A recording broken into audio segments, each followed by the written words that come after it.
Hello, welcome to Jason the Millennial. My name is Jason. I am here in my basement in the great state of Kansas, and with me we got Briar, great state of California, and we got Nick, the great state of Pennsylvania, joining me today. Yes, sir. So we got the West Coast, we got the East Coast, and well, not really East Coast, but we got East, uh, and we got the Midwest. So we're covering all geography here uh, on this United channel. States. Uh, get you all kinds of perspectives. Yeah, so this is I call it the history of rock and roll part two. The British invasion and folk rock is kind of the main subject matters that we're covering, the genres that we're covering on this video. But we're going to talk about some other stuff that's going on in the 60s as well that we need to cover, that kind of you need to cover when you talk about rock and roll music in the 60s. And so, yeah, so we're going to talk about some different bands and artists that we need that are very historically, important for the influence or just for putting out great music of this time period that we think that needs to be mentioned, and also recommend some albums maybe from these artists that we think you should listen to, kind of give an overall feel of what you should be listening to from this period of time, in our opinion. Anyway, so yeah, I got Briar. How you doing, Briar? Yeah, doing pretty good. Yeah, I'm glad to continue this series again, talking about pretty much picking up where we left off. Yeah, yep. Picking up where we left off with the part one. Watch that video where me and Briar talk about the kind of the history. We do really kind of delve into the whole history of rock and roll and how it started, and then really kind of go into the big artists of the '50s period. Anyways, and yeah, joining for this video, Nick is kind of our guest here. He's going to be joining us for a couple of videos, mostly the '60s and into the '70s period, because he's got a lot of knowledge in that area and enjoys that music. So nice to have you here, Nick. Oh, thanks for having me on, Jason. Yes, of course, me, Nick, and Briar, we spent many videos talking about music. So it's one of our favorite things to do. It's nice to hang out and talk, and hopefully, I hope people learned something. Maybe if you haven't learned anything, or just enjoy us talking about music that you like. Hopefully, enjoy all that. But yeah, so we ended in part one, ending in the end of the '50s, and we're getting into the '60s right now. I think first you have to mention that, I mean, rock and roll really changed after once we get into 1960. I think there's a big change. One of the big things is a lot of the artists that we talked about in the '50s. A lot of things happened. um, the big one I think you have to talk about is 1959.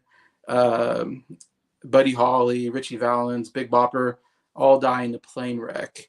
Um, Go on tour. They were on tour together, and they were in Iowa. And I think it was like Clear Lake or something like that, Iowa, which I've been to, and I've been to the last place where they played. It's a really cool. It's a must go to if you like rock and roll music. It's like a piece of rock and roll history. Going there.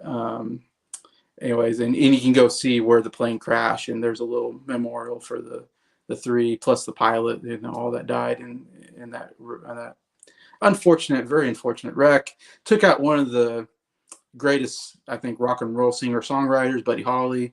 At his, I mean, he's young. He's in his prime, but he's very young.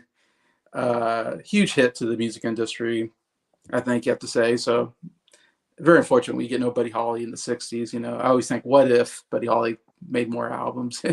What would we have gotten? It'd been kind of cool. So that's very unfortunate. There's also in 1960, there's an individual that also died, not forgetting his name, Eddie Cochran, died in a car wreck as well. If you don't know Eddie Cochran, I mean, he was to me almost like another Elvis type. He had that voice and everything. Summertime Blues, I think, is an awesome song. So he was very young and just on the cusp of his, he was just very young in his rock and roll, popularity. Anyways, he dies in a car crash. What can we say about Jerry Lee Lewis? He married his 13-year-old cousin. I think he took a hit after that. Yeah. We don't, as far as I don't know if we hear from him again. Maybe he makes some music, and I just don't know. me and Nick have been covering the early '60s, and I don't think I've come across Jerry Lee Lewis that I can remember. And also, I'm forgetting names here. Chuck Berry, he also has a huge scandal with I forget exactly if it was an underage girl or something like that. I don't know. Yeah, Drove her he across yeah, state he got yeah, lines. yeah, exactly. He got busted for transporting a minor across state lines. And I don't know, I forget how, I remember I looked it up and it's like originally he was getting like 5 years, but I think he got down to like a couple years or something. Anyway, so he went to jail for that. So there's Chuck Berry. So I mean, these are all the great rock and rollers, and they're all going to jail. They're dying. You know, the only one that kind of comes out is Elvis, though Elvis does go to uh, gets drafted in the army, which is so weird to me that he gets drafted and he's gone for 2 years. But then he does come back in 1960, and he has this kind of somewhat comeback, and his music's doing pretty well. So I feel like out of all of them, the only rock and roller that survived, unless you guys can tell me anybody else. That's as far as I can tell. Elvis is the one that really survives the 50s. I mean, Bill I mean, I Haley does. guess, yeah. I mean, there's little Richard, but he kind Little of was out of Richard. the spotlight. He was kind of out of the spotlight too, because he joined a ministry, and so he was out of the music business for a bit. He puts out a gospel album. I know Nick likes. Oh yeah, the gospel album he made. I thought it was a good album. Yeah, so so he puts out gospel, not rock and roll necessarily, but he's making gospel.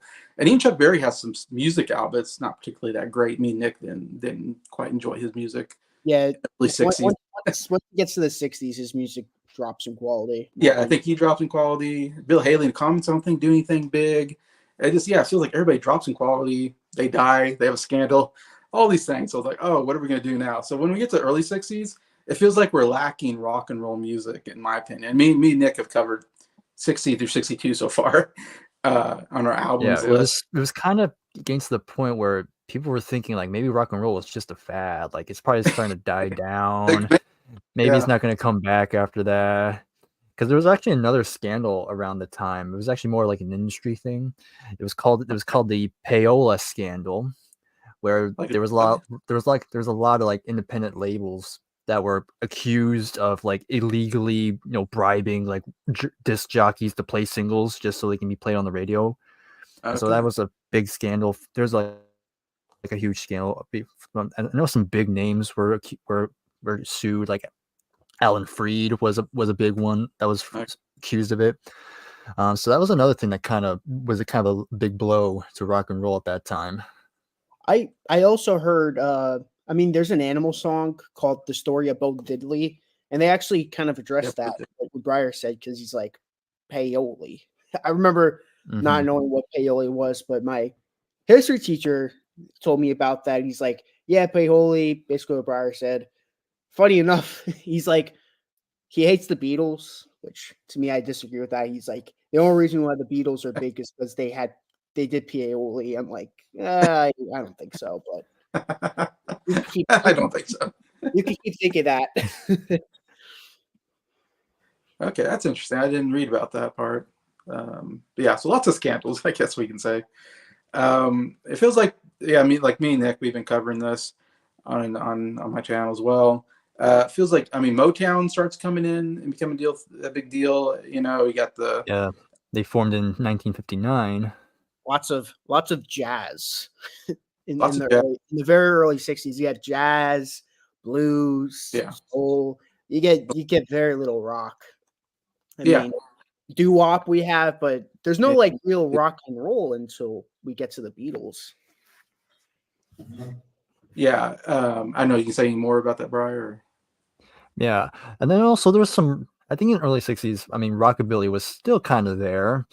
Obviously not as big, but you still got some big names that came from the rockabilly. The Everly Brothers, Roy Orbison kind of came around this time. Ricky Nelson was another figure. So in terms of rockabilly, it was still in the field, but of course, and there were some hits from there, but still, it just wasn't the dominant genre at that point.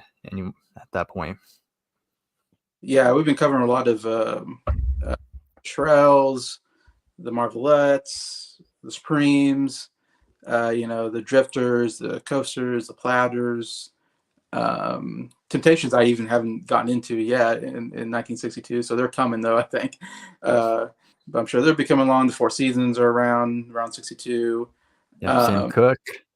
Sam Cooke is still doing some good stuff. He had a really good album, Twisting the Night Away, 62, that me and Nick both really liked. We haven't really touched on many female singers. I mean, James we covered. what's that? Etta We James. covered Etta James. Aretha Franklin's coming in at this time. Our big singers. Yeah, we really liked Etta James, which we consider more soul type singing. Really good stuff. And a Brenda Lee, I feel like I hear a lot of Brenda Lee around this time. Who was the other one? Yeah, I'm forgetting other names. I know there's some females I'm not thinking of very well. I think you said, didn't you say the Shirelles? Or were you thinking the Shirelles? Because that's another artist you talked a lot when we were doing our albums of the year. Yeah. Petula Clark, that's what I was thinking of. She'll come in a little bit later, but I don't know. Mary Wells I actually kind of enjoyed. I liked one of her albums. Anyway, so there's some of that. Oh, the Miracles. I forgot to mention the Miracles. Smokey Robinson. The Miracles are becoming pretty popular.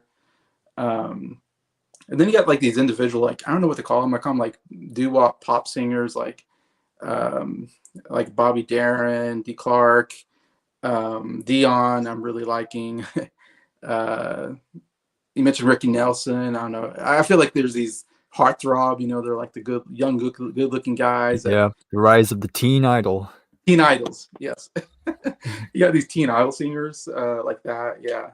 Because again, it's just the record label trying to find the quote unquote new Elvis, while Elvis was kind of out. So there's basically that whole thing. Yeah, it seems to be kind of the music. Anyway, I just say all that that's kind of what I feel like the music is at that time. Anyway, so then before we get to the British invasion, which changes everything, two artists I thought we should talk about. First, I thought we should talk about this artist, the Beach Boys, coming out in 1962 with their debut album, Surfing Safari. Actually, funny enough, I actually still have that album from our album. There it is. Let's see, what is it? And they kind of introduced surf rock, as far as I can tell. There's some like maybe instrumental surf rock, I think, but they really come out with this almost new sound, because looking at 62, we just covered 62, me and Nick, and the Beach Boys was like the only surfing album I could see. I already looked at 1963 and I counted 12 albums with the word surfing. So it went from like one album in 1962 to 12 albums that I've seen so far in 63 that are about surfing. So I can tell you there must have been some kind of surf rock boom at that point. And of course, Beach Boys come from California. Briar from California. Why don't you tell us more about Beach Boys? Yeah, so of course the Beach Boys was just a group consisting of three brothers, a cousin, and a friend, We have Brian Wilson, Dennis Wilson, Carl Wilson. Then you have the cousin Mike Love and their friend Al Jardine, and that was like the main five. So again, they born and raised in California. Growing up, they were big fans of, particularly Brian. Brian was probably the biggest music fan out of the group, and they were all fans of like early rock and roll, like the Chuck Berry, Buddy Holly, but they also were huge fans of like the big doo-wop groups at that time. Mm-hmm. So they kind of wanted to kind of blend that sort of sound, that sort of very early rock and roll, but then bring in their vocal harmonies to incorporate that doo-wop sound, and it kind of just went from there. And the whole surfing idea was kind of like not really by accident, because ironically they were called the Beach Boys, and yet only one of them knew how to surf, and that was Dennis.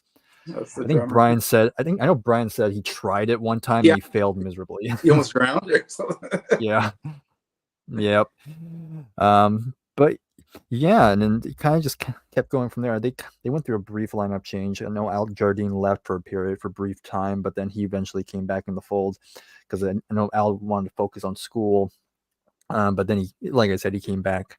And yeah, you already brought up they got signs. Their dad was their manager for a long period of time. They recorded the first album that Nick just showed, Surfing Safari, and it just kind of kept from there. And yeah, they kind of kept the whole surf rock, the surf theme, songs about surfing, the whole culture. And it's actually funny when talking about surf rock is that there's two versions of surf rock.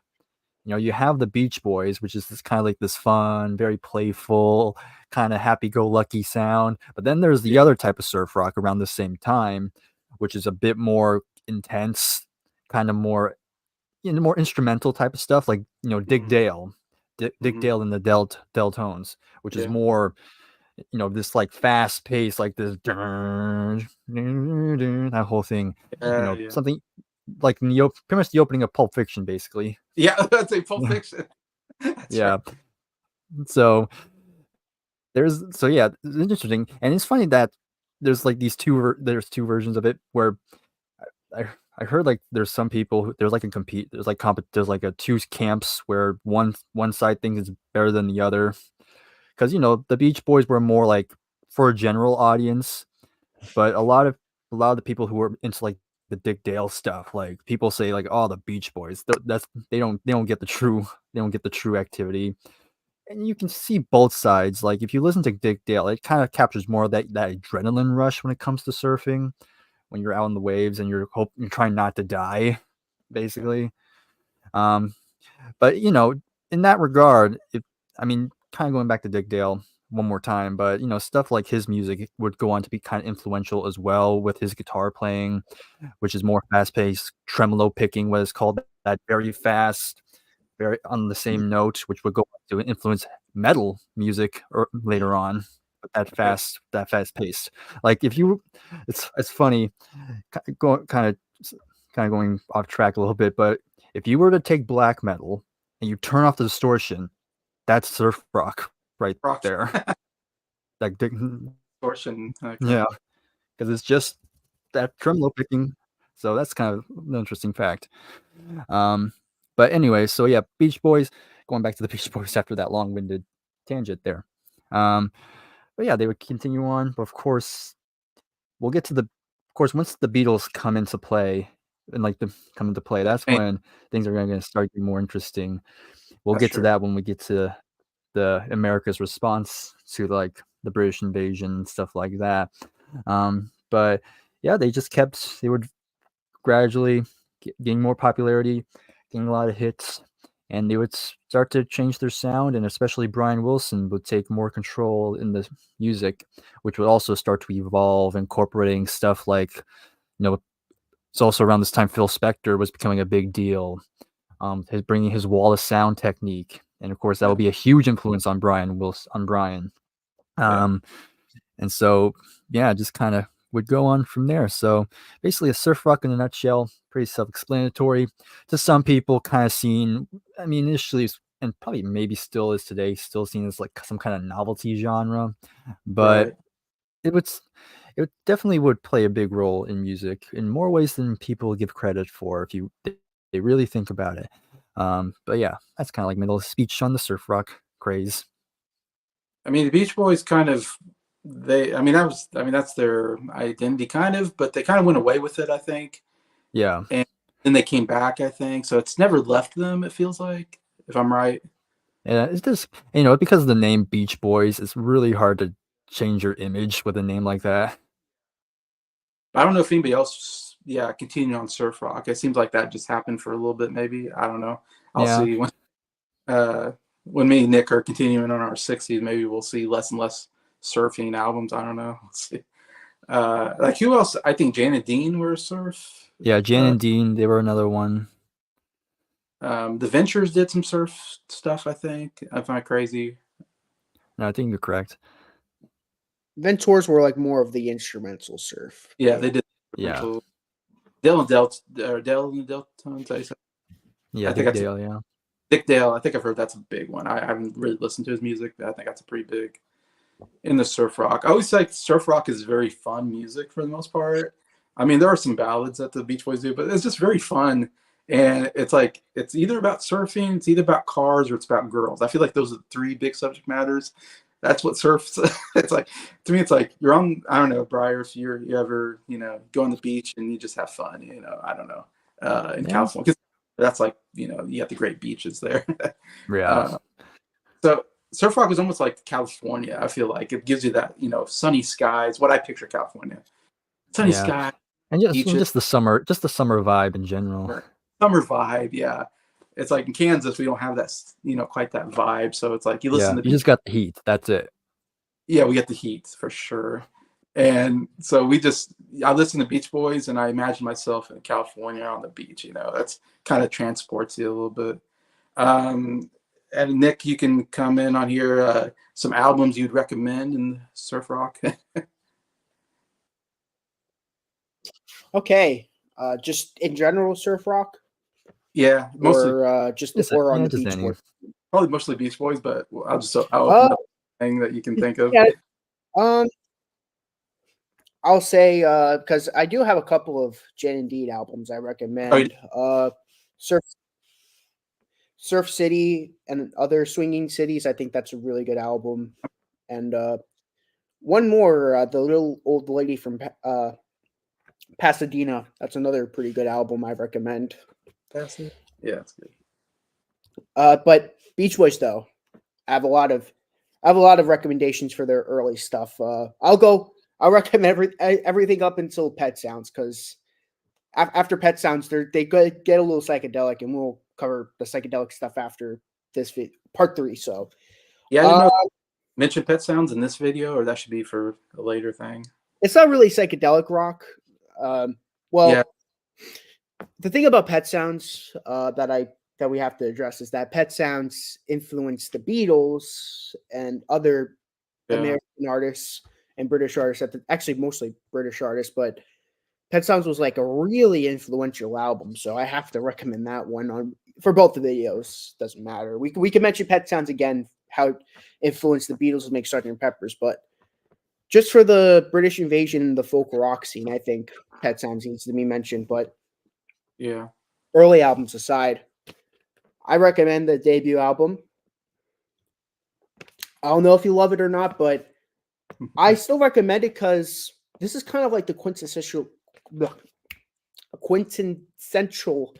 album of the early surf rock days. I feel like this is a really influential album. Surfing Safari, 409, Surfing. Those are like 3 monster songs on the album. But there's a couple of really underrated songs like Little Girl, You're My Miss America with Dennis on vocals, Blue Eye, Blonde Hair, Lips Like a Movie Star. That's like, I love that song. Heads You Win, Tails I Lose. That's a fun song. Heads You Win, Tails I Lose. Heads You Win, Tails I Lose. Bad news. Bad news. Yeah. Even The Shift. I know everyone hates that song. Yeah. I know everyone hates The Shift, but I think it's a fun song. It's like, where's the shift? Will you look so fine?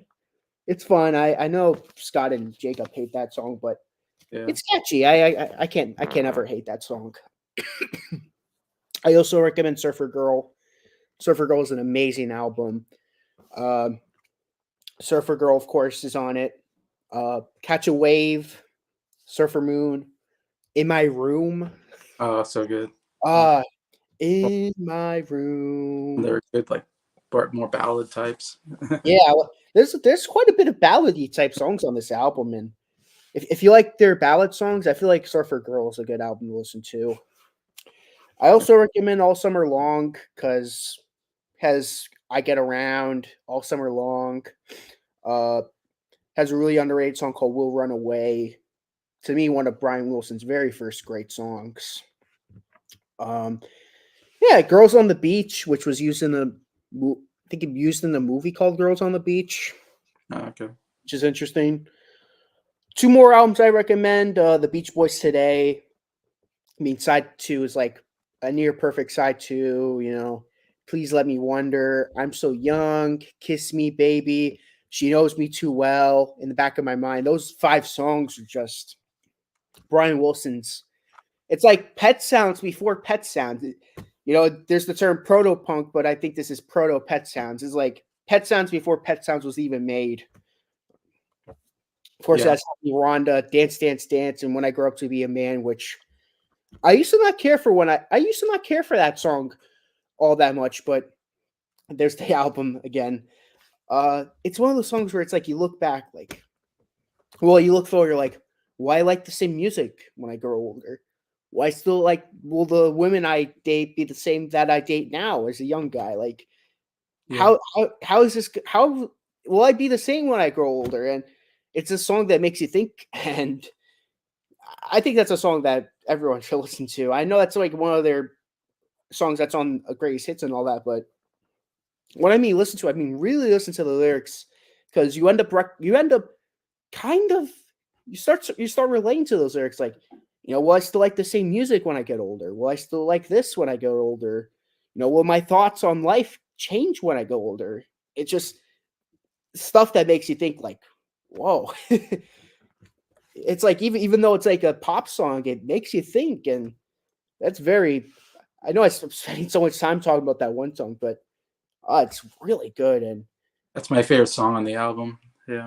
it's good choice. I think it's like makes you think, like, well, I like this. Well, it's just, I like the end where they're like 22, 23, 24. Like they start counting up the numbers. I'm like, oh, I love that song. And one more album I want to recommend is Summer Days and Summer Nights. Has California Girls, and Yeah. has another version of Help Me Rhonda on it. But there's some great deep cuts, like Let Him Run Wild, Girl from New York City, Amusement Park USA. That's a fun song. Then I Kissed Her. That's my favorite version of the song. Then I kissed her. Then I kissed her. Yeah, these are such good albums. I think the Beach Boys don't get enough credit for making really fun albums. And I have more albums I want to recommend, but I'll save it for the next episode. Yeah, I just have this. I have this in Pet Sounds, but this got a lot of the early stuff. I mean, you can't get over California Girls. I mean, come on, that's such a classic. And yeah, and all the surfing stuff, Surfing USA, Surfer Girl, fun. I mean, yeah, it's just super fun, catchy music. Plus, yeah, some good ballads like In Your Room, and my favorite is I forgot it. Let me see if Don't Worry Baby. I love Don't Worry Baby. Oh, Don't Worry Baby. That's another amazing song. Oh, so good. You're right. Brian Wilson just really, man, he was the visionary. Yeah, I guess, I don't know. We have to touch on Pet Sounds here at some point. It's not so much surfer music, I guess, Pet Sounds. It's a little bit different. There's no surf music at all. Yeah. Yeah, I mean, after All Summer Long, the fun and the sun they stopped talking about that more. They start talking more. Yeah, Brian really wanted to move away from the surf image. They go more with like either love songs or just songs that like retrospective songs, like When I Grow Up to Be a Man, for example. That's like Big for this world. there's no surfing in it. There's no cars involved. It doesn't talk. I mean, they do bring up girls, but it's not the main focus of the song. They talk about real life situations, and Pet Sounds is the best example of that, because it's like, you know, wouldn't it be nice? Is like, you know, wouldn't it be nice if this happened, if that happened? You know, God only knows. It's like, you know, God only knows what I'll be without you. It's just they in the early days they're like surf rock, cars, girls, you know, but once you start getting deeper and deeper into the 60s, you start hearing Brian and really start pushing their non stuff on that. It's like they start making real music to me. And I'm not saying an album like this is fake music or anything. I think, like I said, this is a fun album, but this is an album I'd say is more of its time, but Pet Sounds will forever be timeless, and the stuff they sing on that song will never be out of date. Yeah, I rant. I think even the other Beach Boys weren't too happy about it. Like, I think they wanted to continue doing surfing songs. That's why was popular, and I'm guessing even the father probably was like, "What is this crap?" And And it's like, to quote Mike Love, "Don't f with the formula." yeah, yeah. They're probably like, "What are you doing, Brian?" They know this was gonna be like a masterpiece album, but anyways.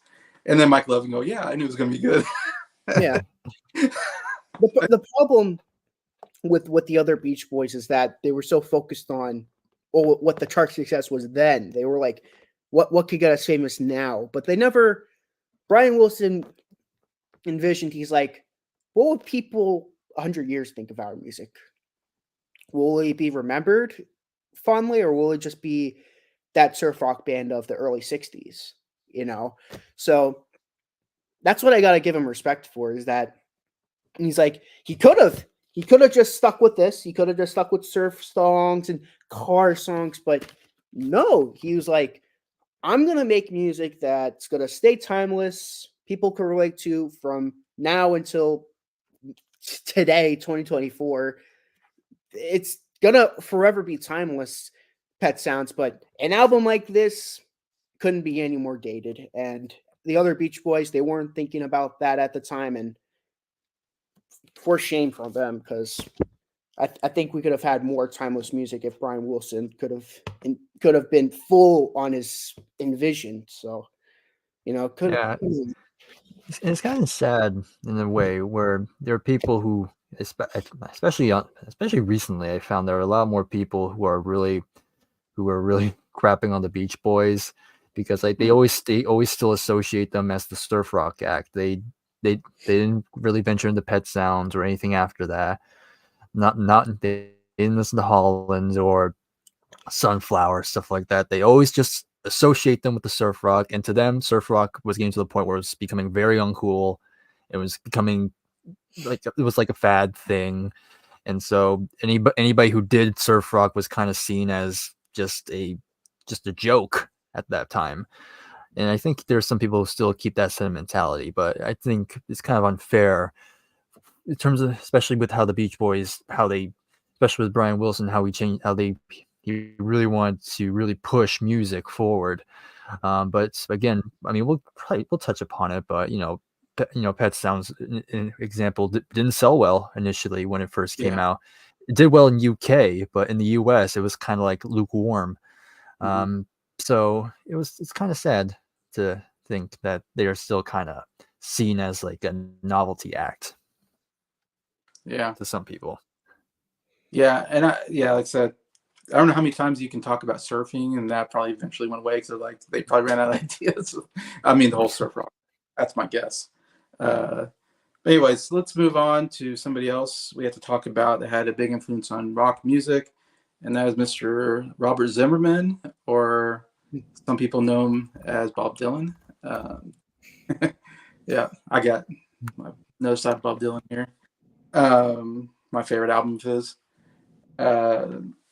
He come from Minnesota, folk singer. Anyways, Yep. Nick, you want to talk about his influence on rock music? Oh, yes, I do.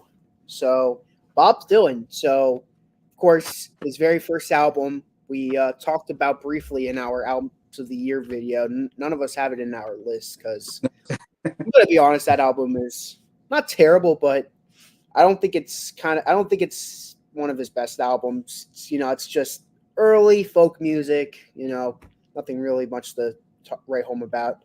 His second album, though, Free Will and Bob Dylan, that album is really influential because it's like Bob Dylan's writing songs with the acoustic guitar. It's not really rock and roll per se, but it kind of opens up a new genre of music, which is folk rock.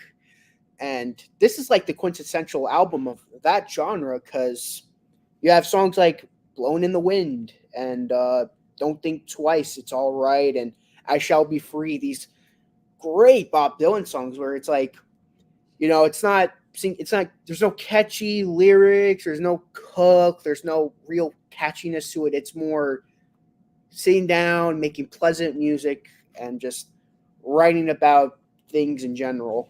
Then you get the next album, The Times They Are Changing, and you start hearing him sing more it's more protesty songs like The Times They Are Changing. That's like the big protest song for Bob Dylan at the time, and Yeah, everyone knows that song whether you like it or not. The times they are a changing, yeah. and you got, of course, you got mothers and fathers throughout the land. Don't criticize what you can't understand. Your sons and your daughters are beyond your command. Like, that's like, those are like deep lyrics, At the time, you couldn't get away with that, in the 50s. You couldn't get away with that. Like, people were like, oh, it has to be simple rock music or jazz and soul. But 64, he's starting to break boundaries a little. He's starting to write more serious music, and I think that's like one of the most influential albums. The Times They Are Changing. And then, of course, you get the follow-up, Another Side of Bob Dylan, which Jason owns. Yeah. There's nothing really. He continues the folkness of it with more songs like I Shall Be Free #10, Spanish Harlem Incident, which pretty deep lyrics on that song. Chimes of Freedom, It Ain't Me Babe is one of his classic songs. There's some great deep cuts too, like Black Cow Blues. My Back Pages is an amazing song. One of the greatest. Yeah, all I really want to do is it's like half like a lot of great hits, but then you have great deep cuts. Motor Psycho Nightmare, that's an interesting song. Yeah, he's got 2 comedy songs that are just hilarious to me. Yeah, some people might be like, oh, a comedy song on an album? How dare he? But he Right. pulls it off really well. Then, of course, bringing it all back home. Half the album, he starts electric, which, a little bit of infamy starts with that because his early fans are like, what the heck, Bob Dylan? What are you doing? What are you doing? But then the second side, he redeems himself to the old fans. Like, he starts doing acoustic songs again. Notable songs on this: Subterranean, Homestick Blues, Yeah. iconic. Maggie's Farm, that's another iconic song.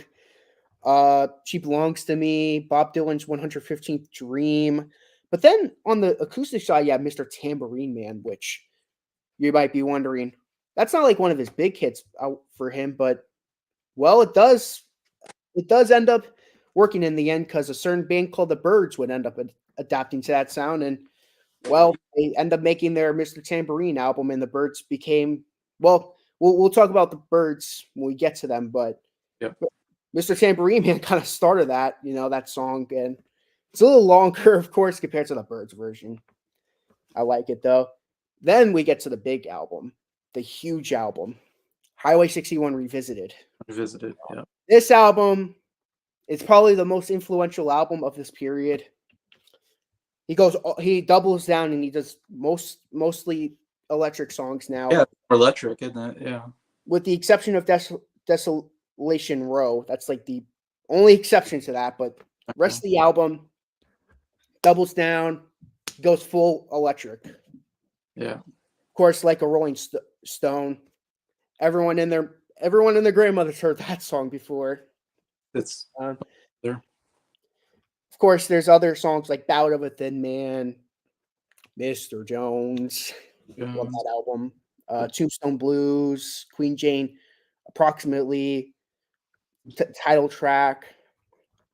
And then what I love about the album is that it closes out on an 11-minute acoustic song. Or it's a long song. I forgot how long it is. Let me double check myself. Yeah, 11 minutes. Who does that?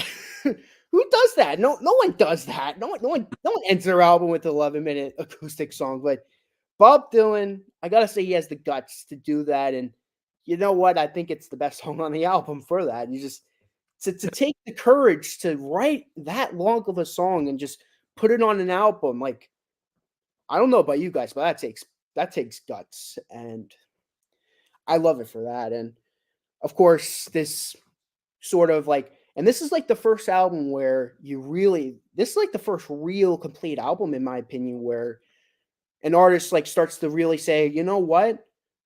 let's stop paying attention to the singles. Let's actually start making albums now. Yeah. You know, let's start moving on to the albums. And Bob Dylan makes this album, and then the Beatles go, "What the heck? This is like a perfect album." And then John Lennon really took inspiration from this. This, of course, they famously met Bob Dylan, and a little bit of drugs later. Introduce some marijuana. Yep. Beatles would go and make Rubber Soul, which we'll talk about the Beatles' impact on folk rock and all that. But that's how influential Bob Dylan is that he impacted the Beatles. Everyone goes, Beatles this, Beatles that, but you gotta remember, Bob Dylan was part of that. He started it. Don't get me wrong, I think the Beatles are one of the most influential bands ever, but you can't forget about Bob Dylan, man. He's the one who started it, not the Beatles. Bob Dylan. Mhm. And then of course you got the double album, Blonde on Blonde. That's like the big album for him when he's the very first rock artist to ever have a double album.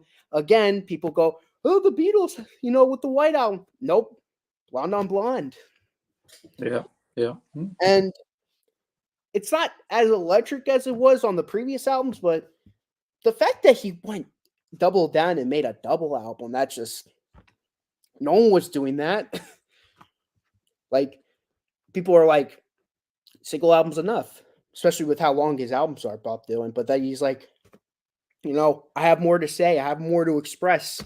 So he's like, let's make 2 albums, man. Then he made that album. First like big double album that's ever been out, or It's the first ever rock album, like a mainstream rock album, to be a double album. I didn't think about that.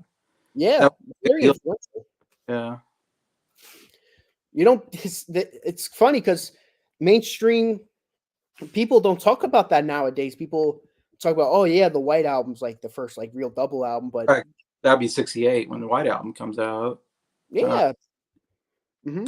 That's true. The Who don't really do it till Tommy, maybe 1969, or Yeah, they don't do it until that, but the Rolling it's Stones not until Exile on Main Street. yeah, 72. 72. Yeah, I'm trying to think. Led Zeppelin never did. No, they did Physical Graffiti later on. Yeah, that's 75. Yeah, I'm trying to think of famous bands, and yeah, that's interesting. Yeah, it's Bob Dylan. The Clash would end up doing a double album. Okay. It's like it all started with Bob Dylan, Okay. Bob Dylan did it, then the Beatles were like, let's do it. Then Jimi Hendrix, Electric Ladyland. The Who, let's do Tommy and Quadrophenia, and then of course Pink Floyd famously did The Wall. It's like it starts off with Bob Dylan again. This is the second album in a row where we got influence from freaking Bob Dylan, and it's great music too. Of course, Rainy Day Woman, number 12 and 35. Of course, as everyone knows, everybody must get stoned. He opens the album with that song. It's a crazy album opener. It's like, they'll stone you if you do this, they'll stone you if you do that. It's like, that's a crazy album opener right there. Of course, you got Sad Eyed Lady of the Lowlands closing the album. It's only one side, and it's 11 minutes again. Yeah. I'm like, it's crazy. 2 times in a row, this guy ends his album with an 11-minute track. I'm like, I love it. I don't know about you guys, but I like that he ended his albums on those 2 songs. It's like, no one was doing that. No one was like, they like, most people would be like, we shouldn't do that. People might not want to listen to the last track if it's 11 minutes. But Bob Dylan was like, I have a lot to say on this last track, so I'll have it 11 minutes long. So he did that, and well, that's kind of where his influence on folk ends. And the next album after that, John Wesley Harding, he would do a country album. And of course, National Skyline's another album. He went more country, but yeah, all those folk albums. And I give you guys 3 albums to listen. I mean, I know you guys listen to it, but 3 albums I recommend: Highway 61 Revisited, of course, Blonde on Blonde, and The Times They Are Changing. Okay, those are the 3 albums you gotta check out. Yeah, it's like, to me, those are his 3 milestone albums. Okay, yeah, definitely. But yeah, all that rambling, and yeah, I think Bob Dylan's amazing.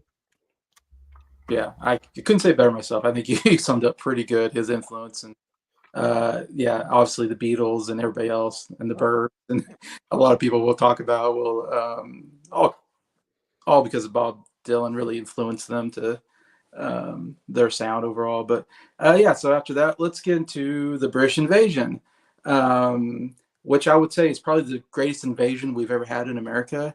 Better than the first invasion when the British came in, we had to beat them. Yeah, the only time we wanted the British to invade us. Yes, it's the only time it was a great thing for the British invade. So yes, good invasion from the British. So Briar, can you talk about what is the British invasion? All right. So of course, the British invasion is often the common phrase because by the early '60s, starting with a small band from the great London city of Liverpool, Ooh, yeah. that would eventually take over the world, basically. Because I mean, it goes without saying. Of course, the Beatles.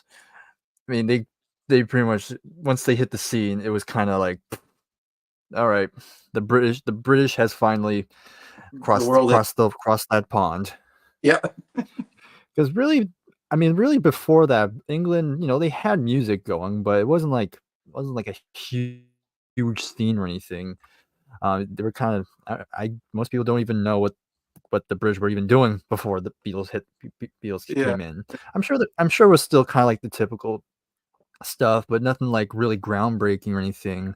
A lot of the British teenagers and young adults by this point, they were just listening to what America was doing, with the early rock and roll like Elvis, Little Richard, and the Chuck Berrys, and even a lot of the blues acts, like the Muddy Waters and the Bo Diddley and all that stuff. And they were just kind of taking it all in, and they were just kind of emulating really what they were putting in and putting into their music, and the Beatles was no exception. They started out, I guess the early, I'm not gonna go too in depth, but there's the whole start, like the early incarnation was, John Lennon formed the Quarrymen, and eventually he would recruit Paul McCartney, and then through Paul, George Harrison would join, and then they would tour Germany for quite some time. And during those times, they went through couple lineup changes. People left, and they had their drummer Pete Best for a period of time, but then Pete couldn't come one show, so they asked another band, Roy and the Hurricanes, if they could lend their drummer for a night. And that drummer, of course, was Ringo Starr. And Ringo filled in.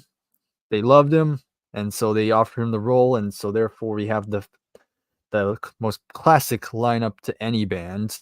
Probably the only band where if you were to ask a random stranger and say name every member of the Beatles, 9 times out of 10 they'll probably say all the members. Like, heck, even Queen, which we'll get, which even Queen, like people probably know Freddie Mercury, but none of the other guys, probably most likely. Yeah, probably couldn't or the bass player. Definitely the bass player, probably. But yeah, of course, it wasn't just the Beatles. It was, of course, the Beatles had help, of course, because they would get their influential manager, Brian Epstein, who saw them performing and just knew there was something special about them. He loved their witty humor, their very quick wit, and their personality, their charm, and thought it would be perfect. And so he became their manager, and through his guidance and his persuasion, they were able to get signed and record their first song, record some songs. They started to work with their famous producer George Martin eventually, and they would bring in their first single. I believe the first single, correct me if I'm wrong, was the first single "Love Me Do." Yeah, that was the first one they ever released. Yeah, and that was. I mean, think about the Beatles in terms of their sound. Again, they just kind of took their influences, that early rock and roll sound, and then they kind of, again, something about it was just something different. It was just this catchy, poppy, yet still has this kind of like this very fun, very carefree, very still fun sort of sound that I guess a lot of people kind of resonated with. And of course, they had their image, their early image with the suits, that the iconic haircut that Yeah, made them stand out from the crowd. that's And very fine. yeah, and These so rebel I haircuts. know that haircut would be a symbol of rebellion, which you don't really see people with that haircut these days. But No, it was anyhow, back then. yeah, and so yeah, they started to gain a huge following eventually. But of course, it didn't quite hit America yet. It would actually come a little bit later, because later they would eventually come to America, and they would appear on probably the biggest TV show at that time, the Ed Sullivan Show. And so once they played a couple of shows there, and just that performance, because the Ed Sullivan Show was probably one of the most watched shows at that time, and so many Americans were tuned in, saw the Beatles performing for the first time, and even if you watch that footage, those girls were just screaming, just That was screaming a Beatlemania. storm up there. Screaming Girl. And that's when, that's pretty much when Beatlemania hit the scene. I just checked this book out the library, by the way. That's why I was getting. It's a visual history of the Ed Sullivan Show, anyway. So. Oh yeah, there you go, cool. Find the Beatles in here. There you go. And yeah, that's kind of when Beatlemania really started to really hit America. And once the Beatles were hitting scene, record labels saw that, and they were like, man, we need to get on this to make that money. Let's get another group, And probably like the Beatles. yeah, so they pretty much were going to sign anybody that had kind of like a Beatley tone to it. And so you got tons of these bands that were signed because they thought they would be like a good way to cash in on the craze. So you got bands like the Rolling Stones that were signed around that time, the Kinks, and then eventually the Who, the Hollies, Jerry and the Peacemakers, Herman's Hermits. So many bands would spring around this time.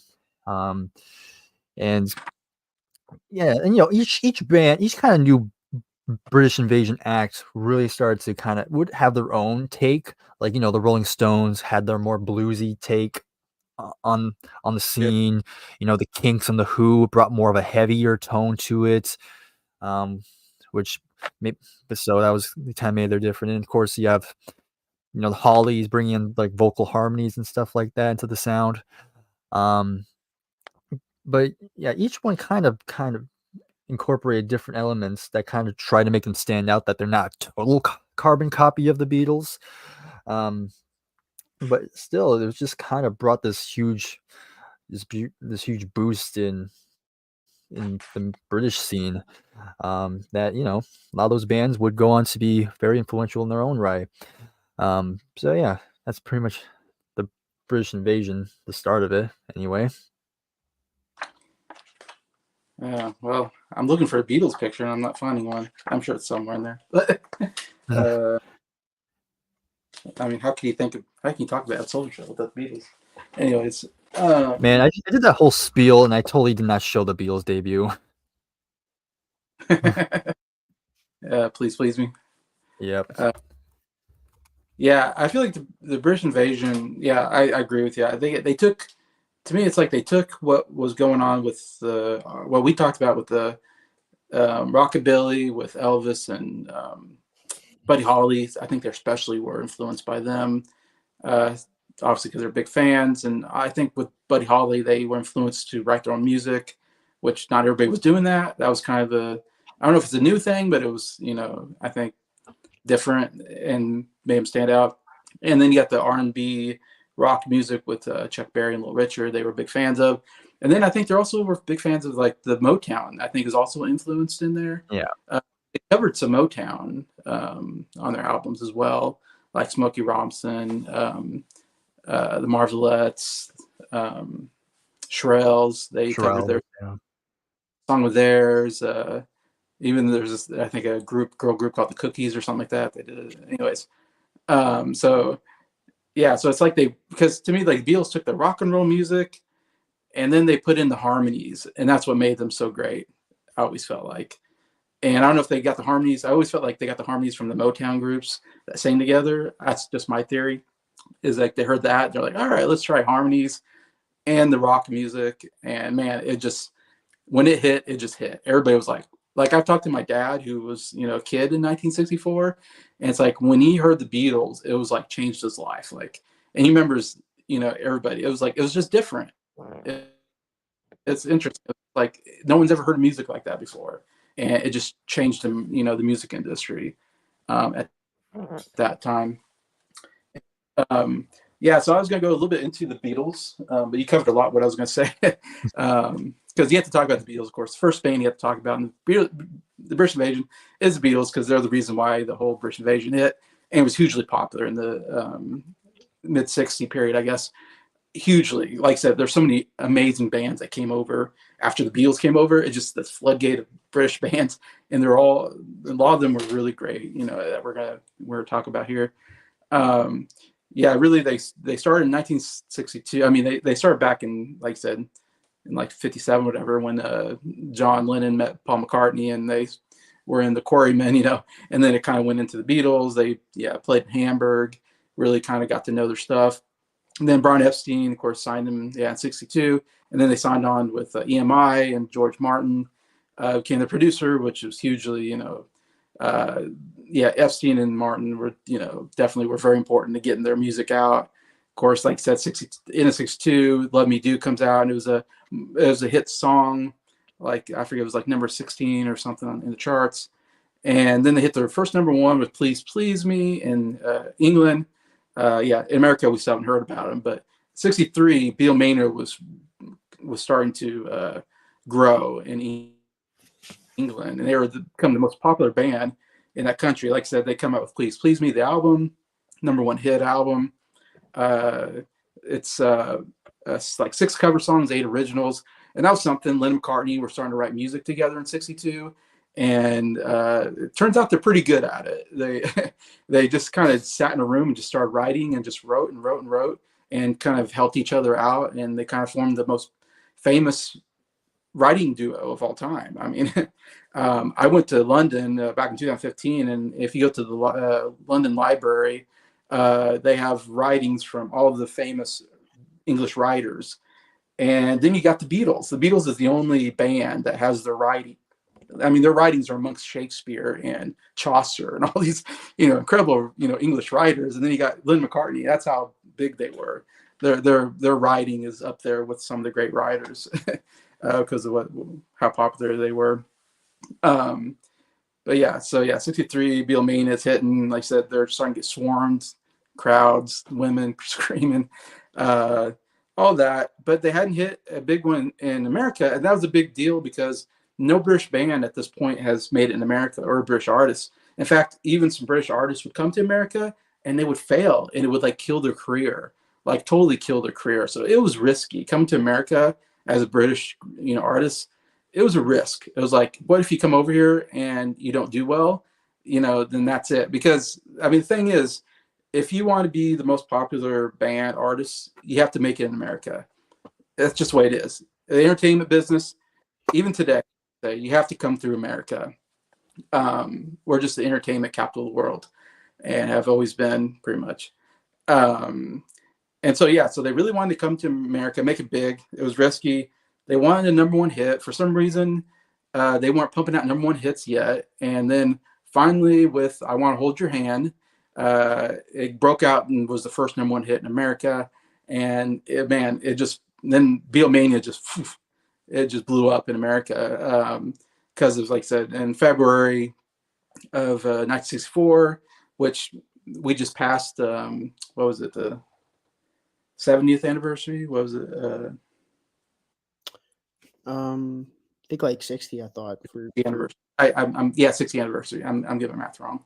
Yeah, so we passed the 60th anniversary this year of them appearing for the first time at Ed Sullivan, which I thought was really cool. And I did I did a big live stream if anybody was around, and I think you guys were on there. Yeah.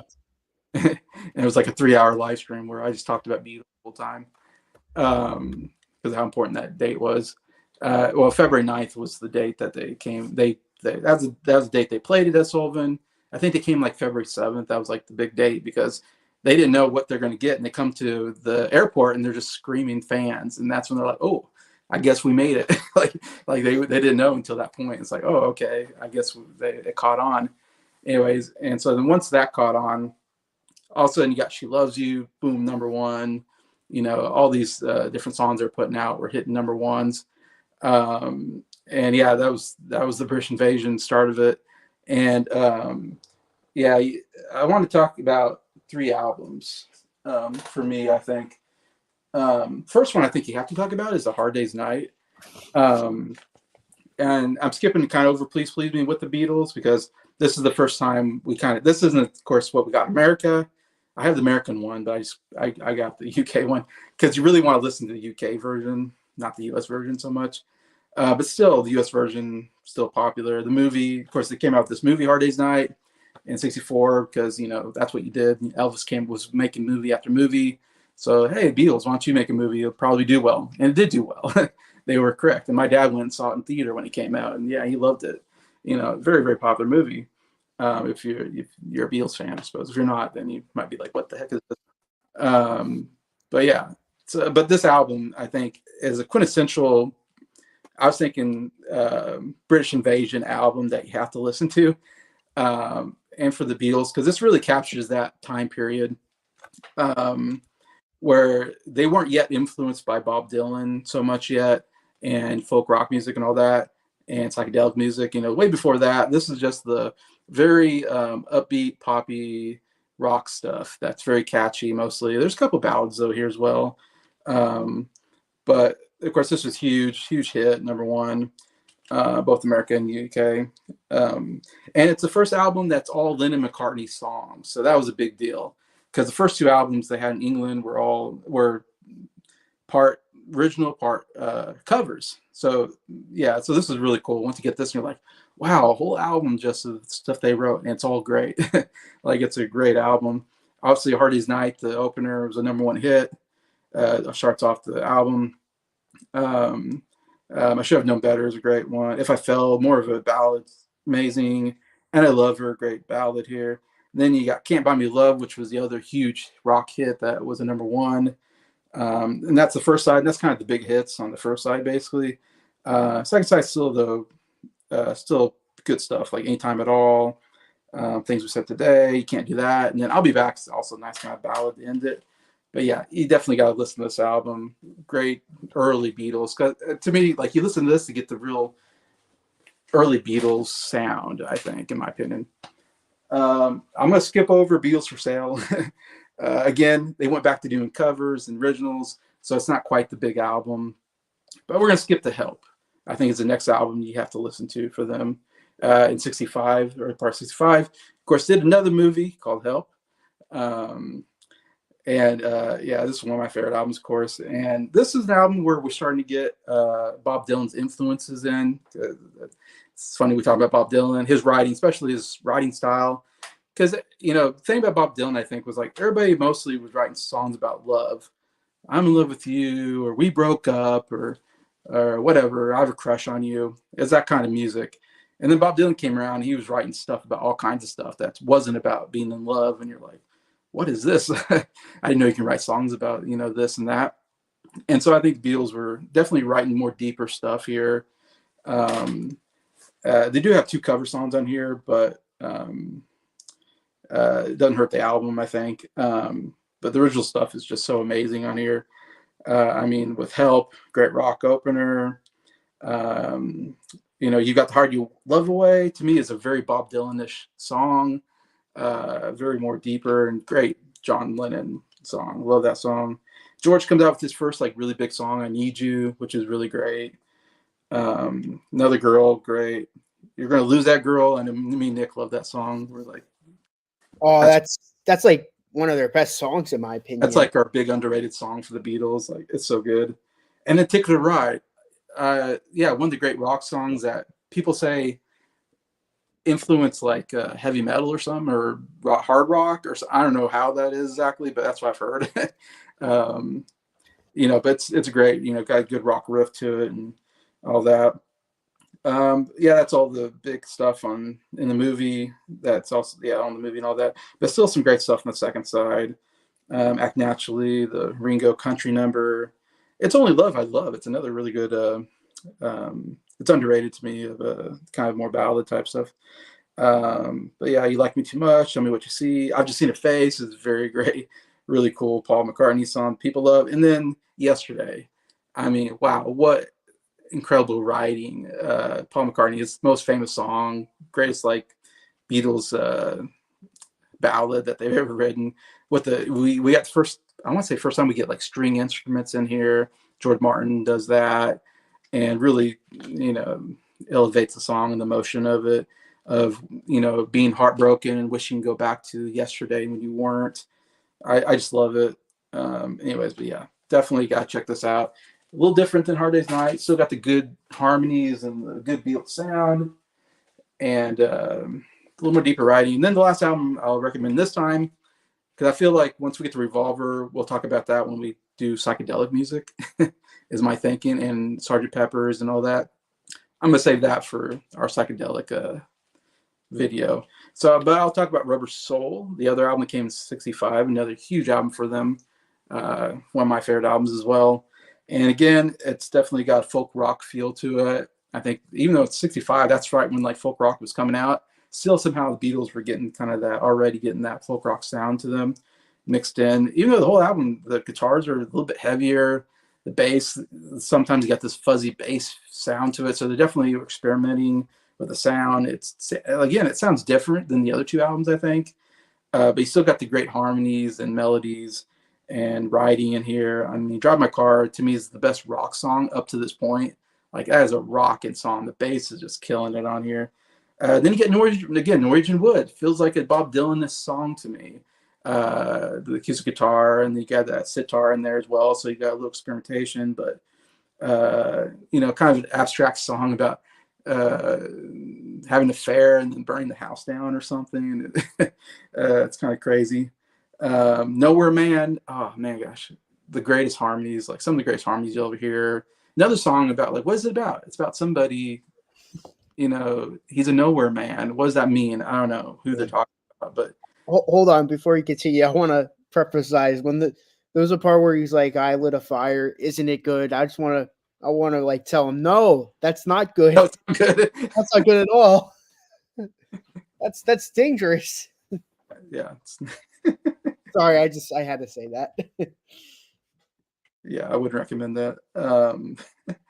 But yeah, and then you got stuff like The Word, Think of Yourself. Michelle has a French feel to it that wins Song of the Year, by the way, the only Beatles song to win Grammy Song of the Year.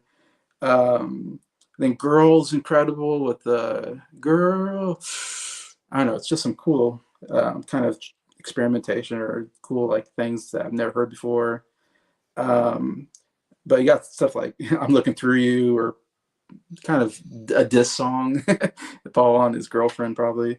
The In My Life, oh man, gosh, one of the greatest Beatles songs ever written, about nostalgia, about looking at the past. And it's like, man, it's incredible that they're writing this kind of material at this point. It's only 65. I mean, the Beatles just came in 63, or 2 years. Yeah, In My Life and Yesterday. And, you know, it's like, I find it interesting. It's like you have the Beach Boys singing songs like, what will my life be in the future? But then you have the Beatles singing songs like Looking Back at Life. It's like, it's funny kind of, and they both came out the same year. When I Grow Up to Be a Man and In My Life, it's cool knowing those two songs came out at the same time. And one's like, hey, what will my life be in the future? And then John Lennon's like, there are places I remember. It's like, oh my life. Yeah. Masterpiece. Yeah, so definitely have to listen to this album if you haven't. I'm pretending like people haven't listened to it yet. Hopefully, most people have. If you're like, if you're a music fan, you have to listen to it. Like, what are you doing with your life if you haven't listened to this album?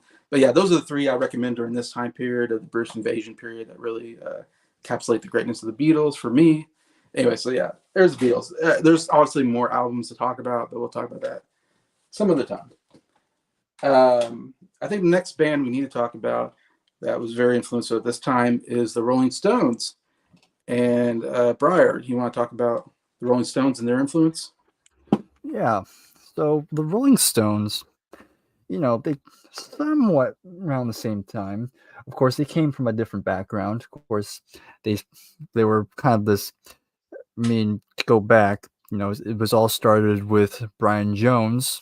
He was like the real kind of the one guy who kind of led the charge. He's the one who recruited a lot of the members because he wanted to form a blues band, and through connections, he recruited Mick Jagger, of course. Then Brian and Keith Richards, who Mick and Keith, they already knew each other. They were like childhood friends. They got Yeah. together because they were already into like blues. Bo Diddley, the Muddy Waters, and all that, and all the big blues acts. And so again, Brian brought them in. Then of course you eventually get Charlie Watts. And then you get Bill Wyman, and then for a brief period you have Ian Stewart, but he would kind of get the short end of the stick because they would get their manager, and the manager's like, maybe we should probably ditch the piano player. And so Ian Stewart was out, even though they still kind of kept him. He wasn't a full-time member, but they kind of still had him as like a side. If they needed somebody to play piano, they would usually get him involved. So, but of course they didn't have a name yet. And so one day they were gonna Brian, of course, he was trying to schedule a show, a gig for them, and the guy who was in charge of the club was like, okay, what's the name of your band? And Brian was like, and he was just started looking around, and on the floor was a Muddy Waters record. Yeah. And Yeah. of course he saw I think it was a song, and the song was Yeah. Rolling Stone. And so he Yeah. was like, where are the Rolling Stones? Just in the spur of the moment thing. Brilliant. And I know it's funny because I think Mick and Keith were like, oh, that's a dumb name. And that's your name forever. Yep, and that's the name that ended up sticking. But yeah, they were just kind of like this. They were just just your typical blues band originally. They were just covering a lot of the blues songs they were into at the time. But they were starting to get a big following eventually. Of course, and eventually they got noticed, and their manager just had the great idea of, the Beatles are getting big now. How about we have you guys be the dark Beatles? Or something like that. Be more rugged, be more the dirty kind of the dirty more. Yep. So that was kind of like the marketing strategy. Like, let's make these like the anti-Beatles in a way. There's more rugged, more vulgar, kind of more, which was a contrast to the more squeaky clean image of what the Beatles were doing. And it worked. They were kind of would eventually start this rivalry, like who's better, like which side do you want? Are you Beatles or are you Rolling Stones? That whole thing. But they were kind of, it took them a while to actually get like huge hits originally, because their first album came out in, let me just look it up. First album was 1964. Was when they released their debut album, and they were it's like it was just 99% of the album was covers. But they weren't writing songs really yet. Not really. Yeah. They were, I mean, I'm looking at the track listing of the debut, and I think only one song was an original. Oh, really? And I think the US is the same story. Tell me. That's the name of the song. Oh, okay. Yeah. All covers, yeah. Yeah.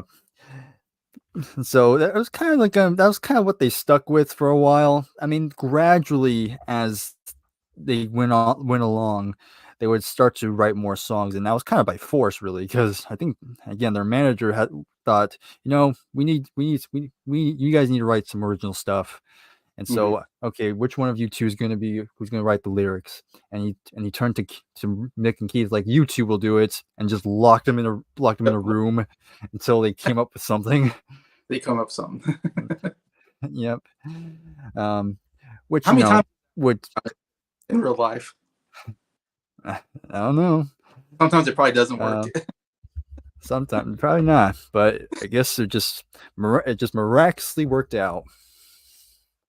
But it would kind of would be the start of a strain because the manager was putting more emphasis on Mick and Keith a bit, even though Brian was seen as the guy in charge, and so that would cause some friction with Brian and the band.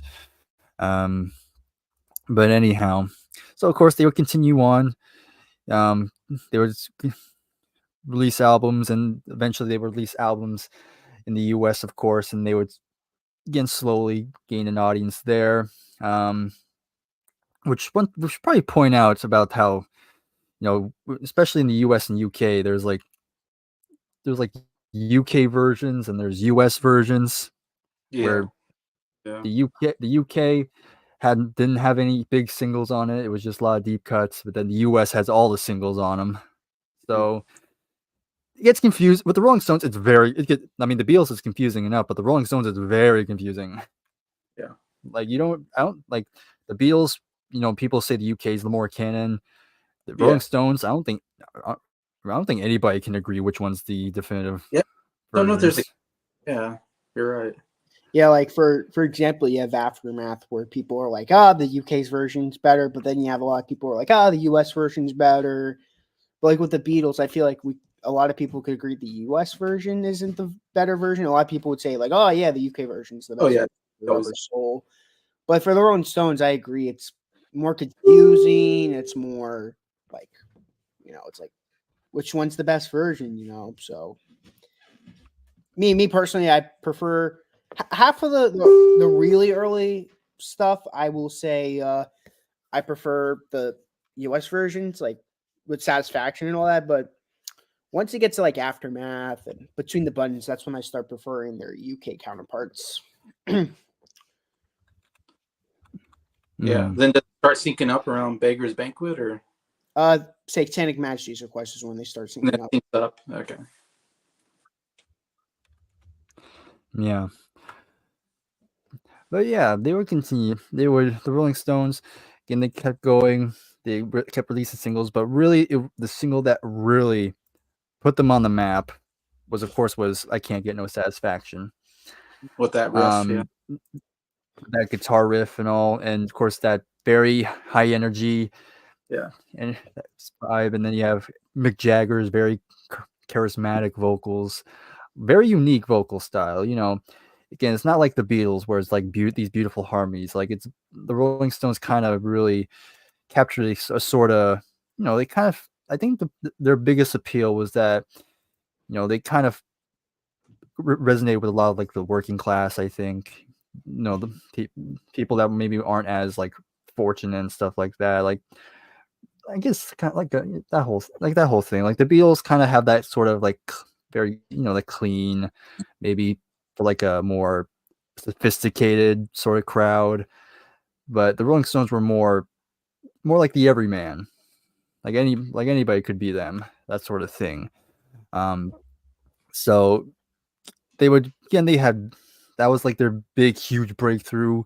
That's kind of when the Rolling Stones would start getting a lot more hits, and eventually over time, they start to kind of change their sound as well. They started to kind of break away a bit from the blues influence, and of course mainly that was due to Brian Jones, who was starting to incorporate more exotic instruments like marimba, sitar, of course, and then so many other types of instruments, and the Stones just kind of incorporate all that stuff. Of course, you have other songs like Painted Black, of course, which has that sitar opening track, and that was like another huge single. Then you have other songs like the last Our Last Time, and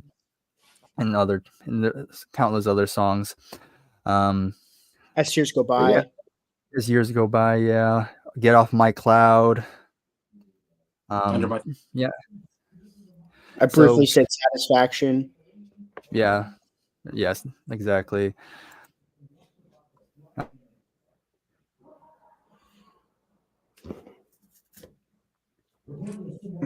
kind of starts. That's when they You kind broke of. up, you broke up a little, by the way, Briar. Oh yeah, sorry. You're good. You're good. I just wanted to let you know that so that you didn't say something for nothing, you know. Yeah, what part that got cut out? I talked about satisfaction, but then you started talking about stuff. I couldn't hear you. Okay. All right, so I'll start again. But it get to a point where they started to really change their sound, get with the times. You get to like between the buttons where they started incorporating more Baroque pop, and eventually you get to Satanic Majesty's Quest, which is them going psychedelic. Which probably won't talk about that in this probably not in this video. But really, they kind of took the blues and really definitely made it a bit more mainstream. You can probably credit the Rolling Stones for really starting the whole blues rock boom that would happen in the 60s.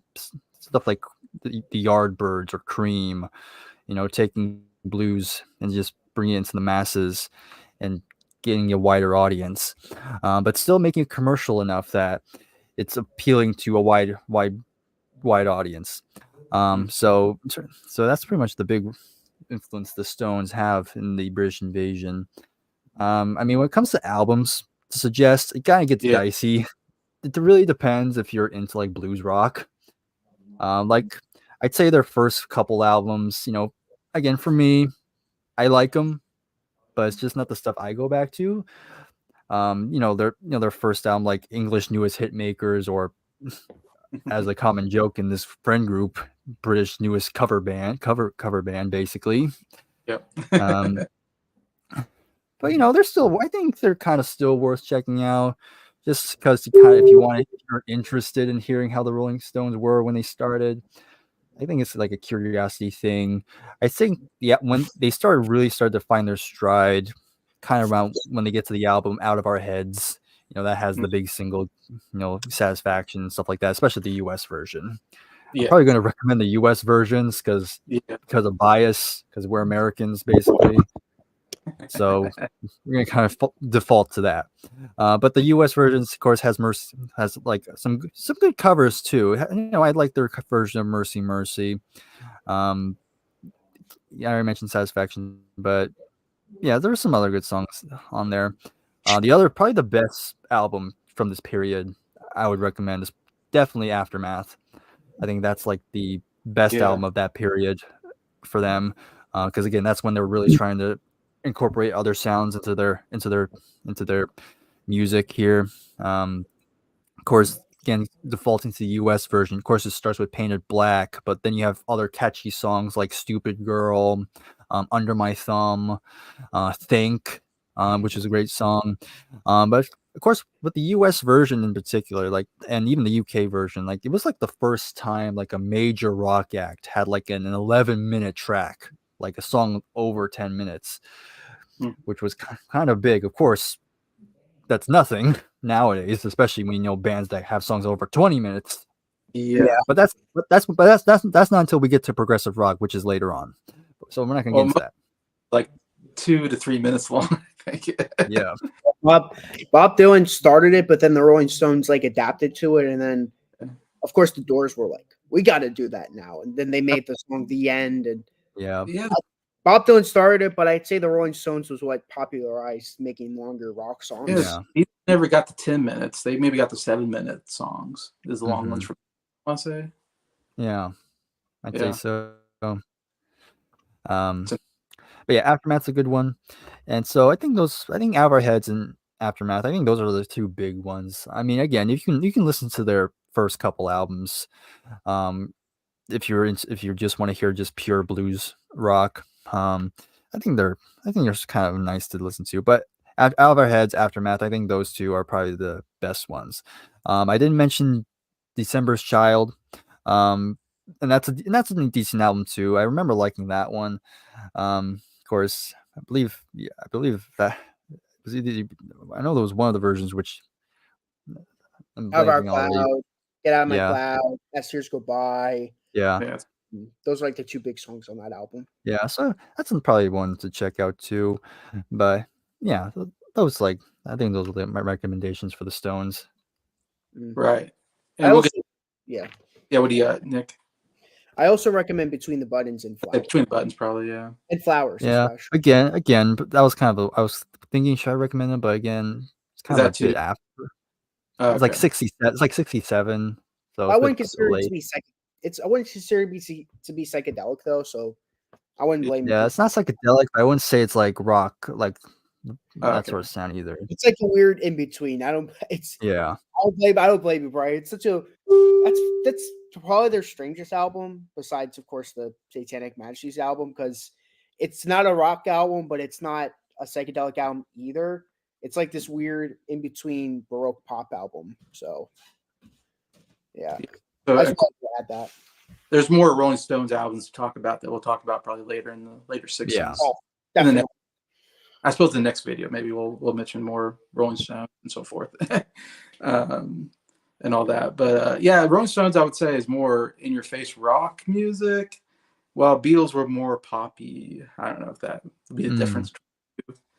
They had more of a pop sound and harmonies like that, and the Rolling Stones were just like in your face, like I can't get no satisfaction, and yeah, and all that stuff. Anyways, but yes, so that's and of course what set them apart as well is that with the Rolling Stones, in terms of when they did write their own lyrics, again it was kind of more edgier stuff. I would say they're more edgier, maybe. Yeah, like the Stupid Girl is the best example of that. It's like she blanks about things. Like you would not get away with a song like that these days. Oh yeah. Yeah. All right, next band we should talk about, another huge influence, is The Who. And Nick is going to talk about The Who and their influence. Oh, gee, I wonder why I'm. Of course, everyone knows I'm the Who guy.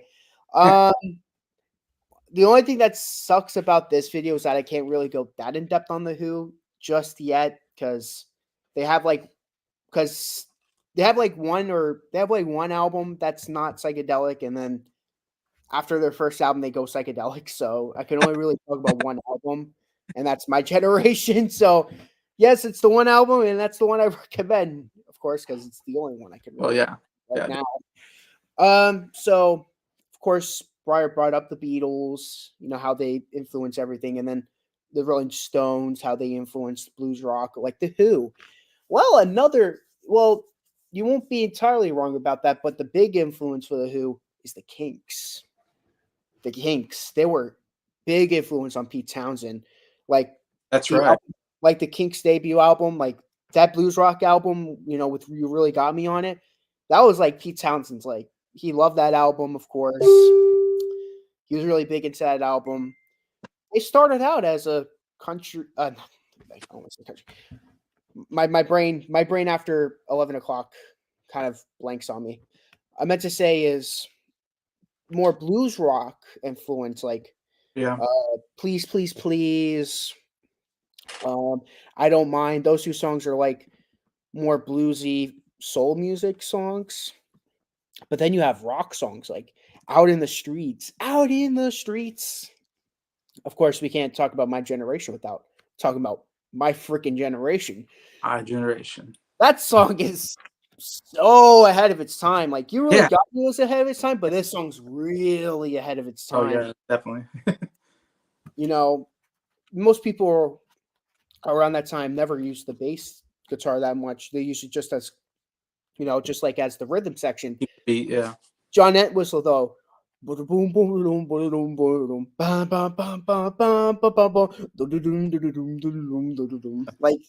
the bass guitar really utilized on that song, and I also have to talk about the Ox.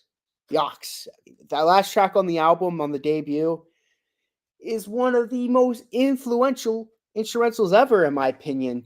You have John Entwistle, in my opinion, the greatest bass player, in my opinion, to ever walk the earth. In my opinion, I'm not gonna be like he's a god or anything, but to me, best person to ever pick up the bass. He plays the bass like he's playing the freaking guitar. Listen to the bass on the Ox, and it sounds like you're listening to a guitar, but no, it's the freaking bass. Who does that? Who does that? No one did that at the time. That's mind blowing. That's the album closer. and then got Keith Moon's drums, and then you got Nicky Hopkins banging on the piano. But to me, the bass is what really stands that out. And you know why? You know what really proves the point is that he ends up becoming the Ox after that. That's his nickname. He's the Ox for a good reason. He really is the Ox. Who else could play the bass like that? I mean, Yeah. I don't think Entwistle came up with the unique bass solos that like John Deacon did for Queen, but I gotta give John Entwistle the edge though, because he really knew how to rock the bass. But if anyone says that John Deacon's better, I wouldn't blame him. He's also a legendary bassist. I mean, John Deacon would probably agree, because I know I know John Entwistle was his big influence. I'm glad for that. But yeah, if anyone's like, John Deacon's better, I don't blame him. I don't blame you at all. I remember watching an interview with John Entwistle where he talked about what he thought of Queen, and all he had to say was, yeah, their bass player is good, but he just needs to turn his bass up. That's a good point. That's a fair point. That's a fair point. Yeah, because I feel like they bury his bass for the most part. Sometimes, yeah. I'm not saying bury like you can't hear it at all, like for like another album from Metallica that we won't be talking about, but yeah, I kind of get that point too. But all I gotta say is the bass on that album is great. There's along with their rock songs, they're making these great pop songs like The Kids Are All Right. The kids are all right. Kids are all right. And they got lies, la la la la la la lies. I know one of us doesn't like that song. I remember our very first new video. Oh, really? Famously, I thought to myself, this CD guy doesn't know what he's talking about. Now we kind of made the meme out of that in our group. But great album though. I wish I could give more album suggestions, but I can't give more album suggestions until we get to the next video. But next video you'll get more into the okay. I will give some more I gotta give single suggestions though. Substitute. I Can't Explain. Yeah. I can't. Love that song. That's a great song. Then can't explain. Yeah. Great stuff. I'm a boy, but my mom. It's like, I know Scott gave me the backstory how it's supposed to be like a musical of sorts, but to me, it's like one of the first songs about, to me, being transgender, like being confused about your gender. I won't go into. I'm not gonna say anything else about that in general, but I feel like it's one of the very first progressive songs where it's like, my mom thinks I'm a girl, but I'm a boy. I think I'm a boy. Very progressive, I must say. I know. Yeah, I agree. Very ahead of its time. I like that. I like when you look back where it's like, wow, kind of starts here. It's, that's all I could say. I want to talk more, but I can't right now. I'm very limited with this time period. Interesting, yeah. Yeah, definitely more to talk about the Who and more albums to recommend from them for sure. But yeah, in 60s and 70s. So, all right. So the next band I guess talk about, I'm thinking, is the Animals. And I've got their best of here. And Briar, you talk about the Animals? I probably am not the best person for that. I actually know more about the Animals, probably. Okay. Want me to do it? Yeah, I only heard one album. Yeah, if that's okay with Briar, that's fine with me. Okay. Well, the Animals. So of course we all know they're part of the British invasion. Goes without saying. The only reason why you guys heard that album is because we were planning on doing a tier list of the debut albums of each British invasion and all that, but maybe at some point, so that all the research you guys did won't go to waste, I want to do a top 10 of those British invasion album debuts at some point. If you guys don't mind, of course. Yeah, definitely. Just so that you guys could at least, so that the albums you listen to weren't for nothing. But of course, they have a lead vocalist called Eric Burdon. He's like one of the most underrated vocalists in my opinion. They're more blues rock. They're not really much of a pop band. They're kind of in that same boat as the Rolling Stones, where they took influences from like Bo Diddley, Muddy Waters, stuff like that. Their debut album, their American debut album. I'm going to more talk about their U.S. albums because I don't think their UK albums are really that worth talking about. But the U.S. debut, House of the Rising Sun. I mean, that's like a very iconic song for the British invasion in the 60s. Like, so, in the House of the Rising Sun.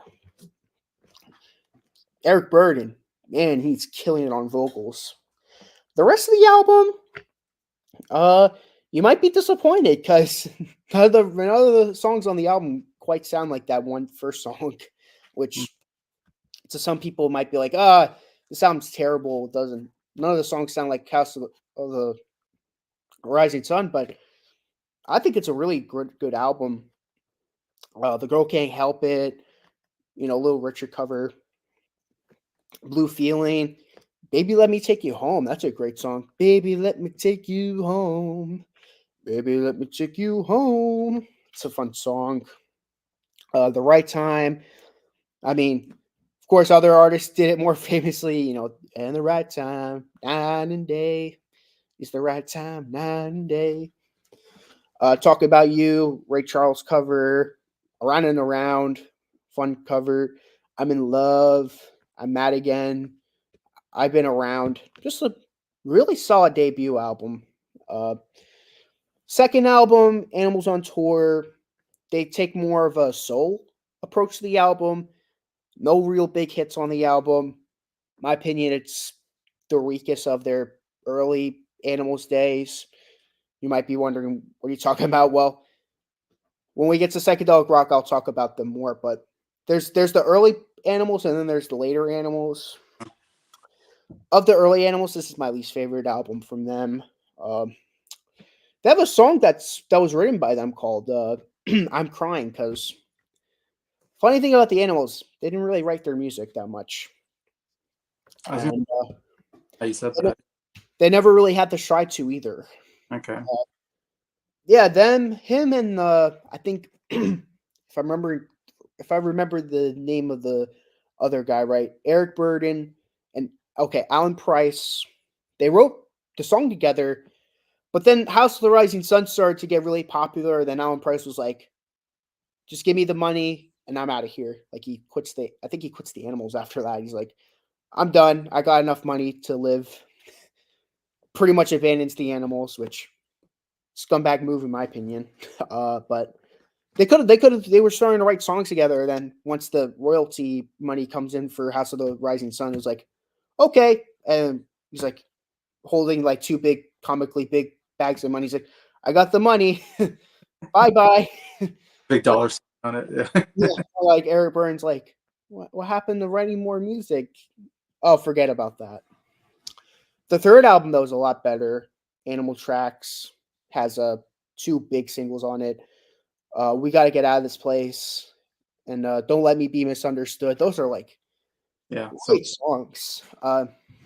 And I think there's a lot of underrated songs too on the album. Take It Easy, Baby, Bring It On Home, which is a Sam Cooke song. Here's where we bring back the story of Bo Diddley. This is a great song on the album. Basically a song telling the story about Bo Diddley and the history of rock and roll. Really? Like Bo Diddley played the guitar, got kicked out of his house. Then the payola happened, which I brought up already, that they sung about that. And then the Beatles came in, then they do like brief covers of two Beatles songs where it's like, it's been a hard day's night, and I've been working like a dog, and so forth. That's saying the song and so forth. And then they talk about the Rolling Stones, and then way over there in Manchester, I forgot the name forgot what part of England he was talking about, but and then this bring up the Rolling Stones basically, and there's like, I want to be your lover, baby. I want to be your man, and all that jazz. It's a fun song. I think it's a really underrated song. Of course, they have a song called Club a Go Go, which is, it's a good song. And then they end the album with For Miss Cocker, which is this very boring blues song, but there's some really good songs on the album. And I will admit, I think It's My Life should have been on the album. It's my life, and I do what I want. Great song. That never ended up on any of their albums. I don't know why. Man. Shame. Then they released a couple more albums. Don't Bring Me Down's another big song of theirs. But CC Rider's a great song. But besides that, after like towards the middle of the 60s, like 66, the band started to go through traction and all that, and the band would basically end up breaking up, basically. And then Eric Burdon's like, I want to keep the Animals name, but I need to get new guys. So he makes a totally new band, Eric Burdon. And that's when the new name, Eric Burdon and the Animals, came through. And that's where Eric Burdon and the Animals come from, for you guys wondering. Yeah. So technically, Briar has 2 albums from 2 different bands, basically. It has the Animals name in it, but it's not really the Animals. It's considered a different band. It's considered to be a different band. Okay. Yeah. Okay. Of course, funny about the album I own from Eric Burdon and the Animals, that has Andy Summers on it, Before the Police. Yeah. That's a good thing you brought up there. I want to talk about them more. I want to talk about Eric Burdon and the Animals, but they're more psychedelic. So Oh, really? I'll talk about if we get to talk about them in the next video. I'll talk about more Eric Burdon. I'll talk about Eric Burdon and the Animals. But as for essential albums, debut, Animal Tracks, and Animalization, I kind of recommend. But those 2 albums, especially the Animals and Animal Tracks, those 2, that's what I would say. by far, their best 2 albums, and yeah, I enjoy it. And they also have a greatest hits too, which I don't usually recommend greatest hits, but they're not really much of a hit making band. Or they have the Best of the Animals here. Of course, you got Jason CD there, but then you have this one right here. Okay.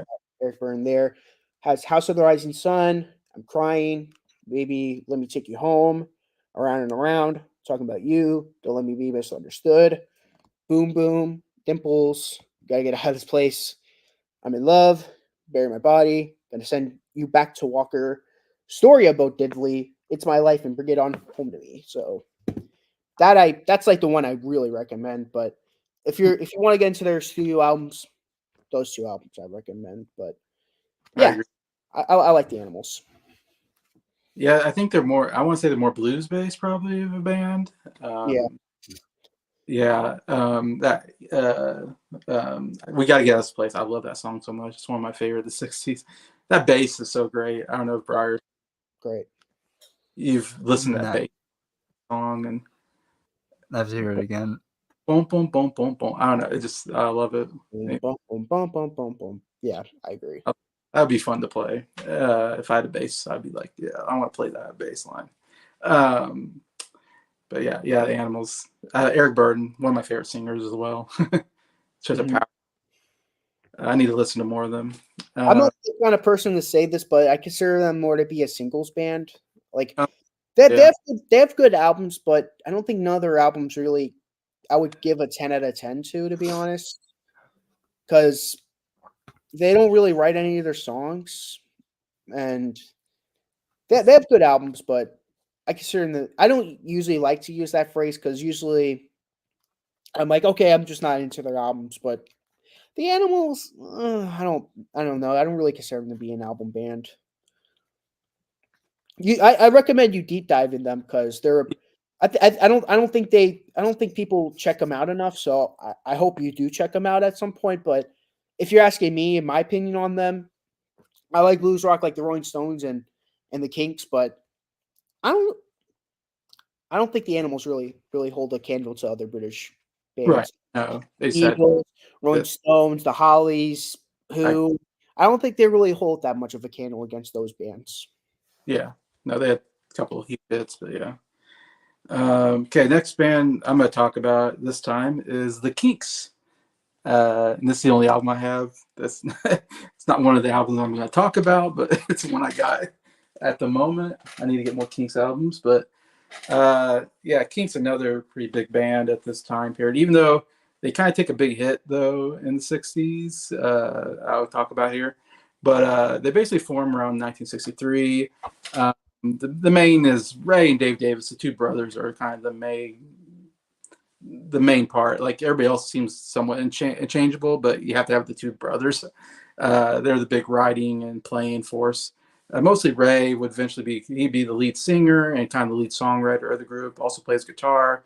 Then Dave Davis is really the main lead guitar player, who I think is really quite good, actually pretty underrated.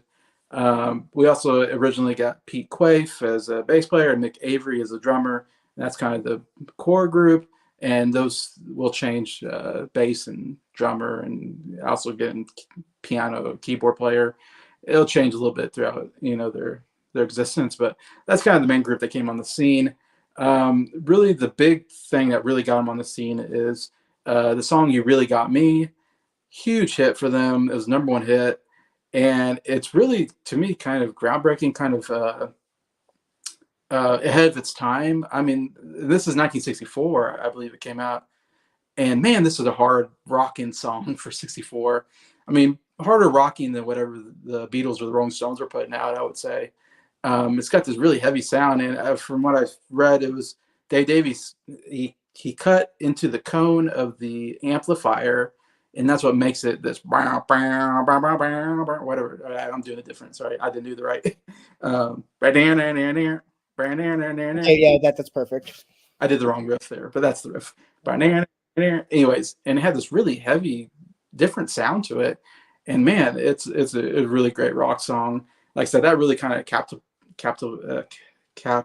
catapulted them onto the scene with that. And they came out with their first album, Kinks, I believe it's called. I'm not a big fan of their first two albums because they are still doing a little more covers, and they're more more bluesy somewhat. The production wasn't particularly great, and me and Nick, we covered the Kinks on his channel. Dave Davis' voice not great for especially the first album. He doesn't. No. Ray sounded much better. There's still some pretty good stuff on there, but it's not a great album, I would say. Like I said, the big hit was "Got Me." It's a good album, not a great album. Yeah, and like they have the single "All Day and All the Night," which is another really great rock song that wasn't even on an album. That really was another huge hit for them. That was kind of the two big hits on the radio. Their second album, again, not great. Yeah, so I didn't write a lot about that one. I'm forgetting now. They had like one pretty good song on there. Tired of Waiting for You, I think. Tired of Waiting for You is pretty. I mean, as far as like people might know, kind of hit song on there. But anyways, where I'll go to where that starts getting good is with Kinks Controversy, their next album in 1965. I think is quite a good album, and that's an album that really kind of grew on me the more I listened to it. And I think it's definitely one you should listen to really kind of get the Kinks sound. The Kinks, again, they like I said, they delved into they kind of were more of a hard rocking band. They wouldn't be that later on. They kind of started off kind of more hard rocking, like I said, bluesy bass, maybe not as many ballads and stuff like that. I think they would get more into that later. But they still got some great stuff here. I especially love "Ring the Bells." Is a great song. My favorite is "Where Have All the Good Times Gone." Super catchy. Again, these aren't hit songs, but I feel like that should have been a hit song. That's so good. It's as good as poppy as anything the Beatles were putting out at that time. I'm on an Island. It's pretty good, and also "It's Too Late." So more deep cuts, I guess, but still some really good stuff. I think a really solid album you should check out. And then the next album you really got to check out is "Face to Face," 1966, and any Kinks fan will say that's like one of their top albums. Every Kinks fan I've ever heard usually has that pretty high up. Good Reason. It's another really excellent album. I don't know if it has a big song to say. I feel like Sunday Afternoon's maybe the bigger song on the album. And it's my favorite on there. Sunday Afternoon. Oh, so good. It's in my top 10 favorite Kinks song. This one of their best songs in my opinion. Again, and I think Ray Davies, again, he's more the guy writing the lyrics. And I think they have an interesting, quirky side to them that I really like about the Kinks. That makes them maybe a little bit different than the other bands that are going out. And we'll see that in some other songs here coming up. But I feel like he writes songs with a little bit of humor in them that I really enjoy. And some of the songs are kind of out there a little bit. And I enjoy that about the Kinks. And they're not known for the harmonies, but they could do harmonies at times. And like I said, I think as a rock band, they're really rocking. The guitar is really great. And even the drums and everything, and bass, you know. And I like Ray Davies is a good lead singer as well. I said I don't think they put out as many big hits like the Beatles, Rolling Stones, The Who, whatever. I don't know if they're putting quite those big hits out of there. It feels like it's more of a band. You got to really delve into their albums and get their deep cuts, and then you'll, like I did. I didn't know the Kinks that well until me and Nick did went through all their albums. And then I became a big Kinks fan. I went from being just mildly knew the Kinks to being a Kinks fan just because I went through all their albums. And even the bad ones. They're bad ones, but there's some really good ones that you have to listen to. But yeah, also I love Dandy, Session Man, Most Exclusive Residence for Sale. Really great stuff here. And then the next album, I know, again, everybody talks about this album, Something Else. I know it's really high. It was higher on Nick's list than mine. Let's just say I still think it's a really good album that you need to check out. It's got my favorite Kinks song of all time, Waterloo Sunset. Man, what an amazing pop song. Great harmonies. Like, I don't say that very often from them, but man, harmonies, the overall melody is amazing. The guitar work. It's a song I really didn't know until recently, I feel like. And once I heard it, it jumped up my favorite Kinks song, and it still is today. And don't know if that was a big hit, but to me, it definitely should have been. Death of a Clown, again, shows their quirky kind of side, like the song about a clown in a circus that died, and lyrically, it's really kind of interesting. And like I said, that's what I like, is very interesting lyrics throughout their discography. I know this is Nick's favorite song, so he'll agree with me on that. You have to definitely listen to the lyrics to that. But yeah, David Watts is a really good song here, and also Lazy Old Sun is pretty good as well. And then I feel like I need to mention that's kind of their big, like, I guess, early period. I guess they're just their rock period, British Invasion period. I should say they got banned from the United States. I think it's 65, whatever, which is such a weird thing. They couldn't tour in the United States anymore, and it's hard. I've looked it up. It's like, it feels like it was very political. Like it was almost like a political hit against them because they made someone mad, and so they got revenge by coming up with this ban. And like the Kinks were known for like fighting on stage. They didn't get along. Surprise, surprise, brothers don't get along. Have we ever heard that before? I mean, it ends up happening afterwards in the 90s. Yeah. How many bands where brothers don't get along? That's just what happens. But Yeah. anyway, and they were fighting and stuff, and they weren't as polished, I suppose, maybe as the Beatles, something like that. The Beatles were very proper and got suits, and they were very polite kind of thing. I don't think the Kinks were quite that way. But anyways, so because of this, they really took a hit on them. I think their album sales obviously took a hit on this. Not going to the States took a hit on their, what they could do. So then Ray Davies, very creative writer and idea guy, I guess, concept guy. And so he comes up with these concept albums. We have this concept album period. I want to mention as well, because that's kind of their big period here in the late 60s period. So they're kind of, their albums that they're not a storyline, but it's kind of, they take kind of an idea and kind of write songs around it. The big one we got to talk about is Village Green Preservation Society in 1968. I mean, that is the album for everybody usually. Uh, it's even I think it's still like in my top 5, though it's not my favorite. But most people, it's like the favorite album. So it's like that's the album you have to listen to if you want to get into the Kinks. Is the Village Green Preservation Society, which again, its concept is like writing about English society. Is kind of the concept I get from it. The you got the title song, really catchy. In fact, I was watching a movie the other day called Hot Fuzz, and the song came up, and I was like, "Oh, the Kinks!" I didn't know. Do you know the song was in here? Um, but yeah, Do You Remember Walter is great. My favorite song is Picture Book. Again, shows their kind of creative writing style. It's super catchy, but kind of funny.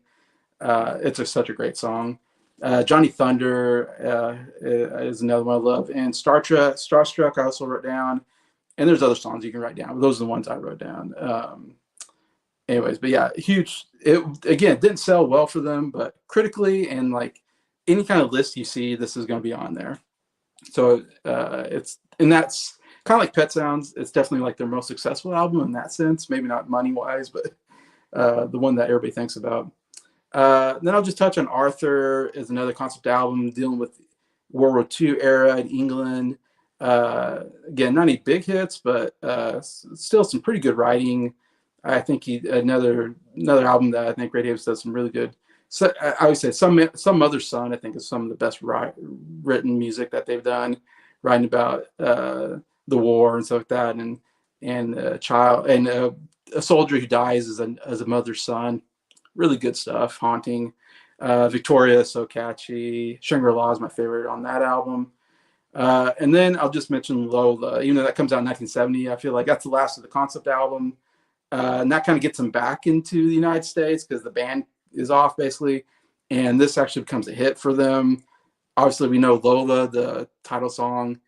Again, it shows their quirky side. A guy goes to a bar, picks up a girl. Turns out Lola's a guy. It's like, what a twist, very ahead of its time, I think. And a great rock song, very catchy. And Lola, whatever. But also a fun song. And it's more of a rock album, I'll say, Village Green is more pop, I guess, I would say, while Lola is more rock. 8 Man, another just quirky, fun song, super catchy, about wanting to get away from the city and go live in the forest or whatever and be an ape man. And I'm an ape man. I'm an ape man. So catchy, fun. And there's some other stuff there, but I guess I won't go on too much longer. But after that, then the Kinks go in all kinds of directions. They do country, they do soundtrack, they do country rock, and then they do their infamous theatrical period, which we all kind of like. Anyway, so they go all over the place, but those are the albums that you got to listen to, I think, for the Kinks in this time period. Yeah, I'm glad you brought that up, and I mean, I got to talk about the Kinks a little too now. I'm the one who brought it in our group. I mean, the Kinks aren't really brought up. I mean, they're brought up like in terms of big bands, but they're not brought up album wise, and it's a shame. It's a shame because I think the Who are like one of the greatest. The Kinks, I mean, I don't know if I accidentally said the Who or not. It's like 1:00 where I live. I'm sorry if I'm making mistakes. Very, very sorry. Yeah, the Kinks, so underrated. Yeah, I can't agree with you more. I mean, Face to Face, Something Else, Village Green. I have to listen to that album. Village Green is the quintessential Kinks album, and yeah, I agree with everything you said. Everything you said was perfect, and yeah, that theatrical period could die in a hole for all I care. Yeah. Oh, definitely. All right. Let's see. Where to go next? I have down the Dave Clark 5 on here. Anybody want to talk about the Dave Clark 5? I could briefly go over them. So the Dave Clark 5, another British group, of course. I consider them to be more of a singles band again. They, funny enough, in the very beginning of the British invasion, they had like the most prolific period of albums. 64, they had 3 albums. 65, they had 4 albums. 4 albums in 1 year. Wow. Okay. Who does that? and then they had 2 albums in 66, 2 albums in 67, and 1 album in 68. So they had just this big period of time where they were just pumping these albums out, which that's insane. My biggest problem with them is that I think instead of making like multiple upon multiple albums a year, maybe make like one really good album with like the best songs from Right. it. Probably. I'm not gonna go over every album and all the songs on it. I'll briefly go over the hits though, because I love you. That's a great song. Glad all over. I'm feeling glad all over. Yes, I'm glad all over. They have the best version of Do You Love Me? But do you love me? I can really move. Do you love me? Bits and Pieces. I'm pieces, bits and pieces. And of course, Catch Me If You Can. That's like, it's of course very Beatlesque. Here we come again. Mm-hmm. Catch us if you can. Mm-hmm. Great song. That's I could name more hit songs, but there are a couple albums I thought were good. I like Glad All Over. I think that's a good debut album. I like the American Tour. I like Coast to Coast. None of these are like essential though. Like, yeah, I give them, like, each of them like an 8 out of 10. Again, if you took the best songs on these, instead of releasing 4 albums, like take the best songs on those 4 albums and make like a 10 out of 10 album out of it. But they just kept pumping out music, which switch their own, I guess. But that's really much I could say about them. They're not really influential. They're kind of like the Beatles. They're just kind of like another Beatles They're like a copycat Beatles, and I like their lead vocalist, Mike Smith, but there's nothing really much to really talk about when it comes to the Dave Clark 5. No, the funny thing is my dad, because he was alive at that time, he says, remember Dave Clark 5 coming out, and people were saying, oh, they're the next Beatles, and I think they're far from it. Oh, definitely. But the Dave Clark 5, I mean, nowadays people are like, The Who? You know, I know the band to The Who, but like The Who, like Dave Clark Who, you know. Not the band, but yeah. Yeah, but I remember my dad telling me that, and I was like, really? The Dave Clark 5? Like, so they must have been pretty big when they first came out, because people were saying, oh, this is going to be like the next Beatles, because everybody was trying to be, you know, I'm sure every band that came out, people were like, oh, this might be the next Beatles, but then nobody really could touch the Beatles in the long run. You might be able to come out a couple hit albums, but you just couldn't string that many hit albums in a row that the Beatles did. So it kind of fell off a little bit, or broke up, or whatever. Yeah, because I mean, in '65, Dave Clark 5 made 4 albums. None of those albums could even touch Rubber Soul. Right now. All right. Another British rock band I thought we'd talk about is the Yardbirds, and I believe Briar, you can talk about them. I mean, the Yardbirds is a pretty interesting band, because you know they were not one of those bands that you wouldn't say were like big hit makers. Like they didn't really. They had a few hit singles, but again, none of them. Again, they weren't like on the same level as like a Beatle or a Rolling Stone. But what's pretty notable about them, probably the most notable thing, is that a lot of pretty famous guitar players got their start in that band. You know, people like Eric Clapton, Jeff Beck, Jimmy Page. Yeah. Like those 3 guitar players would go on to have monstrous careers after the Yardbirds, and of course the Yardbirds would eventually lead to the formation of another band that we'll get into Of course, that being Led Zeppelin. But again, we'll get to that when we get to their time. But yeah, they were another one of those blues bands around that time. Again, I mentioned them Blues. already. Yeah. Another one of those big blues rock bands Yeah. around the time. Again, Eric Clapton was there for a time, but he kind of left because they tried to do commercial, and Eric was like, "I'm not doing that stuff," and so Eric left after that. Of course, that would lead to Cream eventually, Yeah. which again, more blues rock, and kind of also gained the psychedelic a little bit too. Yeah. Of course, Jeff Beck again. He would be there for a bit, but then he would leave to go solo. Then Jimmy Page again would come not long after. So again, yeah, I don't really have albums for them because I don't think they were known as a big album act either. Again, they had some. There's just some singles, and they were just a big like had a big following. And I know a lot of bands would take influence by them. But yeah, they're kind of like they're pretty notable. But again, not really in terms of like big albums. Like they Yeah. weren't really that. I wouldn't say they were that type of band, really. Well, if you want to, I actually have a few thoughts on the Yardbirds. Their first album, For Your Love, which of course that's like their monster hit, For Your Love. But the thing about the Yardbirds, what makes them unique is that they're kind of the start of the psychedelic music of the 60s. I mean, when we do our psychedelic video, I recommend you guys listening to Heart Full of Soul.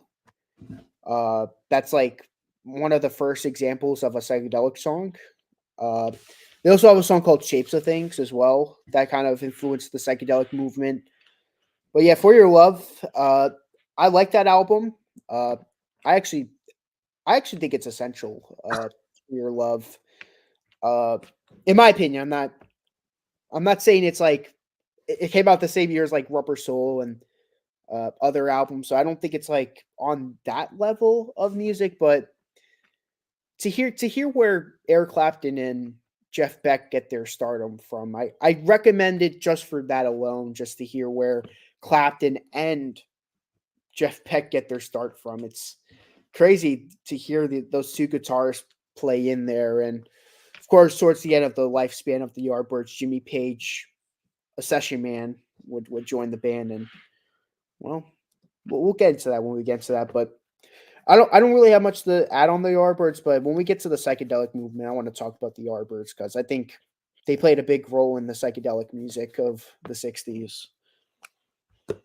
Yeah, I would say the biggest influence on the Yardbirds is probably Led Zeppelin, because they kind of turned into Led Zeppelin somewhat. Well, I think Jim Page came on, and then they changed to like the new Yardbirds, but then they couldn't use that anymore or something, and then like, all right, let's be Led Zeppelin. It's kind of like the Eric Burden situation with the Eric Burden and the Animals, where well, at least it would have been if they would have did that with the new Yardbirds, where it would have been like it has the Yardbirds name in it, but it couldn't be any farther from the Yardbirds. So that would have been interesting if, I mean, Keith Moon was the one who was like, "You guys are gonna go down like a lead balloon." Yeah, Keith Moon. Yeah. All right. Kind of the last of the British rock bands I thought we need to talk about is the Hollies. Again, obviously, Nick, you're kind of the expert on them. Okay, let's get this started. So the Hollies, of course, Graham Nash and Alan Clark, good friends when they were kids, primary school. They became good friends. They took a liking to Everly Brothers, the early stuff in the 50s that you guys, of course, you guys talked about in the first part about that stuff, about that early 50s stuff. But then they were like, well, we need a band, and they acquired Tony Hicks, and the bass player and the drummer, Bobby Elliott. I can't remember the bass player's name. I'm sorry, Briar. Hope you could forgive me. That's when the Hollies were formed. Of course, as it was either Briar or Jason that said it, that like there was a certain point where the Beatles were so popular where it's like we need any artist that sounds like the Beatles. Right. We need another Beatles. I forgot if it was Jason or Briar that said that. I think Briar kind of said that. Yeah. Yep. Thank you, Briar. So Briar said that, and you were right, Briar. And the Parlophone label where the Beatles are signed on, they're like, "Ooh, we got this band from Manchester. Let's sign them on." And like the Hollies were like, "Can we have George Martin?" They're like, "Nah, we'll have his assistant produce you." And well, I will say that kind of affected them in a negative way, which I'll go over briefly. Stay with the Hollies. 14 songs, 13 covers. It wasn't a good album for them.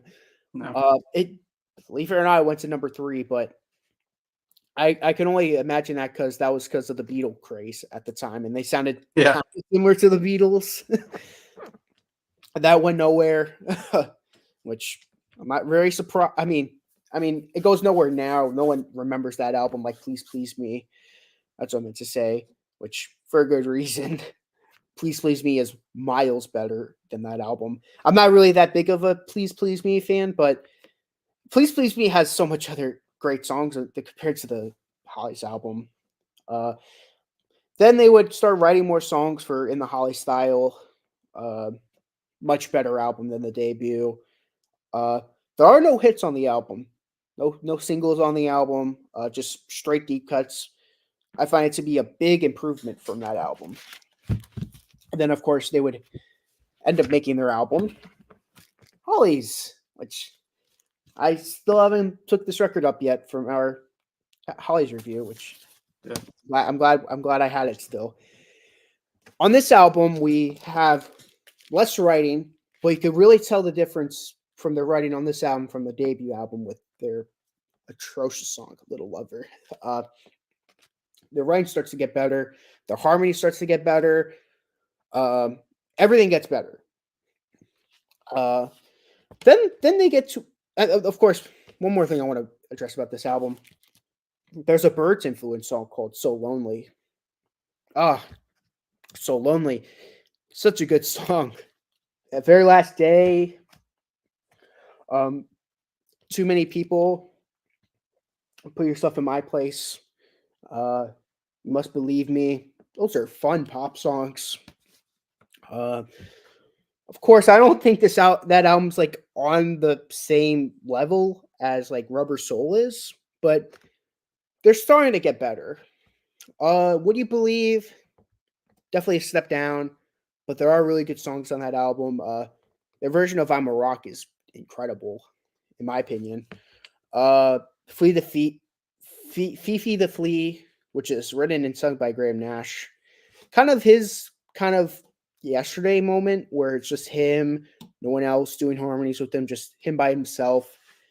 I love that song. Of course, not as good as Yesterday. I mean, come on.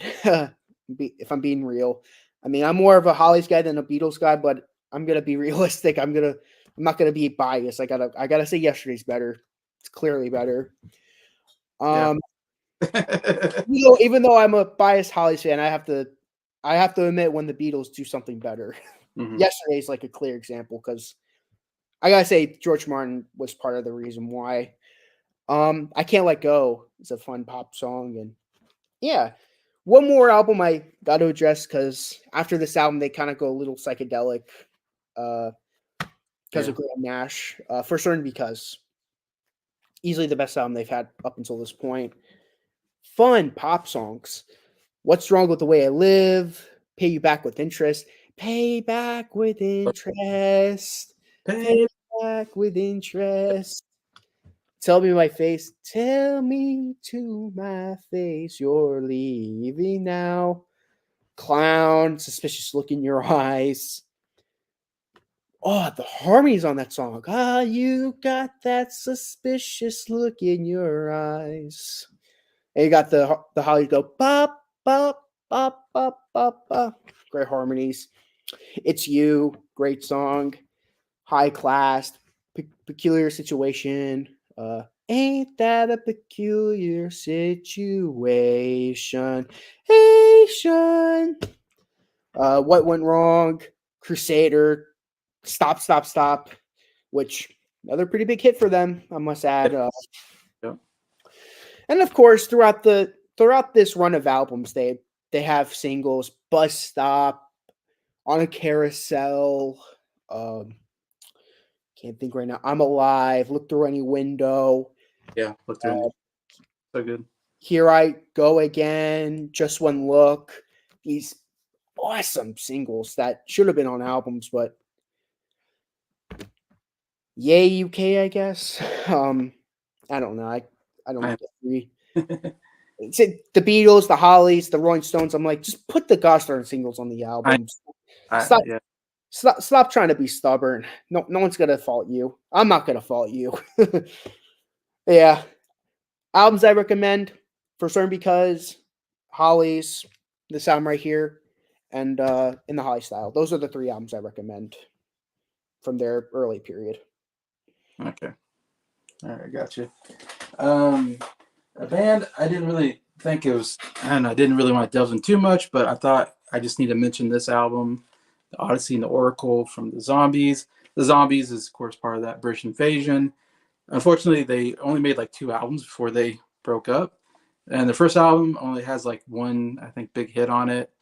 And this has like 1 big hit on it as well. But this is considered their best album. I mean, I think all of us would agree. This is the best album from the Zombies. And I think anybody would say this is one of the best albums of the 60s period. It's more Baroque pop, but you have to put it in here. I think you need to mention this. You have to listen to this album from the Zombies. I think it's a must listen. Obviously, Time of the Season is the big hit on here, but there's a lot of great deep cuts on here as well. It's unfortunate it wasn't a bigger hit than it should have been. Bigger hit. There should have been more big hits from this album. And man, I wish they would have kept going. It sucks that they broke up. And it's like, man, we should have got some more great zombie albums because I love their sound. I think they got a great sound. Anyway, so I want to mention that. And then I thought we should mention the Monkees, even though the Monkees aren't a British band, except for 1 member, Davy, right? Jones. Dave Jones is British. He's from England. The rest are American. So, but obviously they're kind of, the purpose is the Monkees are trying to be like the Beatles, I guess, in a sense. Yeah, that was like the idea because the producers watched The Hard Day's Night, and when they saw that, like, oh my god, like let's have a TV show like that. And so yeah, they just pretty much hired these 4 individuals, Davy, and yeah, of course you mentioned Davy Jones, who was the only British member of the band. Then you have Mickey Dolenz, who was he was the only he was like a veteran actor. Like Davy and Mickey were both actors prior, but I know Mickey had like a small music background, like he could play guitar and stuff like that. But then you have 2 other guys. Then they got like Peter Tork, who was probably the biggest musician, probably the most musically inclined of the 4. Then you have Neil Young. Oh no, wait, Michael Nesmith. Neil Young. I wish. No offense to Nesmith. He was like, yeah. I actually thought you actually made the mistake. I'm like, Neil Young. I'm like, wait, whoa. Let's sidetrack fire. Yeah, that's perfect. All right, slip of the tongue there.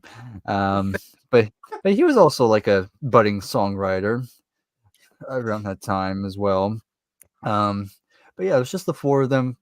They were just hired for the TV show and nothing else. They wanted to contribute with the music, but the guy in charge of the music was like, nope, just sing the songs, that's it. And of course they got pissed off about that, which caused this whole like basically revolution in a way. It's like the band versus like the music execs and stuff like that.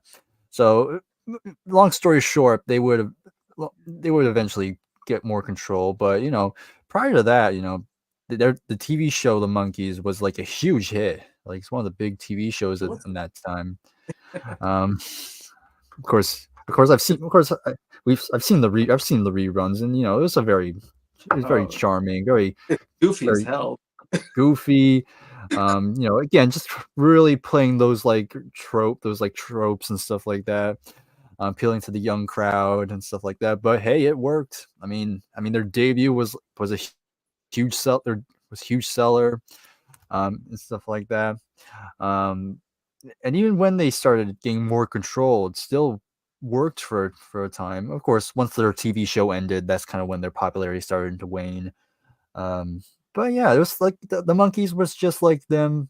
Again, it was originally meant to cash in on the whole Beatlemania craze, just to appeal to the young crowd and stuff like that. But the Monkees would be influential in their own right, in a sense. Then they would kind of be respected and well remembered.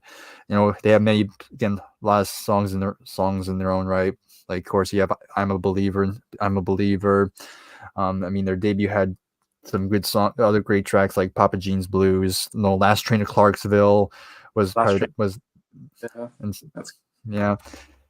And even the Monkees would be influential because they would play around with they were one of the early bands to play around with synthesizers. Oh, really? Yeah. So that was kind of an interesting tidbit. And so yeah, they're definitely worth discussing, especially when it comes to like the American response to the Beatles and the British invasion and stuff like that. Well, yeah, I definitely would like to add on to the Monkees as well. The debut album, I thought it was a pretty good debut album. I agree. There's I don't know. I know Jason watches this YouTuber. His name, As It Should Be. I'm not a fan of them putting the theme song on the debut. It's like kind of cheesy to do that Hey, we're the Monkees. Yeah. Not even the Brady Bunch did that for their albums. None of their albums had their theme song. Yeah. It's kind of cheesy that Are you sure about that? What's that? Are you sure about that? Yeah. Unless there's an album I don't know about. No, maybe. Just assuming. Yeah, I know Paul from Magic Should Be said like, not even the Brady Bunch had their theme on any of their albums, which is amusing to me. Papa Jean Blues. It's like an amazing song written and sung by Neil Young. I mean Mike Nesmith. Gotta play with that now. Of course, I think Mike Nesmith was definitely the most talented of the group. I mean, technically, Peter Tork was the most talented, but in terms of talent that actually was utilized, I think Mike Nesmith was utilized as much as. I mean, I wish he would have been more utilized, but they let him write a song or two on the debut, and it's a fun. I like his style. I would agree. I think musically Peter was the better one, but I think lyrically and in terms of actual songwriting, I think Mike was the better one. Okay. Yeah, he's the only one who wrote for the Monkees. Mickey never wrote. Davey never wrote.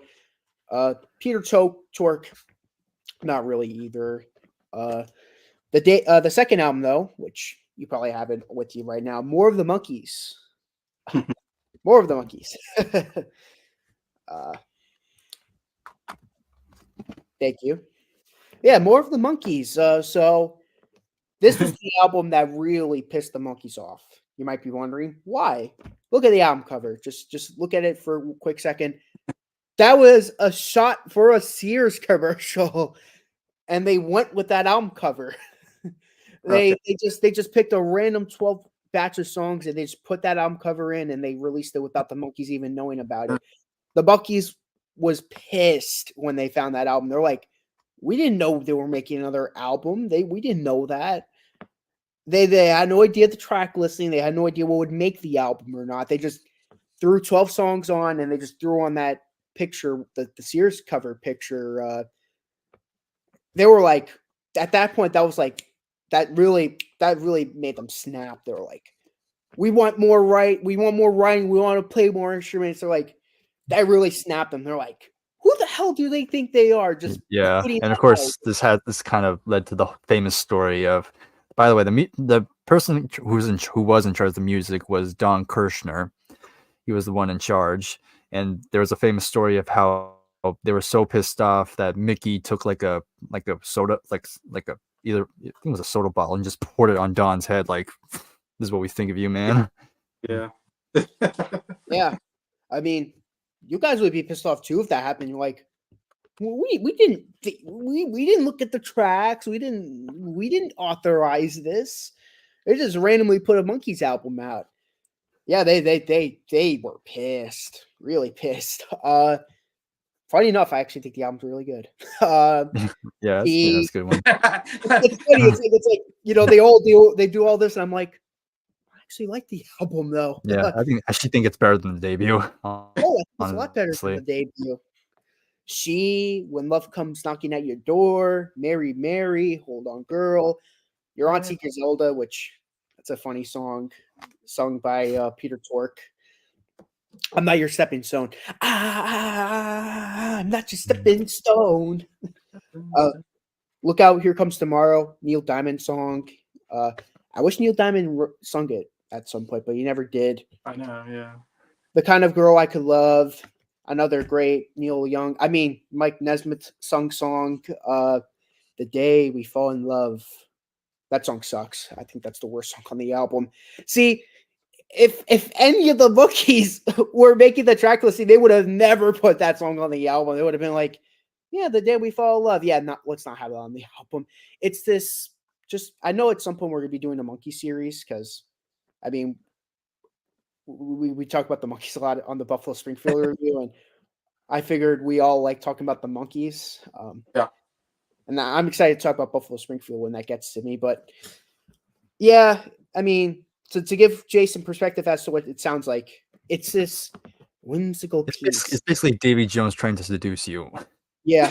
I gotta really give him the it's like whimsical. You got Davy Jones like, and the birds in the trees, it looks so fair. And the day we fell in love. I'm like, no, get this song out of here.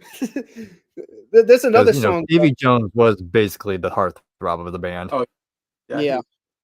Like, I wanted to say this until I revealed the album, but if you thought I was smack talking McCartney and his cheesy love songs, this is like way worse than that. At least Paul's trying to sing on it, but like Davy Jones is like, and the birds and the trees, and they look so far. And the day we fell in love. It's like, like I could just taste the cheese. It's like, ew. I mean, there's another song that they had recorded called Apples, Peaches, Bananas, and Pears. That's a much better song. Valerie, Teardrop City. They had like a bunch of songs in the vaults, but none of them were good enough for the album. But apparently, and the birds and the trees, what's good enough? All right. Enough talking about that song. It's terrible. Well, so my question is, David Jones trying to seduce you, does it work? Is my question. No. Probably the ladies, maybe. Will I fall in love with David Jones after that song? Is my question. Okay. if I was Davy Jones, I mean, if I was a woman and I just hear like the music is good. I like the musically like nice. Oh, girls love David Jones. He was on the Brady Bunch, and they were going crazy over him on there. I know my mom, I think, probably was in love with him as a girl. She loved the Monkees. That was like the Herman Hermits and the Monkees she loved because they were so cute. I gotta read you some of these lyrics. There'll be birds and singing everywhere, and the wind will be blowing through your hair. I look into your eyes and wait for the prize. Like, oh, hard side eye. What are you thinking? What? I mean, I know he just recorded the vocals and all that, but who in the right mind would like be like, yeah, that's good enough to put on the album? I know the Monkees would have never put that on the album. They would never do that. I mean, they've had some odd choices sometimes, the Monkees, but they never. I can't talk about that song anymore. I gotta talk good things now. Sometime in the Morning, great song, very beautiful. Laugh is a entertaining song. I'm a Believer. That's like the big song on the album. Oh yeah. Her face, I'm a believer. That's like, love that song. I like Neil Diamond's version slightly better for me, but the Monkees version's a close second though. The Shrek version's pretty good. Oh yeah, there's a TikTok video where it's like Eddie Murphy recording the song in the studio, and there's like other people outside waiting for the audition where it's like, I know we're not going to get the role now. But yeah, of course, after that album went poorly they went to number 1, so it went great for the Monkees financially. But it's funny, Odyssey and Oracle went terribly financially, but it was an album that they loved making, and they wanted it to be good. But More of the Monkees is like an album they're like, we hate it. It should have never been made. Number 1, I'm like, if only it was the other way around for the Monkees and the Zombies, like we would have had more great zombie albums. But then we get Headquarters. Headquarters is there. We have full control. We write basically everything, and I love it. That's a big one I hear about. Yeah. Yep. It opens up with a Mike Nesmith sung song, You Told Me. And it's kind of like the Taxman of the album, where, Mickey Dolenz and Davy Jones is like the John Lennon, Paul McCartney of the group, where they get the most vocals. But here you get Mike Nesmith opening the album with You Told Me. A very bold choice to open with him. I think it's like one of the best songs on the album. I'll Spend My Life With You is amazing. I'll spend my life with you. Forget That Girl, Davy Jones. Band 6, it's a kind of a throwaway, but it's short enough where I could excuse it. Plus, it's a trillion times better than whatever the hell the girl, whatever, that song for More of the Monkees. I can't even remember the name. That's how bad it is. You Just May Be the One. I love that song. You Just May Be the One. That's like another Mike song. Shades of Grey. What do you think of the song, Briar, before I give my thoughts? Yeah, it's a classic. And especially for this point. Yeah, it's a classic song. I think it's a great song. You have Peter Tork doing a little vocals, but man, Davy Jones is killing it. I think he sings perfectly on the song. I can't get Her Off My Mind is great too. For Pete's Sake, closing theme. That's the closing theme to the song. It's fun, full of antics. Definitely what you expect when you hear the Monkees and you see the theme song. When you see the show, I mean. Mr. Webster is a cool song. Sunny Girlfriend. Zilch. It's funny. Zilch. Mr. Bobolino. Mr. Bob Bobolino. Mr. Bobolino. Mr. Bob Bobolino. I can't wait to review that album at some point because I know Jason's going to be like, what is this? I know I was. Yeah, great album though. Technically they do a little psychedelia, but they don't do enough psychedelia where they're worth mentioning in the psychedelic video. So I'll continue talking about a few more of their albums. Pisces Aquarius came out.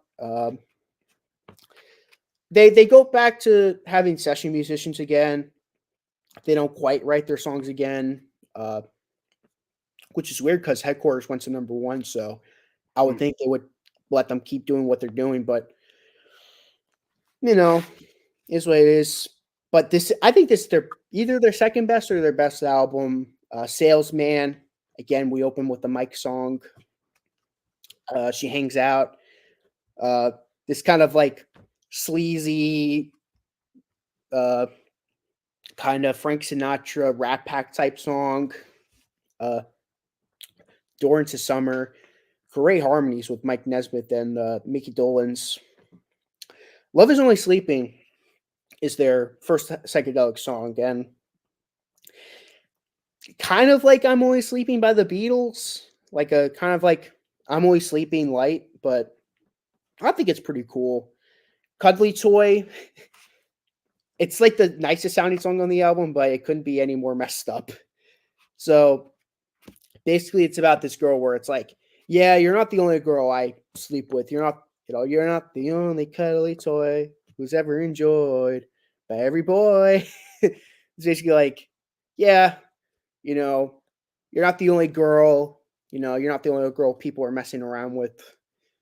You're easily replaceable, basically, like, basically do the devil's tango and then move on to the next girl. And it's very messed up. It's the most messed up song of the album, but here you hear Davy Jones singing it like it's like a kid song, like, you're not the only cuddly toy that's ever enjoyed by every boy. I'm like, okay. I mean, I love it, but kind of messed up, but I like it. Words, another sort of psychedelic song, pretty cool. Hard to Believe. It's an okay song. It's kind of like Daydream Believer. I mean, it's funny, they had the song recorder around this time, but they didn't put it on the album, but they put the song that sounds similar to it. I don't know. What Am I Doing Hanging Around is great. Peter Pedersen's pet pig named Porky loves pie. That's an interesting track. Pleasant Valley Sunday. That's another iconic song that everyone knows. From Davy Jones. Daily Nightly. Remember when Breyer said they messed around with synthesizers? Well, this was the song. And they had no idea what they were doing with that thing. They were just going off. They're just going all sorts of things, just playing around with it because people didn't know what to do with the synthesizer. When What year are you talking about? 67. 67? Okay. Don't Call on Me is a beautiful song. Don't Call on Me. That's a great song. Yeah, great album. Last one I'll mention is The Birds, the Bees, and the Monkeys. Yeah. And this is kind of like their White Album because you could start to hear each of the members are starting to drift from each other. Peter Tork almost out by this point because he's getting to a point where he's like, I have all this music talent, I have all this music knowledge, but where do I get put in? No, I'm not given any chances like Mike Nesmith, so he's starting to drift away from the band. Mickey Dolenz, he's kind of going into his own thing with the music. Davy Jones, he still wants to make like pop songs, like like Daydream Believer and all that. He still wants to do that, but then you have Mike Nesmith, who's like, he wants to start doing more psychedelic songs. Like he wants to go out there. He's kind of like the John Lennon, where he just wants to explore. He wants to do more. But so these songs, their songs are starting to sound very different from each other. Hence why I nicknamed this their White Album. To me, this might be their best album because I like the sort of whiplash you get with these songs. You get Dream World, which is kind of like another Davy Jones song, like, Ani's musical court. It's pretty cool. We Were Made for Each Other, another Davy Jones pop song. I know Cramser hated the Davy Jones songs. To me, those are some of the best songs on the album. Tapioca Tundra is a great deep cut from Nesmith. Another one of his more psychedelic songs. Daydream Believers, great. I mean, that everyone knows that song. Daydream Believer. Righting Wrongs is another psychedelic song. I'll Be Back on My Feet's another fun pop song for Mickey Dolenz. The Poster. I don't know about everyone else. I know you've never heard the sound before, Jason, but to me, the poster is this fun pop song about looking at the poster to a circus, and I think Davy Jones did so good on it. And then you hear Cramser go, "This is terrible. It's a pop song." I'm like, to you, man. To you. Screw you and your negativity. I love pop songs. I could bang out to Black Sabbath and will thoroughly enjoy the poster just as much. Ugh. Sorry about that rant, Bo. But yeah, there's some other great songs. There's another song called Valerie. Valerie. Yeah. Those first 5 albums from the Monkees are the ones I recommend. They do other albums after that. Like they made a soundtrack to Head, which that movie's terrible. Yeah, that's what I heard. I know. Can't forget. Jack Nicholson was part of that movie. Yeah, he directed it, and Don't watch it. Abigail. It was high as a kite filming that movie. Yes. Super high. It's basically another. It's like Magical Mystery Tour, but believe it or not, it's actually worse than Magical Mystery Tour. Yeah. It's like Abigail DeVoe, is that her name? That does her channel. Yeah. He goes into detail of the whole movie and everything, and it sounds wild. I think she even shows some clips of it. It's like, oh my gosh. It's gonna be an interesting album discussion, though, Head, because there's some really good songs on the album, but there's just too much of the soundtrack in the movie. It's like, to me, there are a lot of problems. Monkees Present and Instant Replay are the last 2 albums with. I mean, after Head, Peter Tork left the band. He leaves the band. Then you get 2 more albums with Nesmith, which are the ones I just said. Then after that, he leaves, and we're left with 2 Monkees. Okay, and then we're left with Changes with just Davy Jones and Mickey Dolenz. You're probably thinking like they're not even really the Monkees at that point. It's just Davy Jones and Mickey Dolenz. Yeah. I don't recommend that album. I mean, we're going to listen to it because we're doing the series on them eventually, but yeah, not on its own though. Pull It, terrible ladies album. Just Us, Good Time. This after those first 5 albums, their quality just dips drastically, in my opinion. But yeah, I had a lot to say about the Monkees. Yeah, yeah, we covered them pretty good. I just wish I had more to say about them. I just know they're big hits, I guess, mostly. Yeah, so I think we covered the British Invasion pretty good there. What do you think? Yeah, I feel good. Yeah, I think we spent a little bit of time. You want to move on to folk rock? Yeah. Try to cover them. I know we're running pretty long on this. Oh, I don't mind talking. I could talk for hours. Okay. Yeah, I do have 45 more minutes because I need to get to bed because I work in the morning.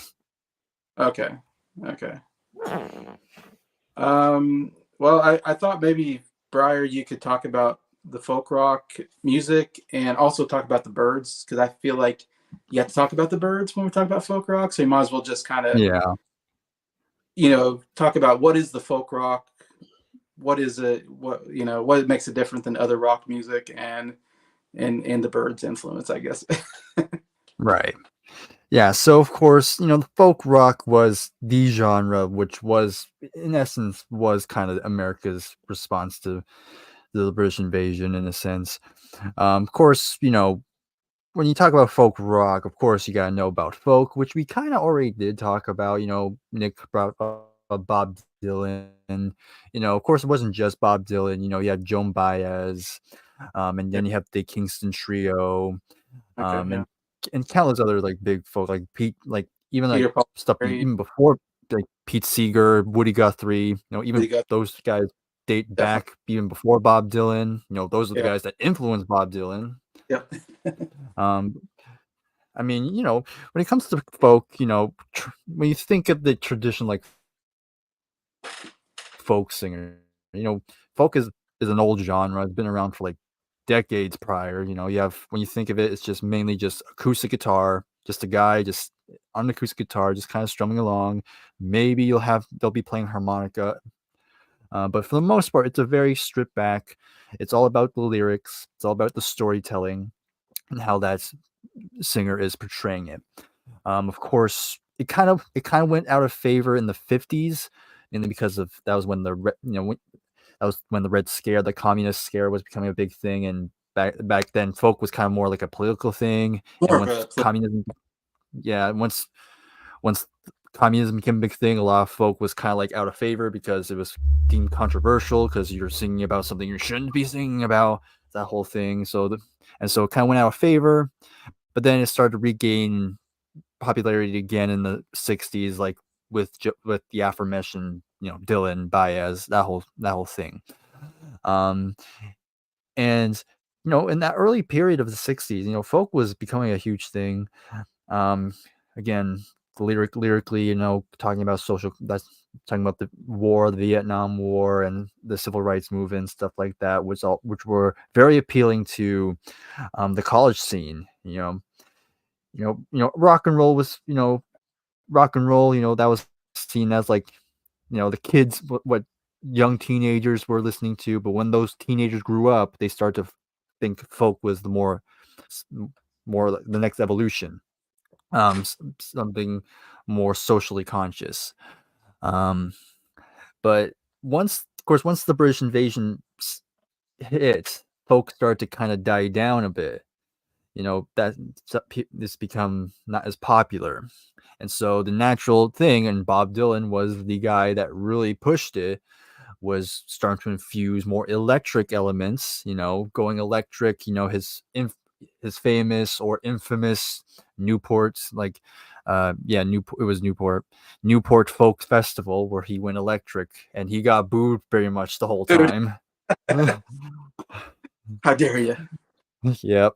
How, like, they see it, like, how that was seen as betrayal, basically. Like, their big folk star was selling out. Selling. Well, Well, I guess at that time he couldn't get away with doing the Eras tour. You could do like the first half of it, and then like the second half, he'd be booed off the stage. Pretty much. But yeah, it was at first very much seen as a betrayal of the whole thing about folk. But again, in the long run, it proved very beneficial, because it would go on to be very successful. Nick already mentioned a lot of Bob's electric period. Bring It Back Home, Highway 61 Revisited, and Blonde on Blondes. Those are very influential in the folk rock scene. But of course, with the rise of Bob Dylan, of course, you have the other bands that would follow suit. And probably the most famous band to come from this new folk rock genre, of course, being, and hold on a sec, the Byrds. There it is. So of course the Byrds, started as your typical folk band. It started out as a trio. Basically, you have Roger McGuinn, Gene Clark, and of course David Crosby. They knew they had good chemistry vocally and musically. Well, technically, it started out as just Gene and Roger. David kind of shoehorned himself in with pretty much. But you're like, okay, all right, whatever. So they kept going, but eventually they brought on other members. You have Michael Clark on drums, and then Chris Hillman on bass. But they still kind of played with the folk sound. But it wasn't until they watched A Hard Day's Night and they noticed George Harrison's guitar. He was playing a Rickenbacker 12-string electric guitar, and Roger saw that and he was like, I like that. I'm gonna get one. That's the sound. Yeah, I want that sound. Because he was already playing an acoustic 12-string, but not an electric one. And I think if I think I'm correct, the one George had was only one of two built at the time. Oh. He's like one of the first like major people that would use the 12-string electric. But Roger saw it and he's like, I want that too, and that's gonna be my sound. And of course he bought one, and of course we all know that the 12-string that Rickenbacker guitar would become synonymous with the Byrds sound. That kind of very jangle sort of guitar tone, of course, heard on of course the title track, which is of course a Bob Dylan cover, Mr. Tambourine Man. And just the second the opening chord, the opening melody of that, so like that's like the whole typical folk rock sound, that jangle, very very pleasant sounding. And of course the harmony, of course, would become a big factor. And yeah, just kind of incorporating that folk element with more electric sound. And that's something the Byrds would go on to really popularize. Of course, the album had the album, of course, came out in 1965, by the way. Big seller, peaked at number 6 on the LP charts, and even got to number 7 in the UK. So let me just pull up. Of course, you have. I can't believe it didn't go number 1. No, I know. But of course, the album had other big singles. Of course, they had a lot of covers, but I mean, their debut has multiple Bob Dylan covers on here.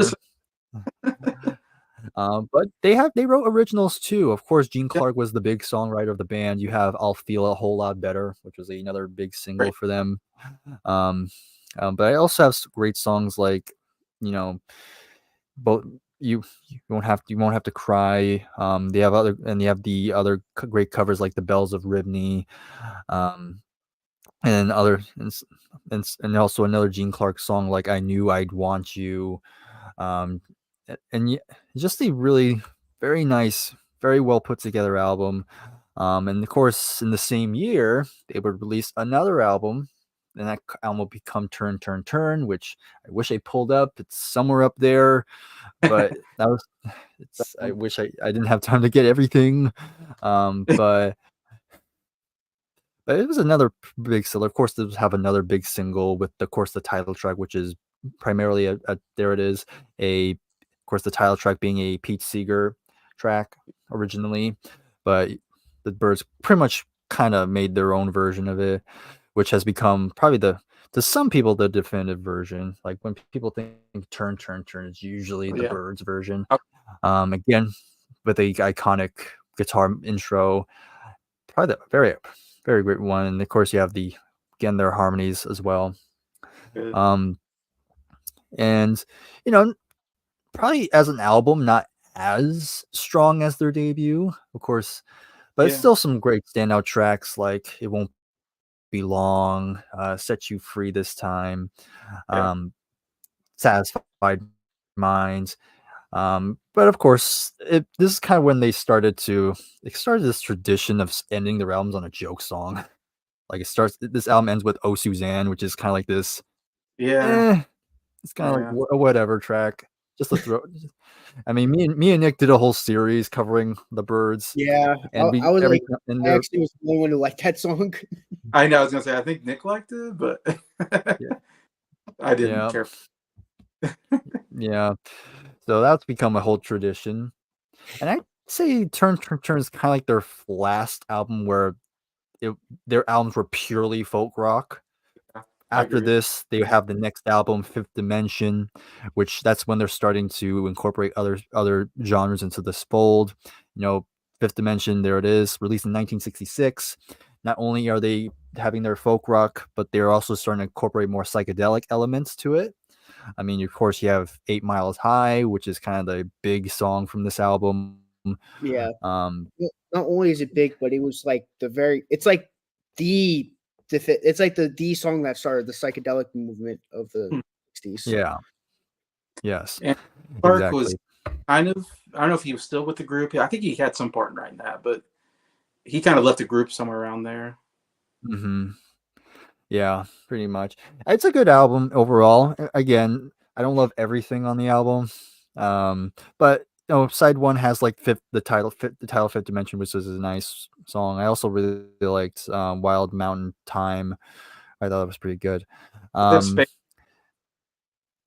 Spaceman's on there too. I love that. That's a good one. That's a pretty good one. I like I See You. Yeah, I see. Oh yeah, the I See You, which I knew from Yes originally. We'll talk about Yes when we get to progressive rock. Yeah, but again, side 2 is also that's not as strong as side 1. I think side 2 definitely has more of the weaker stuff, especially the final song. Nick The knows Learjet it. The song. good old Learjet song, You know or what? 242 Foxtrot. You know what's funny about that title? That first title. That was the first Foxtrot I've ever heard. Not Genesis Foxtrot. Yep. Birds Foxtrot. I remember Scott was like, "You should check out Foxtrot by Genesis." I'm like, and it's like, I'm like, "What is it?" Like, it's an album. I'm like, "Oh no, don't tell me Genesis made an album of them just singing the Learjet song." I was like, that's what I said in my mind, and of course, it has nothing to do with the Learjet song, but I still have PTSD from when I first heard Foxtrot Birds. I'm like, I could never look at that title without Yeah. thinking, "Come ride the Learjet, come ride the Learjet, baby, come ride the Learjet."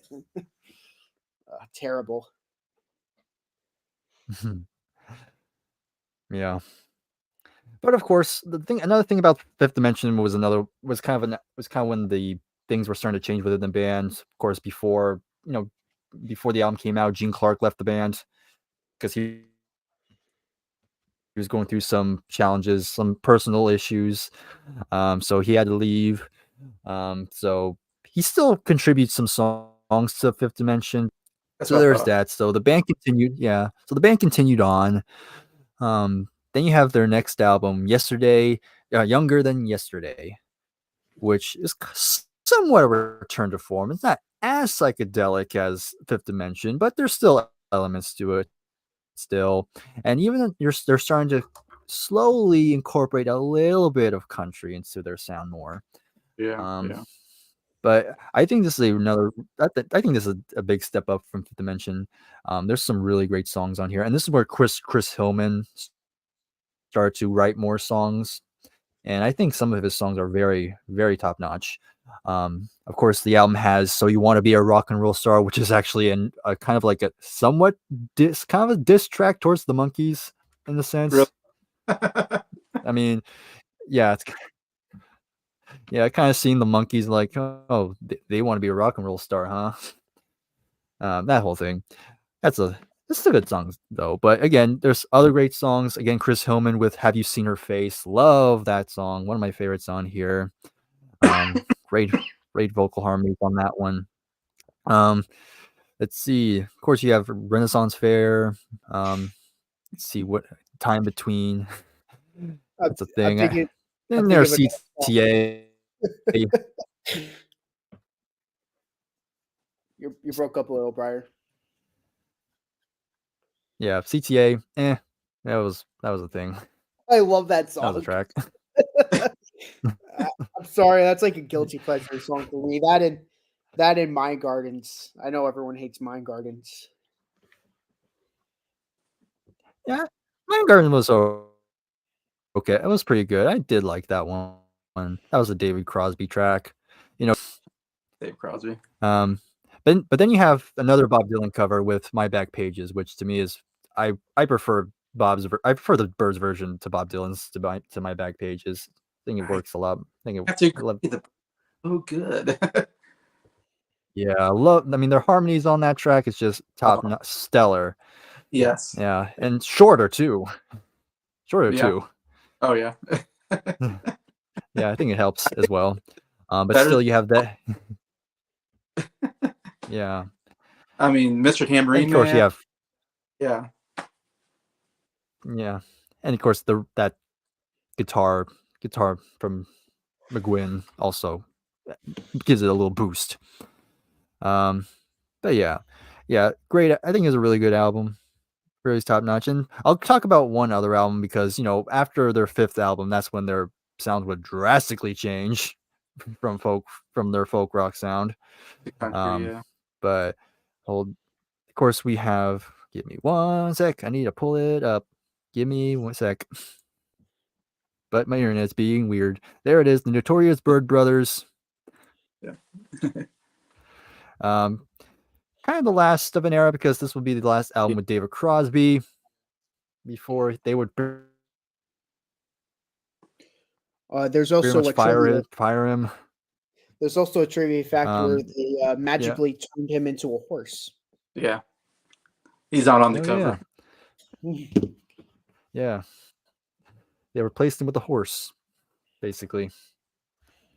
Anyway, definitely more sober, I guess. Mm. Um, but yeah, yep. So again, it's kind of continuing on. It's always tough when I decide which one's my favorite Birds album. It's either this album or Younger Than Yesterday. Of course, this album's a bit more. Again, has the folk rock sound, but definitely has a bit of that psychedelic sound, a bit of country. Really starting to go towards that direction more, but it's still another album that I think is worth checking out. Of course, you have Artificial Energy, their cover of Going Back, which is really good. Natural Harmony, another Chris Hillman track. Let's see, then you have Get to You.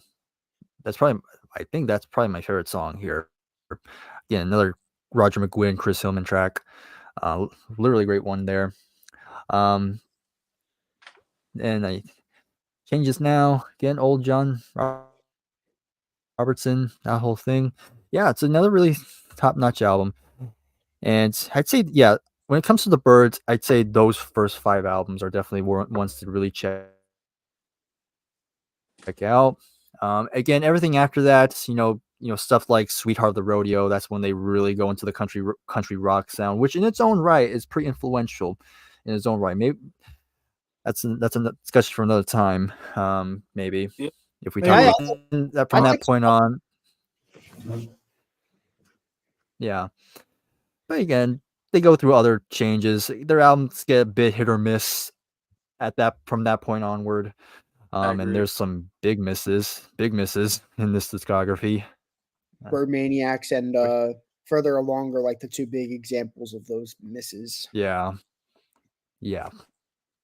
Untitled? When they're Untitled or something?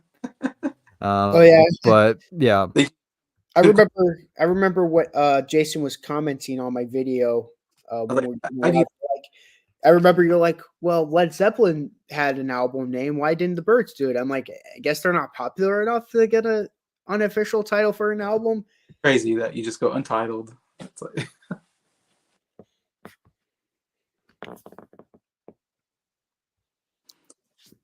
'60s, man. I mean, 60s and '70s, man. Yeah. Weird. Yeah. Okay. Well, yeah, the Birds, I mean, they pretty much invented the folk rock movement. Obviously they're the big band to talk about it. It's funny that only the first 2 albums are really folk rock, though. That's the funny part of the whole thing. They kind of go, hey, here it is. And they're like, okay, now we're going another direction. I always felt like folk rock was like a mix of like the Bob Dylan and the Beatles influence, and that kind of what formed. It's like you kind of mix those two things together, and then folk rock happened. It seemed like. Yeah.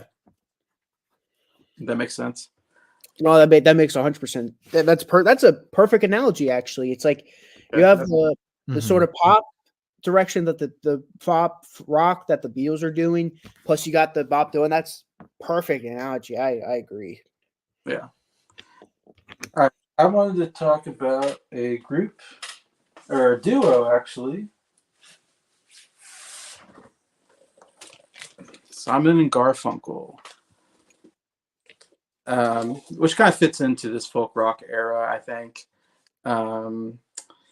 Yeah, so of course we all know Paul Simon, Art Garfunkel, kind of friends from New York, kind of play around music together and while they're in school. They even form a group called Tom and Jerry, and then they have like even some songs that they wrote that got, I don't know, on the radio or something, but they didn't go anywhere. But then they got signed on eventually as Simon and Garfunkel, and kind of more of a folksy band.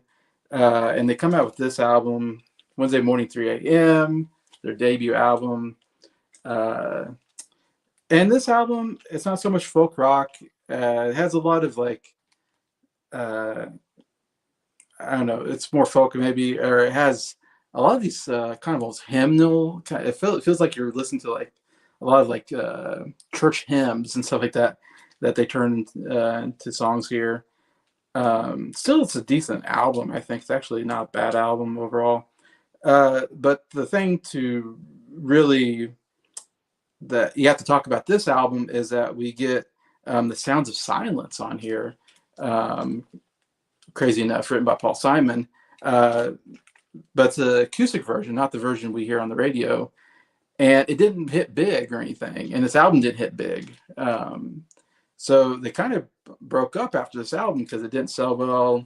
Nothing hit. Funny enough, it's like we almost didn't have Simon Garfunkel. Almost, what could have been kind of thing. But so Simon goes off to like England and starts like writing songs and playing in England. Our Garfunkel goes off to college. But then, and then I didn't write everything down, but I know producer or something, some kind, I guess kind of saw the Sound of Silence, I think started doing kind of well. I think that's, I want to say amongst colleges or something like that. Anyway, so he's like, oh, we got something here with the song. So without Simon or Garfunkel knowing this, he takes the song, adds electric guitar, bass, drums to it that weren't in the original. It's just Paul Simon and Garfunkel on the acoustic guitar. And they put that in there, puts it on the radio, whatever, puts it out there, comes a huge hit, like a #1 hit. It's a song that we all know today. And just for me personally, it's my favorite Simon Garfunkel song, which is so crazy that it's like one of the early songs that they came out with that Paul Simon wrote. And just, we all know the song, hello, darkness, my old friend. I mean, just so iconic, the harmonies, the lyrics are just so cool. I don't exactly understand what it's about, but I love the lyrics still. Very well written song. And of course, Paul Simon goes on to be one of the greatest songwriters probably of all time. Anyway, so then they kind of get Simon Garfunkel back and like, hey, let's make an album. You got a hit song now.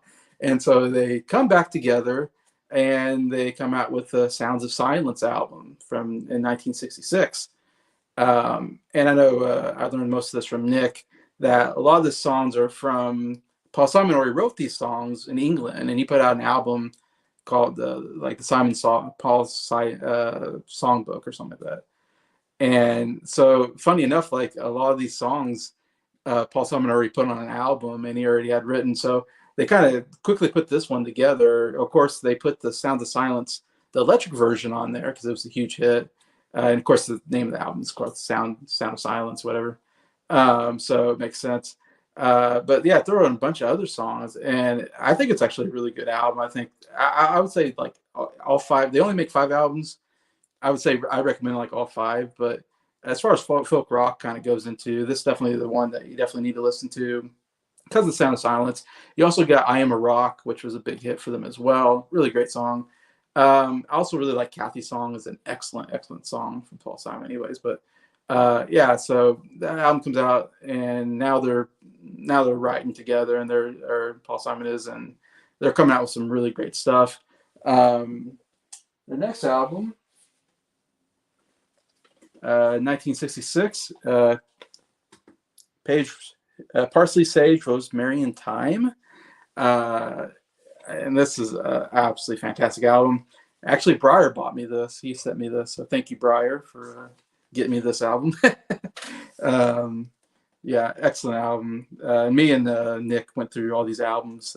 I think we went through our very first series, going through the albums. And yeah, I gotta, whether it be on Jacob's channel or not, I gotta redo these reviews because, especially on Parsley, Sage, Rosemary, Thyme. You like it more now? Where it's like my favorite Simon Garfunkel album. After you go over the albums, I gotta give my brief thoughts, if you don't mind, on these albums, because Simon and Garfunkel is a duo that I love. They're the best duo ever made, in my opinion. So, oh yeah.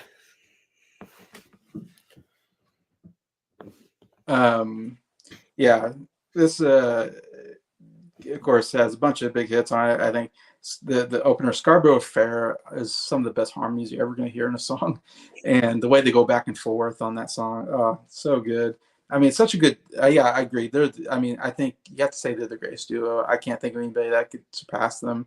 even though they were only around for like 5 years and they only made 5 albums or whatever. It's Art Garfunkel has this great high tenor voice that just works so well with Paul Simon's voice, who not low singer, but he sings kind of in the middle, I guess. But the two voices just complement each other so well, and that's why he does. And then you got Paul Simon's great songwriting and great acoustic guitar playing as well. Just everything perfect. But yeah, this of course Cabaret Fair is great. Homeward Bound, amazing. I'd say my favorite song on the album. One of my favorite of theirs. Top 10 for sure. Really well known one. And then also the 59th Street Bridge song, Feeling Groovy. Such a cool song. The Feeling Groovy. Makes you feel groovy when listening to it. Yeah, it's a groovy song. You probably wouldn't know it's called the 59th Bridge song. It's such a weird title. I always think of Feeling Groovy. But man, they have such a nice sound to them. Just really, really nice sounding. I mean, they do have some upbeat ones. That's why I consider them kind of part of the folk rock, because they can do some more upbeat folk rock style. Some are a little softer as well. They kind of go both. Anyways, and then they actually take a year off, I guess, before they come out with Bookends in 1968, which is considered by many to be probably their second biggest album. Maybe some might be their favorite. Definitely, all these, like I said, I'm mentioning all these albums because they're all recommendable to me because there's only 5 of them. Bookends definitely a big one. You come out, the first side is so weird. It's kind of has a concept behind it because you have the bookend. They end and begin with bookend,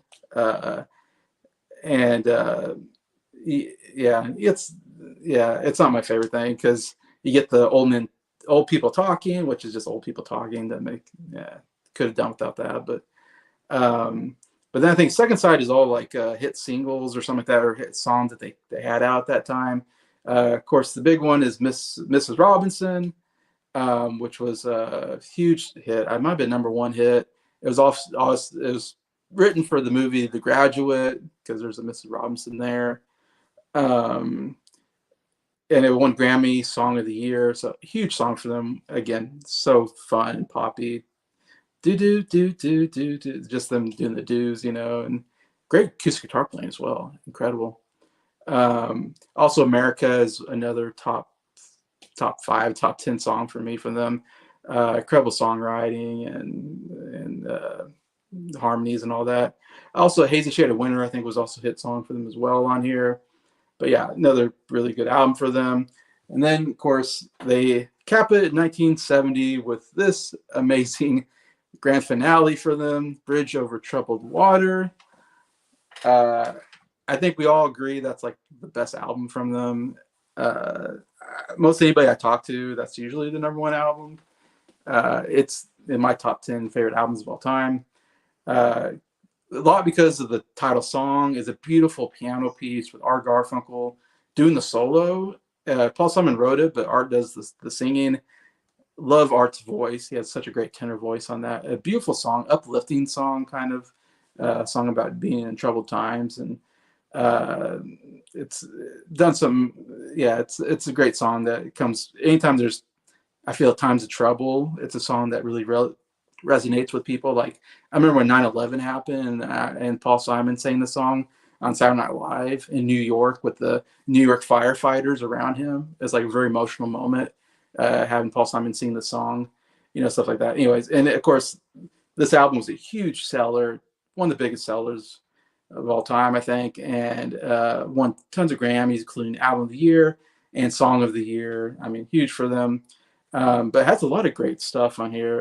El Condor Pasa was kind of, I think, a hit for them. I know I saw it on their Greatest Hits album, so it must have been fairly well known. But Cecilia, huge hit for them. Super fun, poppy, catchy, fast-paced song. My favorite is The Boxer, one of my favorite songs from them. Again, top 5 song. Incredible songwriting, and then the la la la boom. La la la la la. Oh, so catchy, so great. Love the song. Yeah, like I said, lyrics are so good. But they have some good deep cuts. I know me and Nick really love Keep the Customer Satisfied.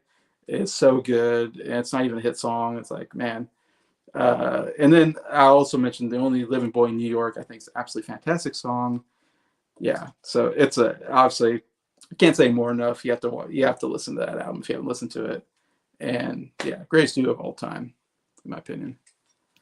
Yeah, I mean, I love Simon and Garfunkel. Uh, I'll talk about. I want to talk about two of those albums you mentioned. Because I don't want this video to go too long.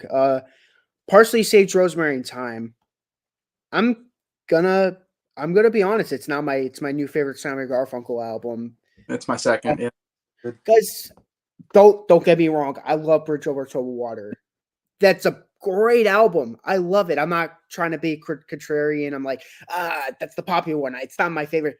It was my favorite for a very long time. Even when we did our Simon Garfunkel series, it was my favorite album from them. So I'm not being contrarian. I'm not just purposely doing it to be different. This album is so good.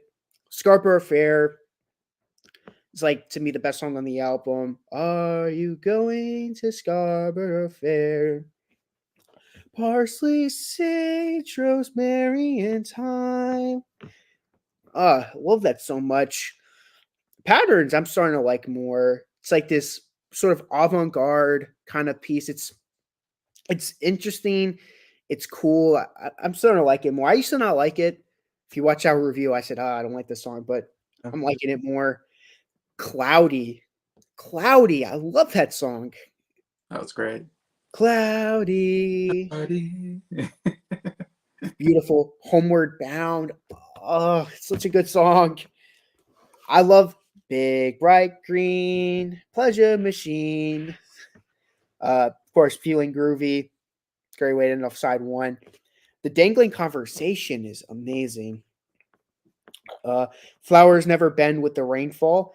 That's another song that's really growing on my list of Simon and Garfunkel songs. It's like through the corridors of sleep, through past and darkly sleep, through the bum bum, and then you get Garfunkel. So I must continue to pretend. Love the way he sings on that song. Of course, they did the Bob Dylan song. I mean, we talked about Bob Dylan enough on this stream. Adding another Bob Dylan influence. Yep. I've been mocking him like, I knew a man's brain small, couldn't think nothing at all. Not the same as you and me. Doesn't dig poetry, and then he references the Rainy Day song. Everybody must get stoned. For Emily, whenever I may find her, Garfunkel really killing it on vocals. Song. I used to like Simon better, but I'm starting to like Garfunkel better as a vocalist. Yeah. Oh, yeah. I used to always prefer Paul Simon, but the more I listen to them, the more I'm like, I don't know, Garfunkel just he hits me more now. And then album close out 7:00 News, where it's just them singing Silent Night. But as the song continues, the news just gets louder and louder. And it's like that song is still prevalent to this day, the 7:00 News thing. It's like we're just slowly getting deeper and deeper in all this madness that's going on in the world. You know, what was once peace and love, now it's just evil and corruption. Yeah. Deep, man. The other album I wanted to talk about, Bridge Over Troubled Water.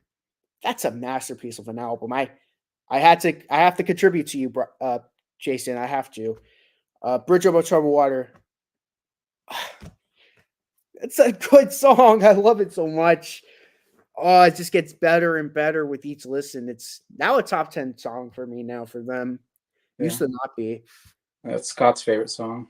Yeah, of all time, actually. Yeah. El Condor Pasta, if I could.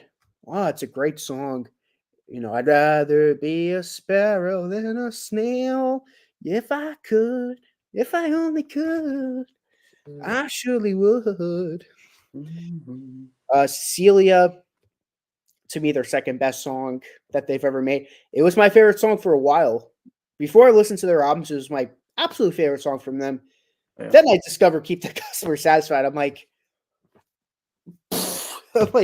every time I listen to this album, I'm like, oh, Cecilia, the best Simon Garfunkel song. And then, gee, but it's great to be back home. I'm like, now this both are the best songs in my opinion. Frank Lloyd Wright's a nice, lovely song. Boxer, I mean, that song's awesome. I certainly agree with you. Baby Driver, fun folk song. My mama was family business. They call me Baby Driver. The Only Living Boy in New York. Love that song. Why Don't You Write Me? I love that song personally. I like the reggae influence on it. I'll say, to be honest, what makes Parsley a higher album slightly, Jason, is Bye Bye Love shouldn't have been on the album. Yeah, I agree. Pointless live cover. Yeah. But it redeems itself. Song for the Asking is a great closing track. But yeah, those two albums. I had to add to those two albums because I love those two albums so much. Oh yeah, my two favorite. Oh yeah, I don't know where Briar went. I was gonna talk to him, see if he's how much time he's got left on. I'm still here. How much time do you got left to you? 2 minutes. Okay. Well, thanks for being on here, Briar. Briar's Music Showcase, of course, your channel. Great channel. Yeah. Anything more you want to say, Briar, about? I don't know. Yeah. I mean, yeah, it's good to be here. Glad to contribute a bit more. Could have stayed longer, but yeah, I think I mentioned before, I work in the morning. Okay. So, and also I think my internet is starting to give out on me. I can Okay. feel it. Okay. Yeah. Because Sorry I know to hear yeah. that. Now it's good. Looks like the internet's curse is still upon me. Yeah. But like I said, yeah, good to be here. And yeah, hopefully I should be still good for the next episode. And yeah, I look forward to it. But yeah, thanks for having me on as always. Yes, I always like having you on. You have great knowledge of music, Briar, and I appreciate it. Thank you.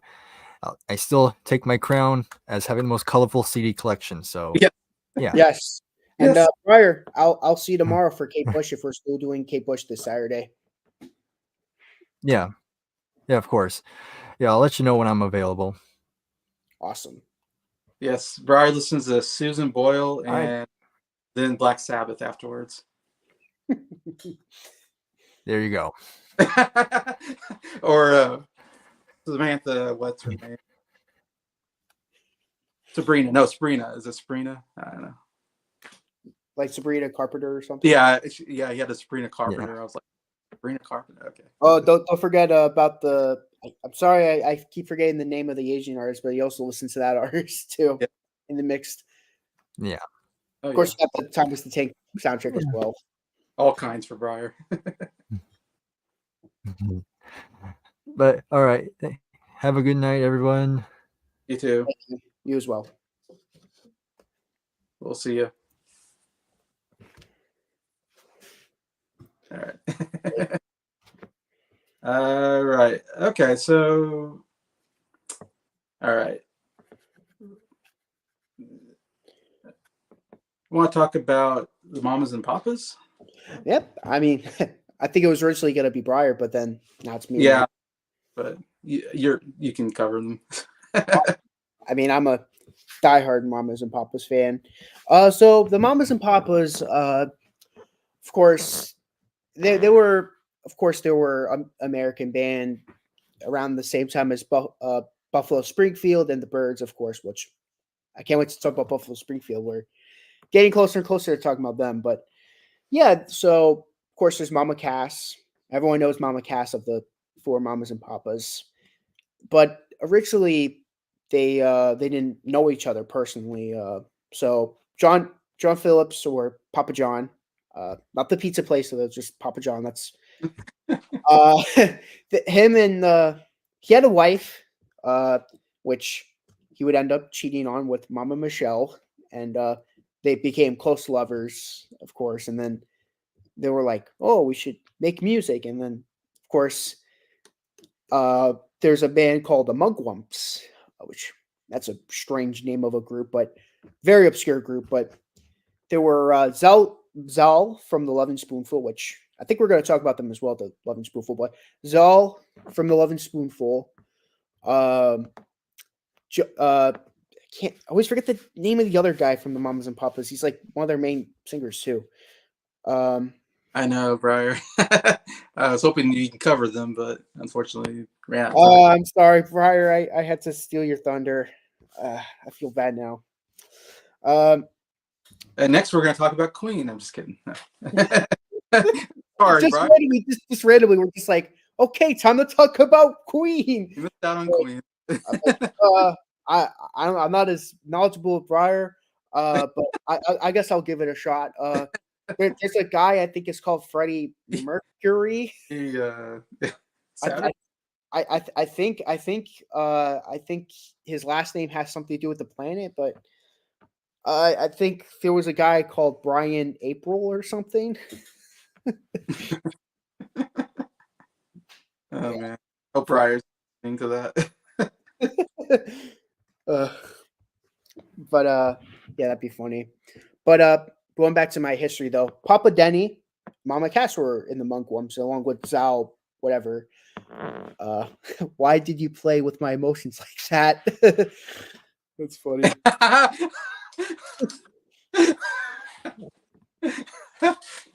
Oh, I'm sorry, Briar. I'm sorry, Brian.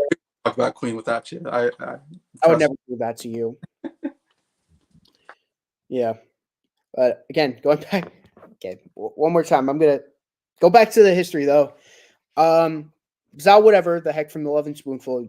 Jason knows who I'm talking about. And John's like, man, I like your vocals. You should join the Mamas and Papas.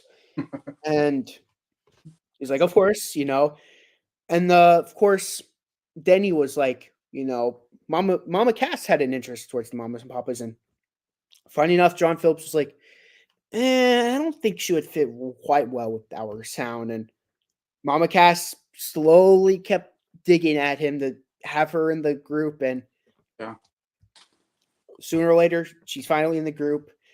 They actually lived with each other a lot. They started getting really close to each other when they first formed. They lived with each other. They worked together. They were like they were like this. And well, Mama Cass told the story of why they even called themselves the Mom Papa because, well, this is like one of the very first unisex groups. Well, of course, it's Peter, Paul, and Mary. That's like that's like probably the first of that, folk, with the female and a male in it. But the Mamas and Papas were like the first like group to have two females and two males in it. So pretty ahead of its time. And she was like, well, there's the Papas. They do their stuff, do the work, provide for the family. Then there's the Mamas, which what we are. And we clean the stuff, cook the dinners and all that. So we're the Mamas and Papas. And that's where the name came from because they started living with each other more. And they started the Mamas and the Papas. So that was pretty cool. And well, then they end up releasing they started making their first album, which is If You Could Believe Your Eyes and Ears. And that album has their big single on it, Monday, Monday and California Dreaming. And those are like their two smash hits, of course. And I think those two songs are amazing, of course. Very, very good songs. But there's some great songs too, like Straight Shooter, Got a Feeling's pretty great. I Call Your Name, much better than the Beatles version. Most Beatles fans don't even know I Call Your Name. They're like, I Call Your Name, but don't worry about it. Me and Jason won't judge you. It's on a throwaway EP that they made in the early 60s. Yeah. We won't judge you. Trust me. For the longest time, I didn't even know about that garbage EP. But yeah, I Call Your Name, much better than the Beatles version, which is rare. I'm stubborn with Beatle covers. Trust me.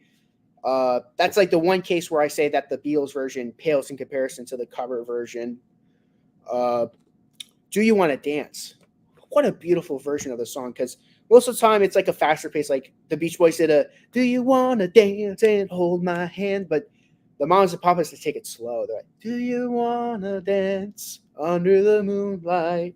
Squeeze me under the moonlight. Oh baby, do you wanna dance? Go where you want to go." The harmonies on that song, I think they might have the best harmonies of the '60s, in my opinion. Them and the Association and the Beatles and the Hollies, they're like great harmonies. But yeah, of course, California Dreaming, I love. Spanish Harlem, much better than the Benny King version, in my opinion, because of the harmonies. Yeah. I think Benny King is an amazing vocalist. I think he sings his heart out when he's his best. But man, the Mamas and Papas, they stole that song for me. Somebody Groovy I like. Hey Girl I love. Hey Girl. Love that song. You Baby, which the Turtles actually did as well. I'm not as into the last song, The In Crowd, but the album is so good anyways. I have to give this album a 10. One more album. They only have 5 albums. One more album I gotta give strong preference on is the second album. One of the greatest albums of all time for me. I mean, if you know, this was one of my 50 essential albums when we got together for the 50 essential albums list. And this is such a good album. No Salt in Her Tail, great harmonies, Trip, Stumble, and Fall. I mean, around this time they were starting to get their little traction was starting to happen. You know, starting to not as close as they were when they first formed, especially Michelle and Papa John. Michelle, she was definitely sleeping with other guys. she was not loyal. Famously, she cheated on him with Gene Clark of the Byrds. Wow. So we have more connections with music artists. It's cool. Well, not cool for John after finding out that, I mean, he cheated on his wife to be with Michelle, but then got upset that Michelle cheated on him. I think that's very hypocritical of him, but anyways. I know Graham Nash in his book said he tried to sleep with her, but he never did. Tried to. Oh my God. Yeah, she was not loyal. He was a knockout though, but yeah. Yeah. But yeah, around this time though, he started writing songs about her. Trip, Stumble, and Fall is one of them. It's like, you're gonna trip, stumble, and fall. It's like very harsh. Other songs like that, like I Can't Wait. Like, I can't wait to say goodbye.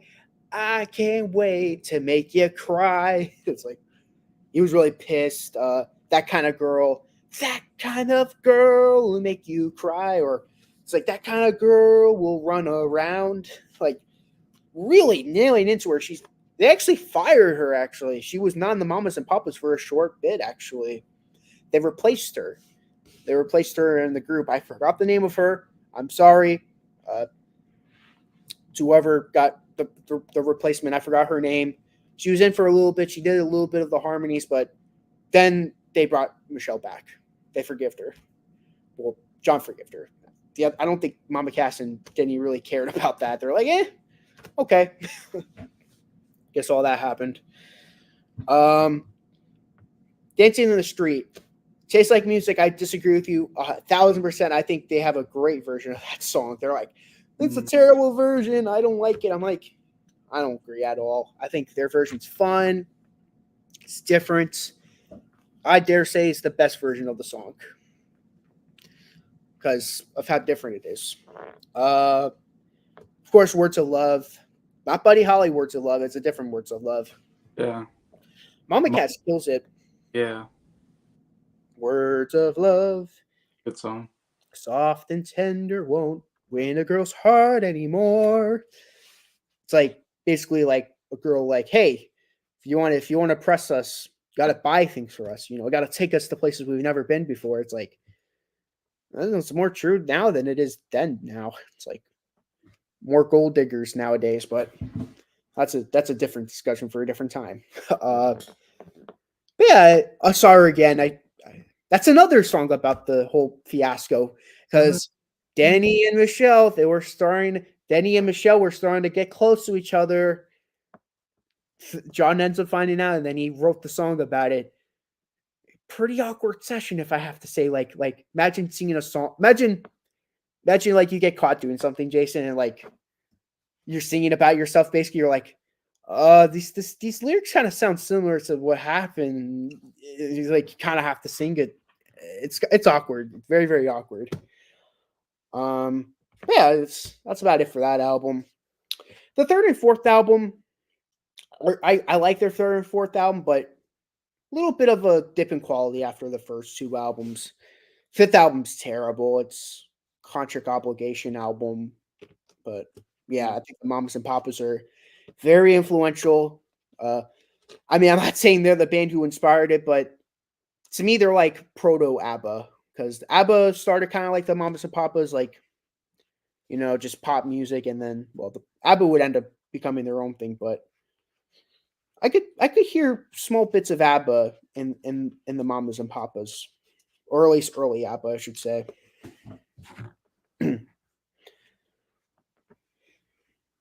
All right. Yeah, definitely that first album is their big one, I would say. Maybe first two, as far as I know, but the big hits are on that first one for sure. All right. Band I wanted to mention, as we haven't mentioned them enough, it's Association, a band that we talk about quite a bit lately. This is the only album I've got, Renaissance of theirs. We're covering them actually on Nick's channel recently. We've gone through 4 albums of their 7 or whatever that are there. Maybe not as well known. Like we said, we feel like they're a bit underrated, though they did have some big hit songs in this time period, and definitely I think worth a mention here because they had some hits, and like I said, underrated as well. I think definitely people should listen to them more, especially for this period. One of the best harmony bands you'll ever hear. I mean, 6 members to the group. We got Terry Kirkman, who lots of lead singers, but he's one of the lead singers. Also plays a lot of woodwind instruments in the band. We got Russ. I call him Russ G because I don't know how to pronounce his last name. He plays the guitar and sings a lot as well. Jim Yester plays guitar and sings. Jules Alexander plays guitar, kind of lead guitar, and he sings as well. And then we got Brian Cole on bass and Ted Bluecool or whatever on drums. So it's a 6-member band. In fact, that's the 6th there on the back there. But we got the 6 guys here, or you can see them on the front there, all 6 of them. So it's really cool. I mean, have 6 guys. They harmonize incredibly well. They have basically 4 lead singers and songwriters in the band. But even the drummer, you know, sings and writes as well. And yeah, so it's incredible the amount of people they got that can write and sing and sound so great. They formed around 1964. Starts with Kirkman and Alexander kind of meet, and then they kind of say, hey, let's form a band. And then the rest of the members kind of come in, and then they eventually form the association. Out of that, they really kind of made a hit, or kind of came on the scene with a song called Long Comes Mary. This was actually a song that I think it was Jules Alexander. He was a session musician, and he was actually playing guitar for another band who wrote the song Along Comes Mary, and he liked it so much that he asked them permission to take the song and use it with Association, and they rearrange it, you know, to fit their group. So it sounds, I've never heard the other version, so I can't say how different it is, but I'm guessing they changed it to make it more sound like their Association sound, you know, full of the harmonies and everything, whatever. Good idea, because this song becomes a huge hit, the top 10 hit for them, one of their most well-known songs, and definitely helped them. So they got a record deal and all that, and they put out their first album called "And Then Along Comes Association" in 1966. This was one of the best albums, definitely one you have to listen to. One of probably the biggest album that they came out with. It went number 5 in the charts, and most notably, of course, it had "Along Comes Mary" on it, which again was a big radio hit for them. Also had "Cherish" that they actually wrote and on the song, really great ballad, love ballad. Again, just so many good harmonies there, and this was a number 1 hit for them. So, and those are the 2 big hits, "Cherish" and "Along Comes Mary." Definitely worth listening to for those 2 songs. But yeah, me and Nick, we love this album. We both gave it good scores. I think "Enter the Young" is great as an opener. And I also wrote "Don't Blame It on Me" is another really excellent song on here. Besides that, yeah, it's a really good album. Great melodies, harmonies, all that. Anyway, so in the same year, 1966, they also come out with this album, Renaissance, which is the album I have. And interesting, this album, I still think it's a must listen to. It's one I'm recommending for the association that you should listen to. Even though it doesn't have actually any big hits on it, it wasn't like a huge seller like the other ones, like the first and third album, for instance, didn't chart as well.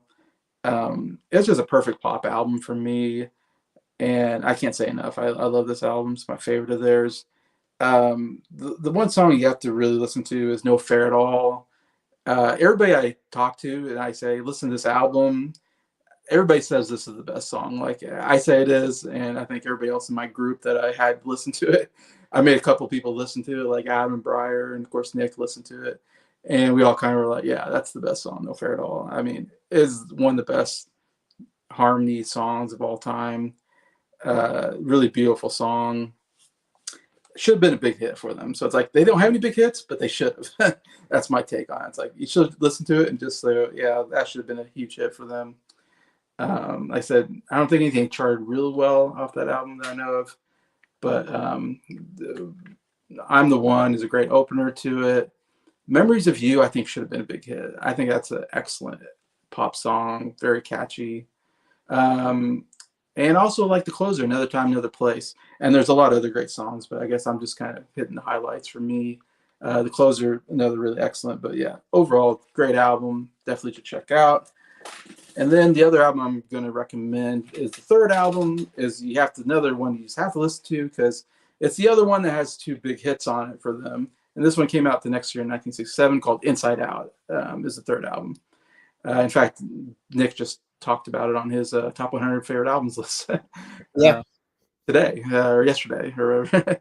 um, he mentioned that already, and we covered it not too long ago.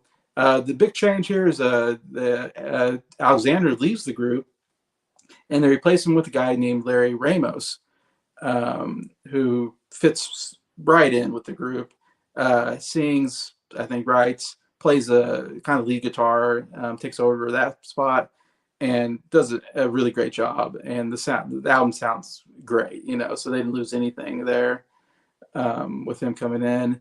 Of course, the 2 big hits, "Windy" went number 1 for them. Maybe their catchiest song they ever wrote. Really great stuff. One that you probably heard on the radio. If you've heard anything about the association, I'm sure you heard this song. The other one is our favorite song, me and Nick. We both agree. I think this is our favorite, and that is "Never My Love." One of the greatest love songs. Incredible harmonies. Just a beautiful melody. The "Never My Love, Never My Love." Just amazing stuff. And it only went number 2, which I can't believe that didn't go number 1. It's kind of like "Cherish" in that kind of sense. It's just an incredible song, and "No Fair at All." It kind of belongs in that group. It's just a beautiful song with great harmonies and great guitar work. Very catchy, very memorable. I guess you hear it, you'll know it. Yeah. You won't forget it, kind of thing. But there's also a lot of good stuff like I put "On a Quiet Night," "Happiness Is," "Sometime," and "We Love Us." But there's a lot of good stuff, but that's some of the stuff I wrote down is some of their best stuff anyway. So still an excellent album. Again, it was a pretty good hit for them because it had the 2 big hits on it. So after that, they don't really have any other big hits after this album. Not to say there's not other good albums, but I feel like definitely like their peak period seems to be the first 3 albums. So again, not a big well-known named band, but they did have 4 big hits that are very well radio played, and definitely if you haven't checked them out, definitely a band I would check out, The Association. I think the fourth album is also is another favorite for me. But that's an album that needs to be listened to multiple times to appreciate. Because that's another album that has no hits on. I mean, I think one song went to number 10, but there's no like radio hits like the first and third album have. All right, Nick, you want to talk about this band? Yes, Buffalo Springfield. Finally get to talk about them. If you want to see a full history lesson on how they formed, if it wasn't so late, I'd give a brief summary as I give a history lesson how they formed, but it's getting really late. Yeah, it's getting late. Shameless plug, but check out my review with Jason. He gives an awesome history lesson on how they formed and the crazy coincidences, the miracles that made them form in the first place. So check out that.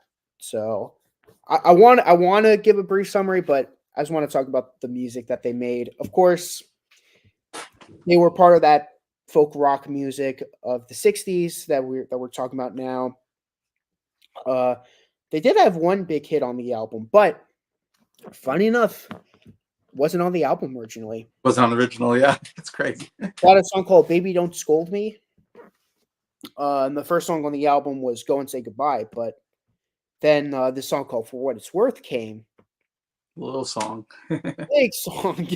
I mean, maybe to some people it's big, but but big hit song for them. That was so big they were like, we need to reissue the album now. We got to add that song on there. Then, bam, bam, bam. They put out the second version of the album. That's the one I'm going to be talking about. For What It's Worth, awesome album opener. I love that album cover too with the band members. Album cover I've always really liked. Go and Say Goodbye. So drastically different from the first song on the album.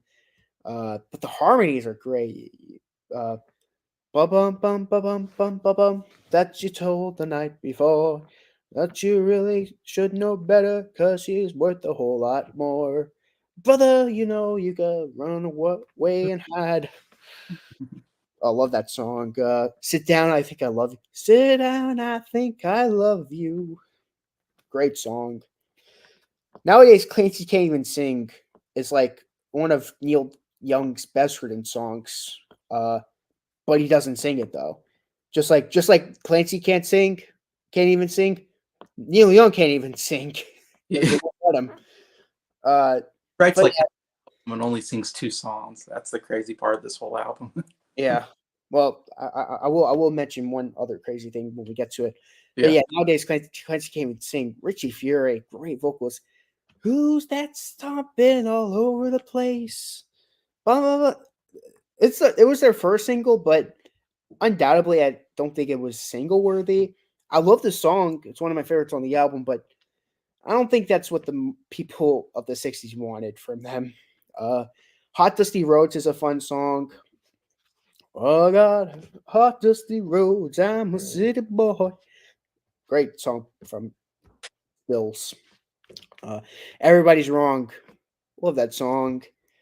Side 2 has 3 of the best songs on the album. Flying on the Ground is Wrong.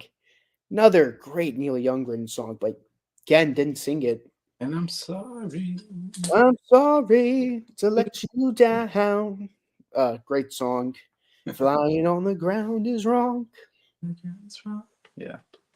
But well, before we get to the songs that Neil Young did sing, I do want to talk about another song that he wrote but didn't sing. Do I Have the Right to Come Out and Say It? That's an underrated song. Looks so fine. So fine. Yeah. That should have been a single, if you're asking me. Oh, sure. Leave is a fun song, and Pay the Price is great. I think that's a great album closer. But let's get to the Neil Young songs. Burned is a song when I first heard it, I'm like, is this Mike Nesmith singing from the Monkees? From the Monkees. Yeah. What? Are they really that dead censored on him not singing his songs that they just phoned in Mike Nesmith to sing it? Then I looked up, I'm like, oh, it is Neil Young. Yeah. But he sounds so different on this song. He doesn't sound like Neil Young. I don't know. His voice is a little deeper than it usually is. Yeah.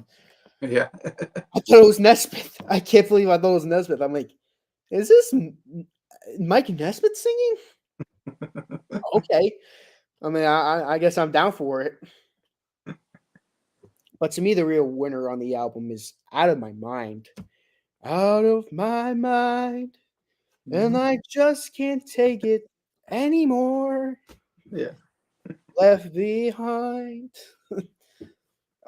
Beautiful song. And That's I like, something I probably don't know about. People no probably one knows about the song because people don't talk about the album. People Yeah. don't talk about the album. People forget about the songs. And yeah, I like the end where no instruments. It's like bum bum bum bum out of my mind. It just ends there. It's like, whoa, whoa. I think that should have been the album closer, but Pay the Price is a good album closer too. I think you should talk about the song too. Out of My Mind. I think that's a song that we both really love. I'll let you talk about it a little bit. blew me away when I first heard the album. I was like, what is this song? Like, how come I've never heard this one before? Like, the only song that's really well known is the For What It's Worth. It's like the big song, and then that's it. And then, yeah, you get to Out of My Mind, you're like, holy cow, like, this is incredible. Like, it's one of my favorite songs I've heard. One of the best discoveries I've ever had, listening to the album for the first time. And it's like, yeah, it's one I'm like, everybody should listen to this song. It's one, yeah, as soon as I heard it, I was like, have you heard this song? Like, you gotta listen to Out of My Mind. Yeah, Neil Young vocals and the harmonies, and just a really cool sound song. Yeah. Yeah, I don't know what to say. It's just a must listen to. Yeah. It's a song that everyone has to know. Yes. Yeah. That's just the debut album I'm talking about. Now I gotta talk about the second album. Their biggest album, probably, if there Oh, yeah. was the first one. It's definitely the most essential album. Yeah. 3.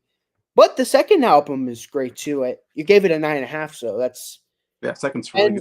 10 out of 10, 9.5. That's like, I mean, the first two albums. I mean, how often do you do that for the first two albums of an artist? No, and they could have done so many more albums. It's so rare too. They would have kept going. Yeah, Buffalo Springfield again, Mr. Soul. Well, hello, Mr. Soul. I jumped right to pick up a reason. Brought me a letter. Said I would upset her. I love Stills doing the backup vocals. Yeah. There's a blaster. Yeah. I think Stills was having a little too much fun with him. It really killed it on vocals. Oh gosh, yeah. And then after that hard rock song, you have the country song. Yeah. There goes another day. I wonder why. Just the whiplash between the two songs. You have like hard rock on the first song, then country on the next song. It's like, that's variety. That's like big variety there, and I love it. Every Days is a cool sort of mellow song from Stills.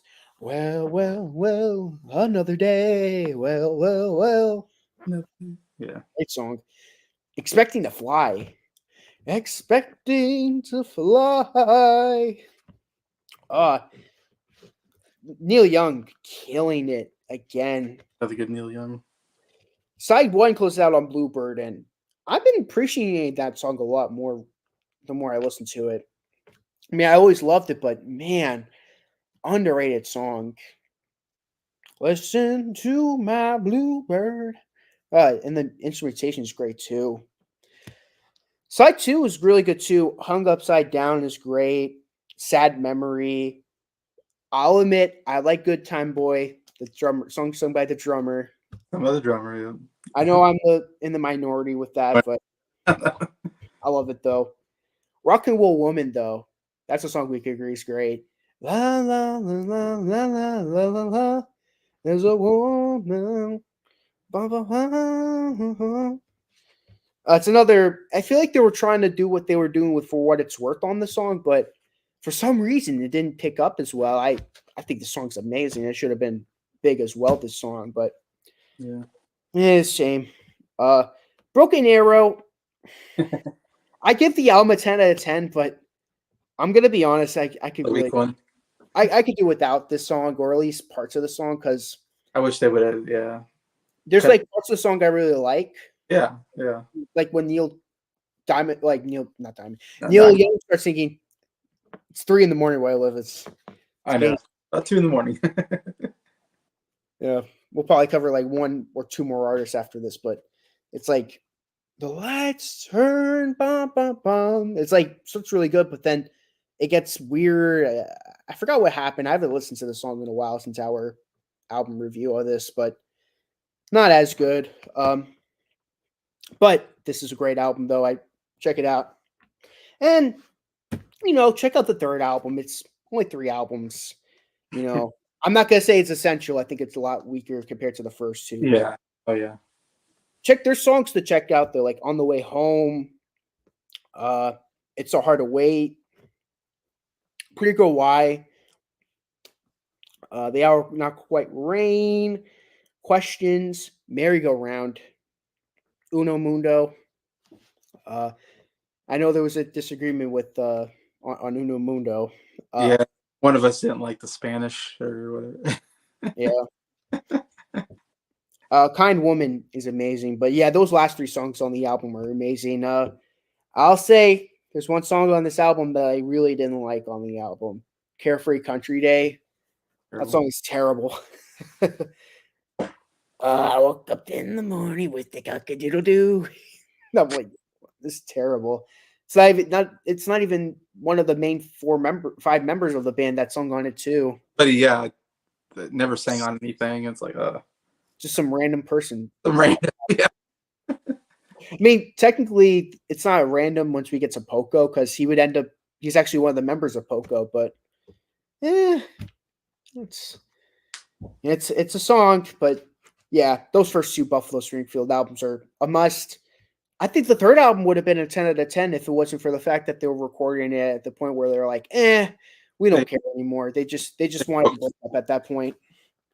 They basically broke up and yeah. So I don't consider it to be like, some people might be like, oh, well, why would you want them to keep going? Maybe they would have kept going downhill. Well, my argument is the only reason why this album's not as good as the first 2 is because you could kind of hear Steven Still starts to not care about the band anymore, and Neil Young really didn't care about the band.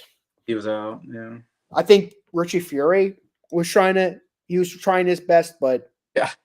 You can't with Buffalo Springfield, you can't just have one member. It's like all 3 of those members are quintessential. So that's why the album kind of lacks, is because Stills wanted out. Neil Young definitely wanted out. Richie Furay, he's like, I don't want to be here, but I'll try my best anyway. So who knows? Maybe we would have had a really good third album, but it's a shame. Got to keep thinking about that. Yeah, I just want to mention, as you said, it's the big thing is Steven Stills and Neil Young are huge. I mean, songwriting, singing. Richie Furay sang a lot.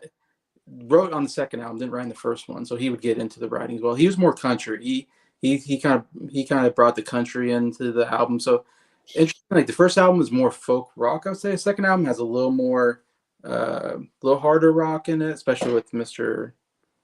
That first song. But the second album is a little bit different. Yeah, it has a little more hard rock. It still has that country feel to it. So interesting where they would have gone from there. Who knows? They might have gone more psychedelic. Who knows? They might have gone more hard rock mixed in. I don't know. We'll see. or we won't see, but it would have been interesting to see where they would have gone. Uh, yeah, so there's one other band I thought we'd need to mention, in my opinion, and I was gonna have Briar talk about them, but Briar's not here, so I don't know. So I didn't do any research on them. I know a little bit. Yeah, I know you probably know more than me, but that is the Lovin' Spoonful. I think another really great band. I absolutely love their sound as well, even though it feels to me like they didn't have as many great albums, but they had a lot of great singles as well. Um, like I said, I don't know as much. I know I think John Sebastian's the lead singer, and Zal. You mentioned Zal's like the lead guitar player, and that's all I kind of know about that. They only made about 5 albums, but the only ones I think to me worth is the first two personally. But you can give your opinion on that. First album is Do You Believe in Magic? Obviously has that hit song, Do You Believe in Magic? Incredible. I think that's, again, I didn't do the research, but I feel like that's what probably got him out there. That was probably like the first big hit that kind of came out that album. And I want to say they had another big hit on that album. It's Did I Ever Have to Make Up My Mind? That was Making My Mind. It's a great song, kind of funny. And Love Spoonful's weird. Like like I said, I put them in that folk rock because they have that kind of sound to them. But sometimes they do a bluesy stuff, and they do these kind of funny songs as well. They're kind of do kind of a variety of stuff, but I still think I have to put them in this kind of category, folk rock. I guess they kind of fit in there with some of that stuff. But Do You Believe Magic's? Oh my gosh, so catchy, incredible. Definitely incredible sound for them. And then their second album, Daydream, of course, has the great Daydream, which is a great, kind of laid back song. Yeah, you can just sit back and daydream to. Love Sebastian's vocals. He's such a good singer. And then my favorite song, I think you like this as well. You Didn't Have to Be So Nice, I believe it's called. It's so amazing. The harmonies, the backing harmonies are so good. And overall, another just great sound for them. Another hit song. Those were kind of the four. Well, no, then the third album has their big hit, the Summer in the City, I believe. And I want to say, so they had like at least 5 pretty big hits off of those 3 albums that I can think of. And there's some other good stuff. Like we love Bald Headed Lena is a funny song. And I love Jug Band Music And music. Doctor, and he said you need jug band music or something. It's such a fun song. But anyway, so they go from fun songs. They do have some love songs in there, so they can do some love songs. They do some fun songs. They do some very catchy songs. Anyways, but you can go in more detail probably. Okay, thank you. So they released their first album, as you mentioned, Jason. Do You Believe in Magic? I agree with you. Do You Believe in Magic? And Did You Ever Have to Make Up Your Mind? Are incredible singles. You are correct. Do You Believe in Magic is their first and big. There's their first single, and it's their big single that broke them into the mainstream. Yeah. I mean, there are some great songs on this album. Deep cut wise, like "You Baby," "You Baby," "You Baby," sung by the drummer. I like the drummer. I think the drummer's pretty underrated. Then you have songs like "Blues in the Bottle," sung by Zal. I love it. I like his antics, his goofy nature. He's very goofy sometimes. He adds like character to the band, and I Yeah. like it. On the Road Again, Fishing Blues. Well, I got the round to the fishing pole. It's a fun song. My Gal, same again. Just these goofy songs sung by Zal. Love it. Other Side of Life, another song sung by the drummer. I think the drummer and the Zal are great vocalists because one's like this crazy antic guy, then you have Butler, who's like this more laid back sort of like guy. But the star of the show is Sebastian, of course. You know, to Believe in Magic. Did you the 2 singles plus Sport in Life? I really enjoy. Younger Girl is a lovely song.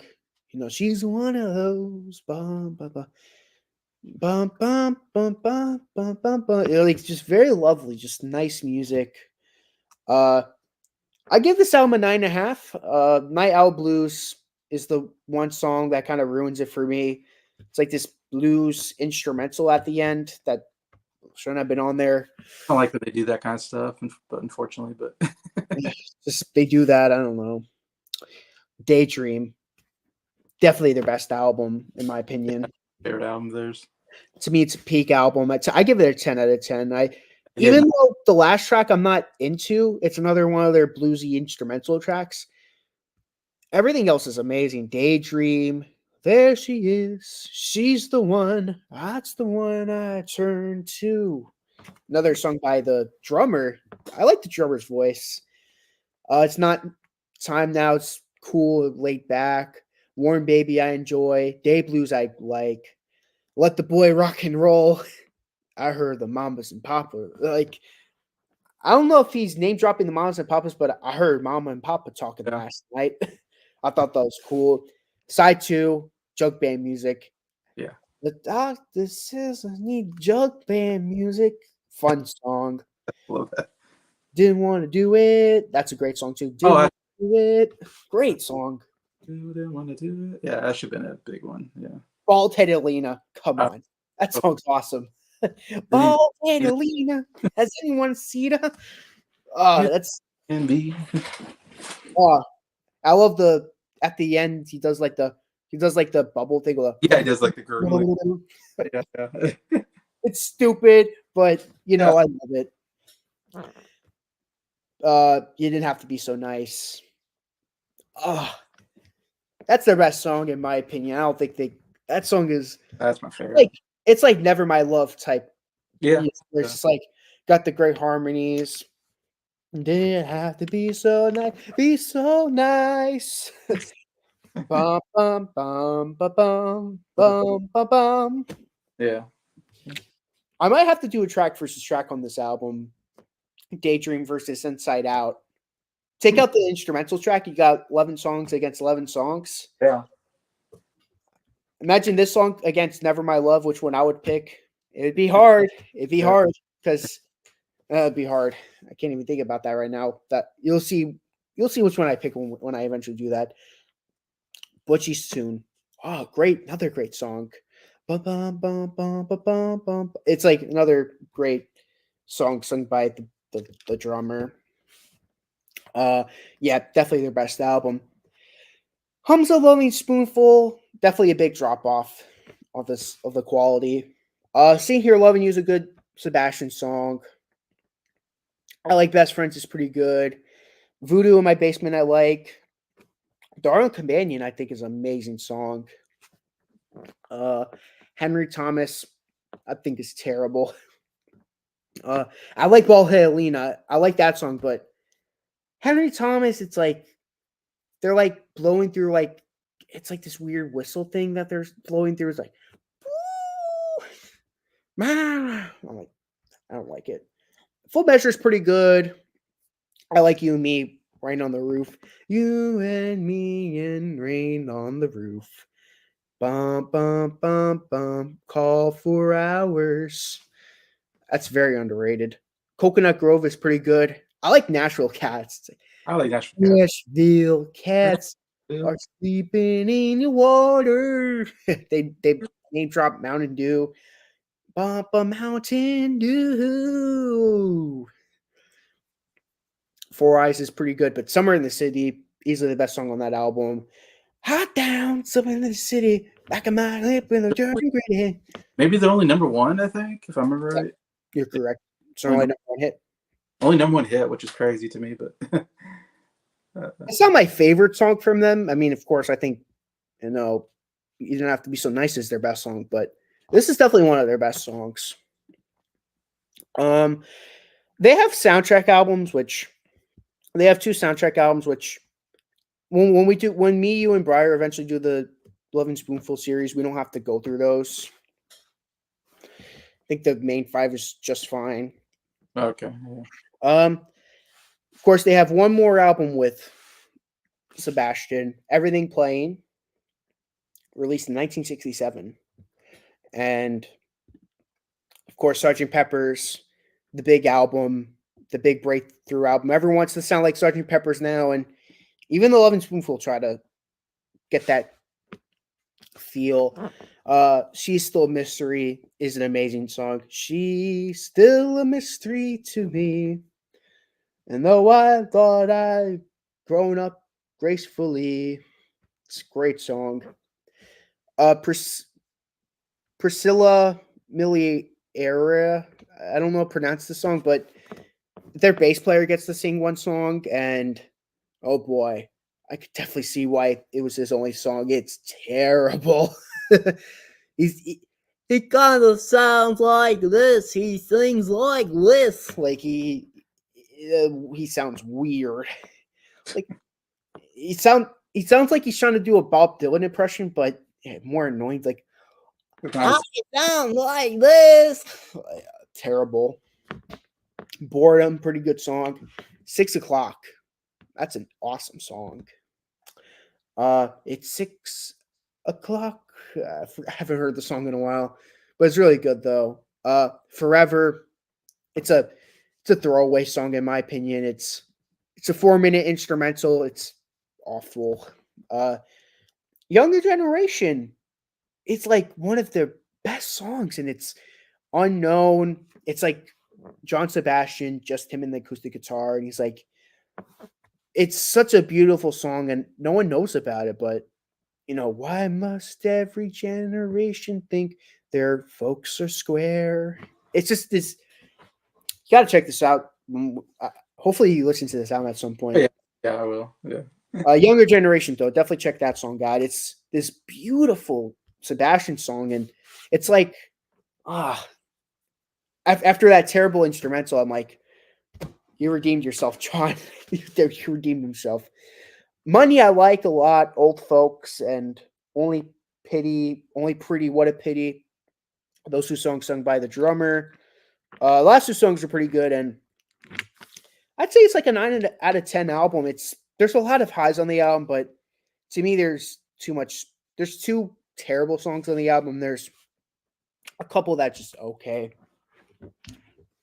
One more album I'm going to talk about. It's the last album, Revolution 69. Sounds terrible. Well, they lose the lead singer, right? Yep. I'm going to briefly pull this one up. It's a terrible album. Yeah. So, yep. John Sebastian leaves the band, and instead of just, stopping after everything playing, they're like, let's make one more album. Right. Yeah. And they had the drummer sing. This entire time I was talking about that, I'm like, oh man, the drummer singing. Nick's probably gonna love this album because the drummer is singing now, and he likes the drummer. No, for one, the people, whoever's giving him these songs are terrible. These songs that they wrote for him for the album, it's terrible. Amazing Air, I think it's a pretty good opening song. It's one of the better songs on the album. Never Going Back is good. The Prophet, terrible. Of course, you have the Prophet song by the Queen. That's awesome. But now you just have a song called The Prophet by Lovin' Spoonful. Terrible. Only Yesterday. Pretty good song. I like it. War Games.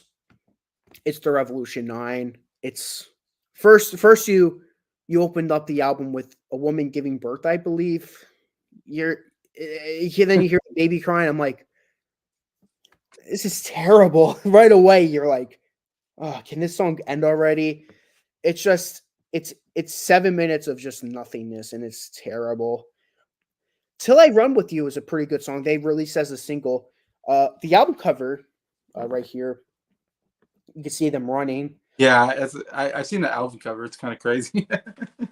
They were gonna make that the album title, but then the song did so poorly. They were like, we'll name it Revolution 69.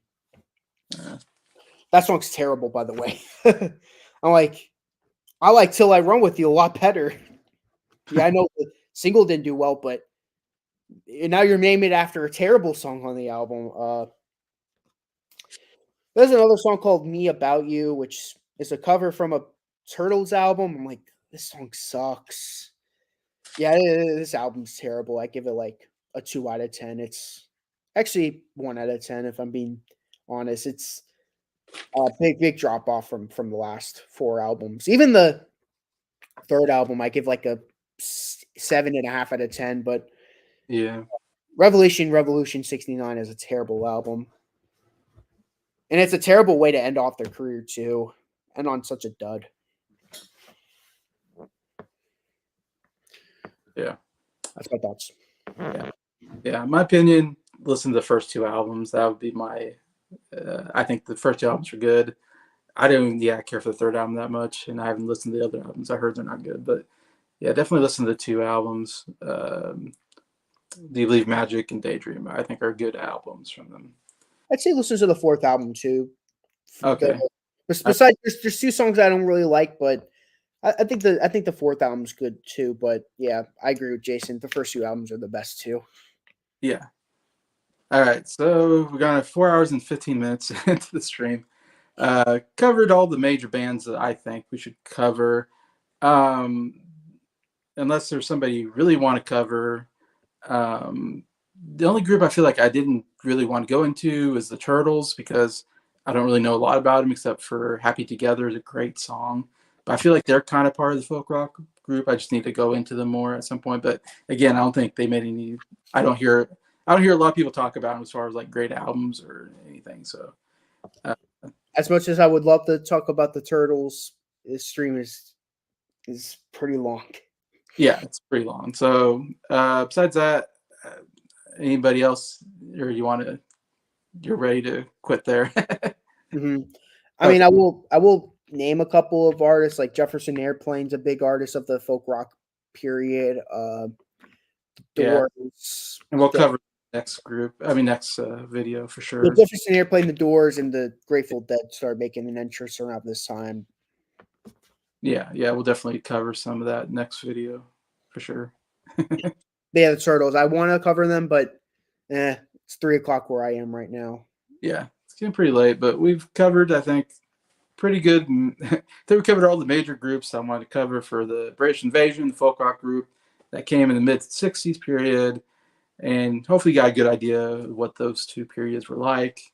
We obviously love those periods. That's why this may be our longest video. Who knows? Yeah, because we're big fans of that period of time. We have a lot to say about it. So, so next time we're going to cover the late '60s period and kind of delve into the psychedelic rock and hard rock that happens in that period anyway. So a lot to talk about there as well. Besides that, thank you to Nick for joining me on this, and also Briar from Briar's, or I should say Nick from Townsend 505 is his channel. Definitely check his channel out. Briar's Music Showcase, check his channel out, of course, if you haven't already.